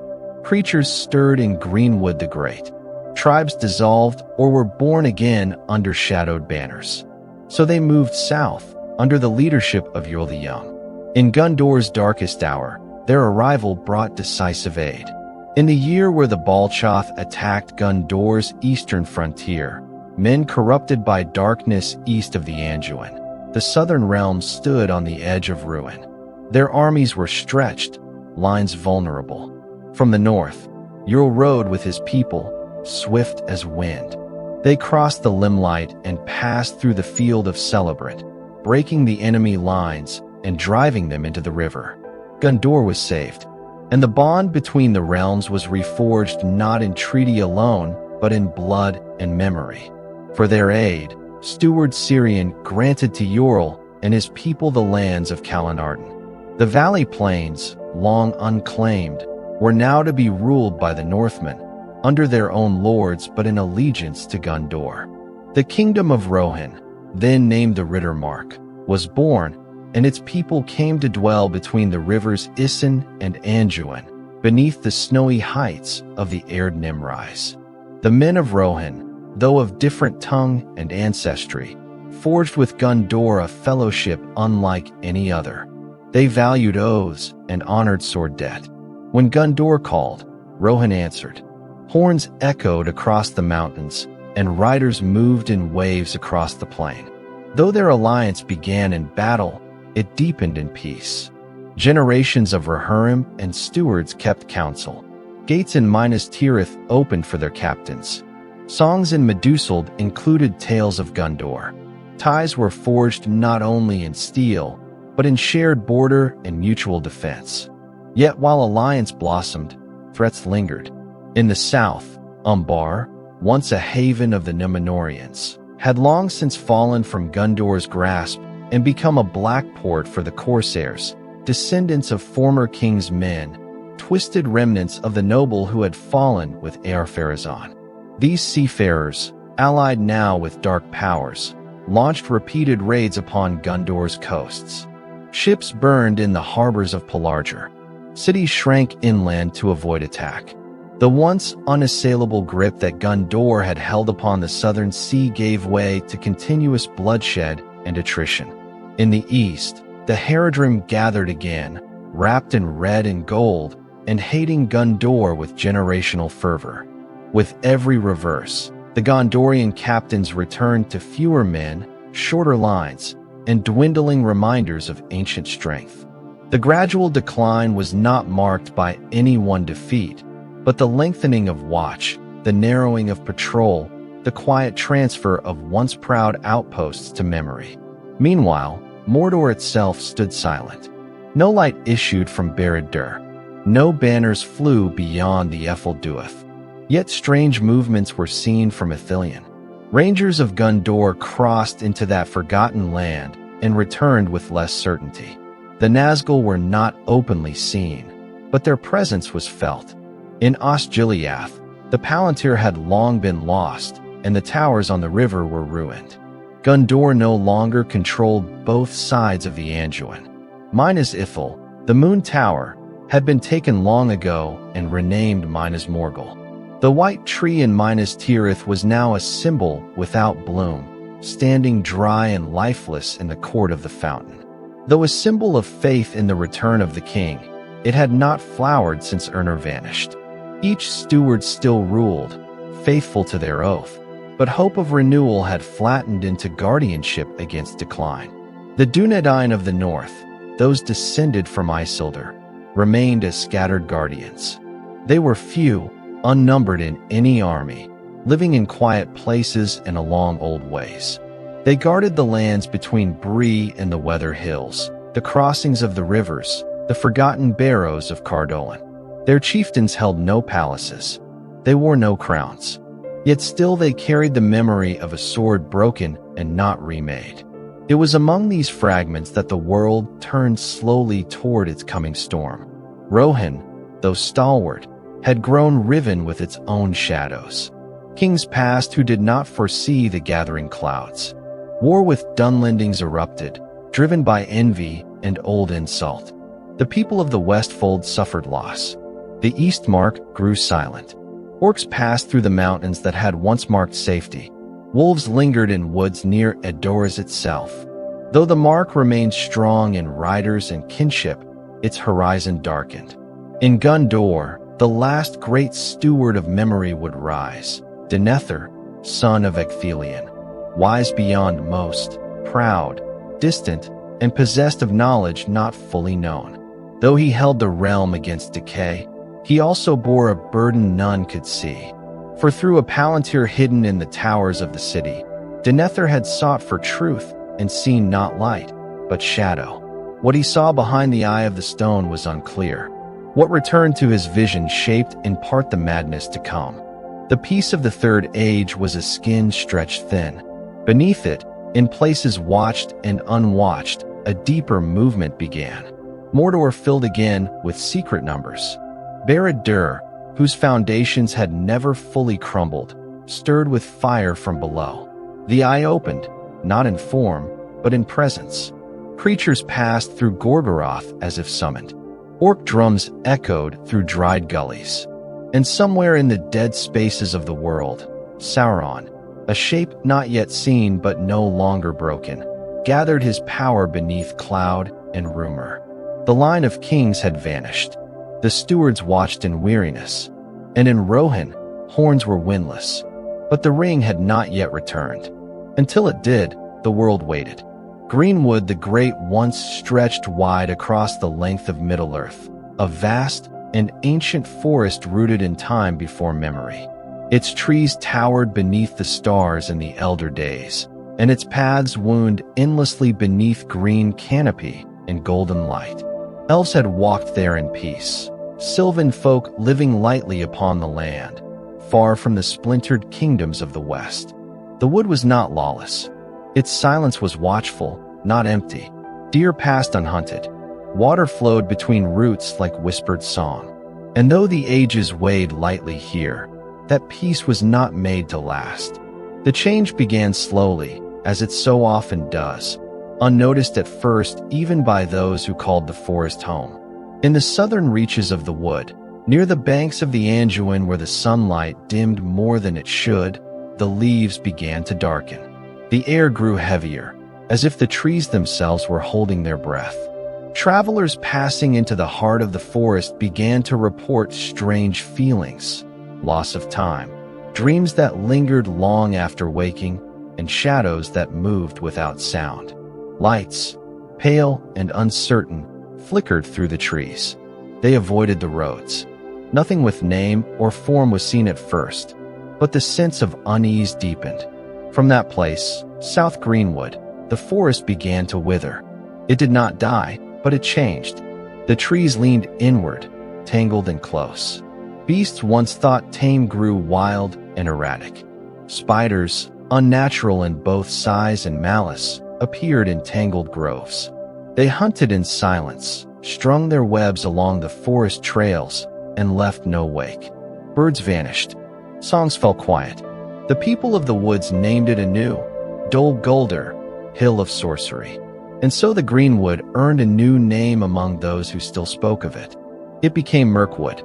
At the center of this corruption, in the fortress now hidden by river-fed mist and rising bramble, a new power had risen, unseen, unnamed.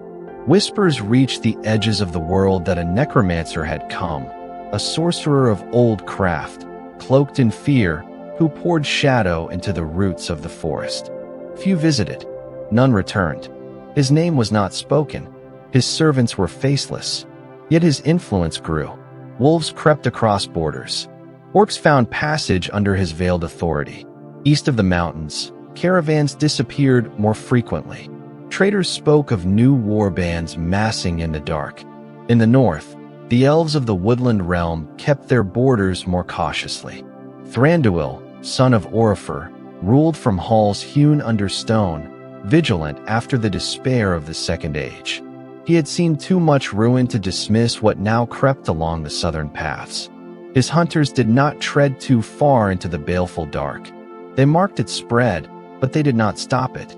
The threat was growing, but its source remained vague even to the wise. In Imladris, Elrond took note. From Galadriel's gaze in Lorien and Círdan's watch upon the sea, concern gathered. The White Council, formed in the early centuries of the Third Age, was convened more often, not in haste, but in recognition that the world was turning once again. This council, made of the wise, included Elrond of Rivendell, Galadriel of Lothlorien, Círdan of the Grey Havens, and the two blue wizards, long gone into the east and not returned. But present also was Saruman the White, Kirunur the wise among them, learned in lore and eldest in hierarchy. And in secret, or sometimes openly, came Mithrandir, known among men as Gandalf. The council discussed the growing power in the south of Mirkwood. Some believed the threat was real but limited, at worst a servant of Sauron's design, remnant of some broken force seeking new root. Others feared more. Gandalf, though not certain, saw signs in the pattern he could not ignore. He urged caution and investigation. Saruman, however, counseled restraint. He believed the ring to be lost forever in the deeps of the Anduin, its power dissolved or buried. If the necromancer sought mastery of Mirkwood, then he should be watched, but warfare against shadows unnamed might do more harm than good. It was not open dismissal, but it was enough. The council did not assault Dol Guldur. Years passed. The north of Mirkwood remained somewhat free. Thranduil's halls endured. To the far west, the Beornings kept their river crossings in justice and strength. Among them wandered men of the Vale, quiet folk of the fields, unassuming in bearing. It was in one such region, near the banks of the great river, that another history took form.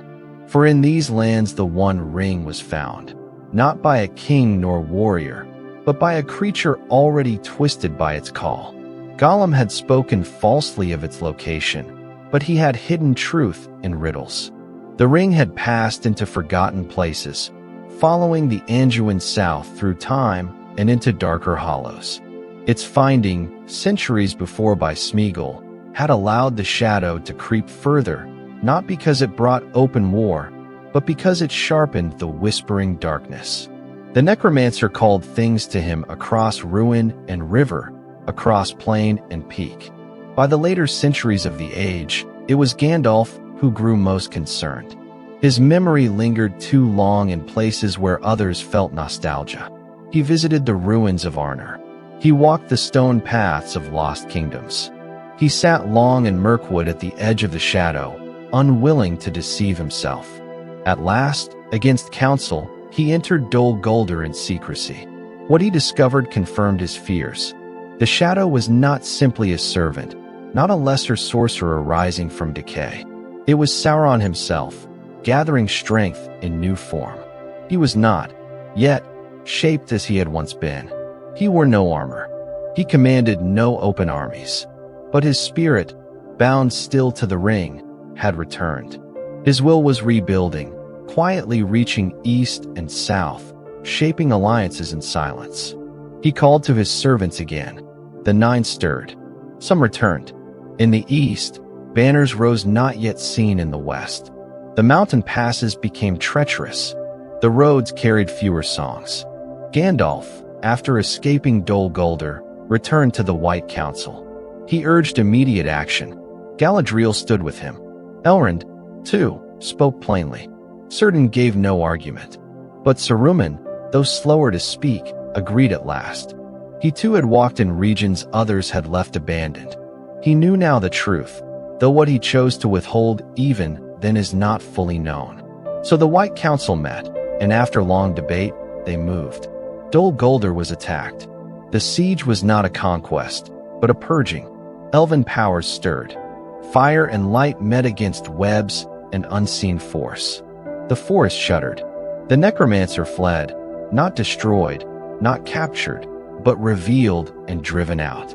He passed eastward, abandoning his hold in Mirkwood and returning at last to Mordor, where Barad-dûr, ever burning in silence, awaited him. Dol Guldur remained. Its roots endured, but for a time, its presence in the forest waned. Greenwood did not return to what it had been. The southern glades remained corrupted. The spiders lessened but still lingered, and the darkness that had soaked into the earth beneath Dol Guldur never truly left. Yet for a time, roads were restored. Trade returned. Thranduil's people moved more freely. Names were spoken again under leaf and bough that had long gone unsaid. But the wise knew it for what it was, a reprieve, not a cure. The name of the enemy was spoken now in truth once more. Sauron had returned. His exile, long and silent, was over. In secret, he had gathered lore, numbers, and time. From Dol Guldur to Barad-dûr, his path had not been broken, it had only paused. And somewhere, west of the mountain, the ring still waited. For long years after Sauron fled from Dol Guldur, the western lands entered into another uneasy peace. It was not true safety, but a quieting of the surface, like windless water above a current too deep to measure. Though the necromancer no longer ruled openly from the southern woods, his presence was not erased, only displaced.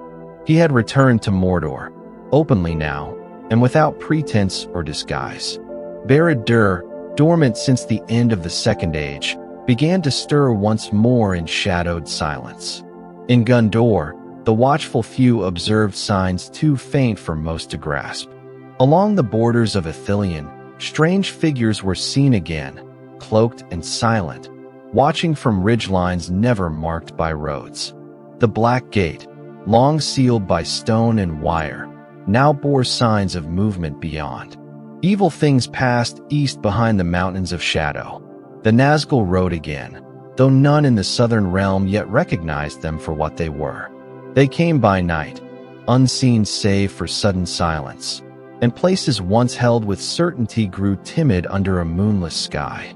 But even these signs, though troubling, did not draw the full attention of the wise. Their gaze, for a time, had been turned elsewhere, toward the east, toward the borders of Mirkwood, toward the mountains of the dwarves and the cities of men that had grown or faltered in the centuries of quiet. It was in these years that one took form in tale whose name would not be remembered for valor, nor cursed for betrayal, but whose path touched the secret center of the world. Smeagol, called Gollum. He had dwelt long in the caves beneath the misty mountains, stretched out and hollowed by the power of the ring. He had held it longer than any other save Sauron, and though he knew not what he bore, its weight had shaped his being beyond recognition. His life was extended unnaturally, warped by time without joy. His mind, once sharp, had splintered into fragments, one part secretive, the other broken and doubting. The ring spoke only in silence, but drove every motion he took by will clawing inward. Then, by chance, or by will deeper than foresight, the ring slipped from him. Lost in the dark, it came into the hand of one less likely than any, a creature of no great lore, a simple being of quiet fields and round doors, named Bilbo Baggins. The finding of the ring was not known beyond the borders of the Shire at first. What seemed to Bilbo a strange trinket gained on a dangerous journey was no more than a curious bauble to those who first heard of it. He seldom spoke of it, and when he did, his story wandered. Many believed the tale unlikely, that a game of riddles beneath stone and hunger had yielded such a mysterious trinket. What few caught in his recounting was the strange change in him. He aged, yet softly. His years lengthened beyond the limits of his kind. Those near to him remarked upon his sharpness, the way his hand lingered at his vest, touching something that gleamed beneath. Gandalf, ever watchful, took note. For many decades, he pondered the ring Bilbo had brought back to Bag End. At first, it seemed a thing of small magic, perhaps elvish, perhaps even dwarvish, an heirloom buried in the veins of time. But as the years passed, and Bilbo did not falter, the question narrowed. Gandalf researched. He spoke with Círdan, with Elrond. He searched scrolls in the libraries of Minas Tirith, descending into chambers where the lore of the Second Age was entombed, records kept by kings who had remembered the fall of Númenor firsthand. There, in crumbling parchment, he found whispers of the One Ring, its forging, its loss, its language. The black speech, once heard in the fire of Mordor, was recorded in bitter runes. From this, Gandalf's certainty formed. Yet he could not act without proof, for no artifact bore conviction unless held against the truths of flame and will. And so he waited. In the years that followed, the ring had passed into new hands. Bilbo, at last overcome by inner strain, departed from the Shire, leaving his legacy to another. To Frodo Baggins, the ring was bequeathed, not with ceremony, but with hesitancy, as if parting from it tugged more than flesh. Bilbo's departure was quiet. He journeyed east, for the paths of elves drew him still. But the ring remained. To Frodo, its weight gathered slowly. His life, like Bilbo's, was long for his kind. Age pressed upon him gently, as if in kindness, but not without burden. Gandalf, now suspicious beyond doubt, returned with urgency. He took the ring, placed it into fire, and spoke old words.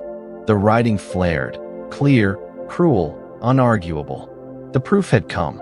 It was the One Ring. Mordor was no longer a memory. It was a certainty. Its power had returned. The towers of Barad-dûr were rising. The eye had opened, and now its ring had surfaced, not in the hands of kings or lords, but in that of a hobbit. Urgency came swiftly. The Shire, long untouched by war, sat in the center of this unfolding moment, but oblivious to it. The towns of Buckland and Tuckborough still rang with laughter at harvest. Bree bustled in quiet commerce. Across the weathered hills, rangers and watchmen passed unseen. But behind this simplicity, the world had already turned. The ringwraiths rode again, searching in shadow. Sauron had learned that the ring, once thought lost, had been found. How it had escaped detection for so long, he did not know. But it had called out in time, and in darkness he had answered. From Mordor, the Nine were sent forth. Black riders cloaked in formless terror crossed river and hill. Their senses drawn to the ring, they were bound by its return. The lands between Anduin and the Barrow Downs were no longer safe. Even in daylight, their presence chilled the air. Their leader, the Witch King of Angmar, oldest and greatest of the Nazgul, guided their path. He had spent centuries veiled in shadow, not destroyed, but patient. Now his master required swiftness. The Shire became a place of interest not only to Sauron, but to others. Saruman, too, had watched the changing years. He had known of the ring's possible survival longer than he had admitted to the council. Seeking it for himself, he had scoured the Gladden fields in secret. In Orthanc, he had turned his wisdom inward. The Palantir placed in his tower had granted him vision, but also opened his will to corruption. What he viewed no longer served clarity, but the growing presence of Sauron. The eye saw back. Saruman, skilled but not guarded in heart, fell slowly into deception. He believed he could outwit the dark by mastering it. He believed he could use the ring without falling under its power. His betrayal had not yet fully taken form, but his path was shaped. The council had grown quiet. Galadriel, in Lothlorien, felt the world narrowing. Her mirror showed troubling signs. Leaves falling out of season, dreams repeating with altered endings. Elrond, though stately and measured, summoned what allies he could. Messages traveled east and west. The dwarves remained in their halls. The men of Gondor stood watch, but their ranks had thinned. In Rohan, the king grew weary, whispered to Bail counselors. In the north, the Dúnedain watched without name, cloaked and silent. And still, the ring passed hand to hand in the green hills of the Shire. Gandalf moved now with haste, urging Frodo to depart. Danger had already begun its march. The riders were coming. What began as a relic, found beneath mountain and water, had become again the center of the world's fate. The choice lay not in whether the ring would shape future events, but by whose hand it would do so. And the path forward, the journey it demanded, was no longer stray. It would draw out allies. It would waken old powers. It would threaten all strongholds. But first, it would leave the borders of lands once ignored. The Shire, long unwatched, would soon be at the heart of the war to come. Beneath the tall slopes of the misty mountains, hidden between narrow cliffs and fed by the waters of ever-running streams, stood Imladris, called by men Rivendell, the last homely house east of the sea. Its founding dated to the dark years of the Second Age when Gil-galad and Elendil had first joined forces against the growing threat of Sauron. In that time, Elrond, herald of the High King, had chosen the valley as a place to hold memory, and so it remained. Preserved within its quiet groves were scrolls untouched by time, history spoken in Elvish tongues now rare in the world beyond. It had never been seat to a large kingdom. It bore no army, no wide walls. What protected it was secrecy, endurance, and the quiet gaze of the wise. There, in the first days of October, the ring-bearer arrived. Frodo, weary from pursuit, wounded by the blade of a Morgul knife, was carried into Imladris with no clear knowledge of the weight he bore. At his side were his companions, 3 hobbits of no known station, Samwise Gamgee, Meriadoc Brandybuck, and Peregrine Took. Their journey from the Shire had passed through forest and valley, over barrows and under stars, marked at every turn by the desperate pursuit of the Nazgul. Few others could claim to have passed so far in silence and survived. Their arrival at Rivendell marked not an end, but a beginning. Elrond knew the meaning of it. He looked upon the ring, placed upon the table in his hall, with a heavy recognition. His own memory reached back to its forging. He had stood beside Gil-galad upon the slopes of Orodruin at the ending of the Second Age. He had witnessed Isildur's refusal to cast the ring into fire. He had watched Elendil fall. And though 2,000 years had passed, the ring remained, unchanged, its fire still buried in quiet malice. It could not remain in Rivendell. The question then was not the nature of the ring, that had been answered, but what should be done with it. And for that decision, Elrond summoned a council. Not only elves, but men and dwarves were called. For the days of isolation had ended. The threat beyond the mountains now belonged to all. Representatives from scattered lands arrived in answer, not by command, but out of urgency and consequence. From the woodland realm of the north came Legolas, son of King Thranduil. His father's halls had long withstood the shadow of Dol Guldur, and their patience had been tested by the growing evil in the south of Mirkwood. That evil had not been forgotten, and his coming signified a rekindled bond between elves of forest and vale. From Erebor and Dale, lands once lost and reclaimed by dwarves and men, came Gimli, son of Gloin. Few dwarves walked west in those days, but he journeyed not only in duty, but in lineage. His father had once traveled with Thorin Oakenshield and had seen firsthand the ring in Bilbo's keeping. His presence at the council was not marked by grandeur, but by steadfast observation. From Gondor came Boromir, son of Denethor, the Steward, bearing the urgency of his people. In his dreams had come riddling visions, and upon his journey, he had sought the guidance of ancient lore. He arrived with the pride of his city, tempered by the wear of journey and the weight of a kingdom under siege. The southern realm had seen tides of shadow pass across its border for years.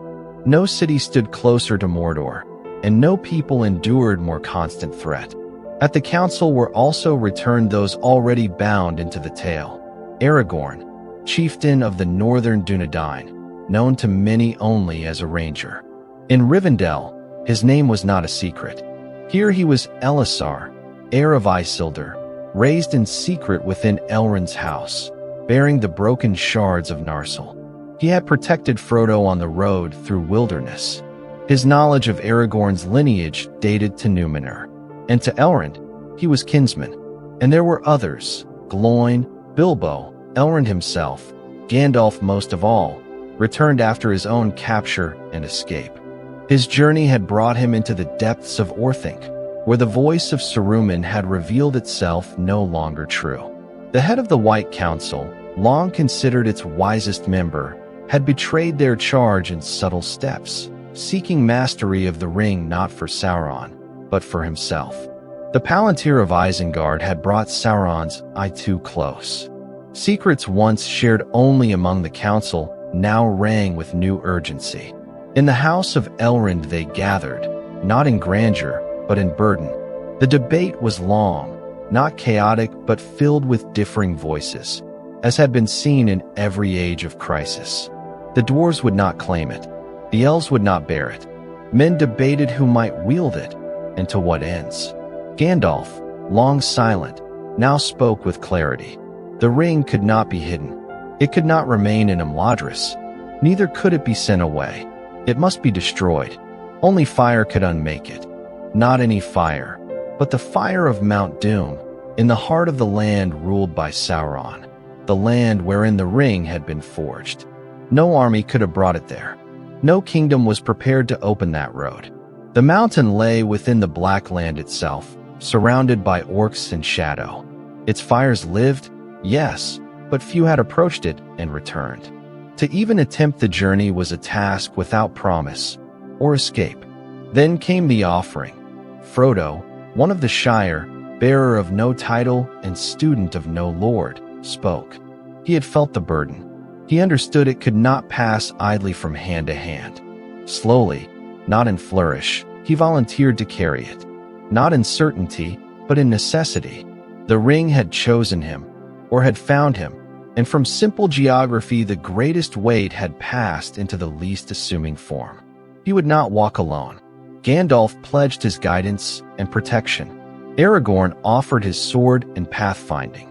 Boromir, though skeptical, bound himself to the protection of the ring-bearer, believing it might save his people. Legolas and Gimli, forming alliance uncommon in years gone by, pledged their bows and axes. And to this group, Elrond added others, most notably Sam, who would not be parted, and two more of Frodo's kin, Merry and Pippin, for whose loyalty no boundary could restrain them. 9 were chosen for the 9 that were arrayed against them.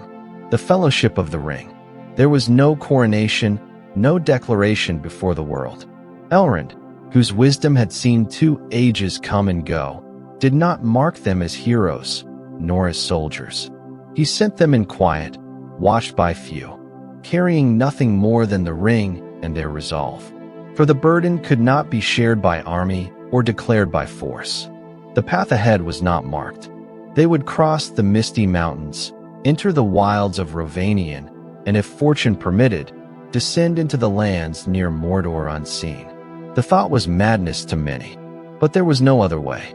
From this fellowship, legends would form, not of victory only, but of loss, desperation, choice, and the depths to which even the smallest hand could reach against the greatest of evils. But all that lay ahead in silence. They left Rivendell as winter approached. The forests closed behind them, and the world, though still wide, now held their purpose at its center. They left Imladris in the pale morning, beneath a sky not yet marked by storm, though the hidden currents of wind already warned of greater tides to come. Beneath the trees of Rivendell, the world had remained still, untouched by urgency, lulled for a moment by the pause in Sauron's reach. But once the Fellowship passed beyond the last border into lands shaped by neither elvish secrecy nor hobbit simplicity, the weight they carried became more than the ring alone. They bore with them the collapsing edge of an age, and though they walked without fanfare, the road ahead was watched on all sides. They journeyed southward first, following secret trails and avoiding known roads. Their path crossed into lands once held by the kingdoms of Ainur, now lost in ruin. Stones lay scattered across hillsides, inscribed with the names of men no longer remembered by villages that had returned to farming and forgetfulness. The company passed under torches only at the high moons. Fog covered their tracks. Gandalf led them with care, speaking seldom of the lands before them. For he knew that even in forgotten country, the eye could find what it wished if it was not opposed by will. The ring grew heavier, not in mass, but in presence. To Frodo it whispered, not as voice nor word, but as yearning. A call not to action, but to inertia. It asked to be worn. It asked to be acknowledged. As the mountains loomed nearer on the horizon, this burden affected not only him, but the air between companions. Conversation dwindled. Laughter ceased. Each step became a question of how near they might already be to failure, how long their path might stretch without end. The intended crossing of the Misty Mountains was delayed by snow. Caradhras, ancient and unwelcome, turned them back with unnatural wind and blinding flurries. Snow fell deep across the shoulders of the trail, harder than the season demanded. Some said it was merely winter. Others remembered older tales of spirits held in stone, of red horns that hated the deeds of elves and dwarves alike. Whatever the cause, they turned back. Their path blocked, they looked not to the peaks, but beneath them. Through Moria, the word was spoken slowly by Gimli, whose kin had long watched the gates of Khazad-dûm. The ancient dwarven city had once surpassed all others in wealth and artistry. It bore mithril in its bones, and the deepest chambers of knowledge ever wrought by his kind. But the doors had been closed for generations. Dark shapes were told to dwell within. No word had been received from Balin, who had led an expedition to reclaim it years earlier. Yet the path through the mountain lay there. They entered, and what they found was not a kingdom, but a tomb. The halls of Moria were vast and still. Dust lay thick upon every stone. Doors broken, chairs overturned. Bodies remained in shadowed alcoves, beside long-dead fires, pierced by arrow and claw. No song stirred. No light glimmered except the wan shine of Gandalf's staff and the memory of fire once born strong. They moved silently, step echoing against pillars that reached neither wall nor roof. The Dworodelf remained, but only as echo. Balin was dead. The writing on the pages they found spoke of last stands, of sealed doors, of something in the dark beyond naming. And that darkness found them. In the deeps of Moria lay a ruin far older than orc or goblin. A Balrog of Morgoth, long buried beneath rock and greed, now stirred. Beneath the earth it had waited, bound only by the limits of distance. In the fall of Khazad-dûm, it had claimed the mines for its own.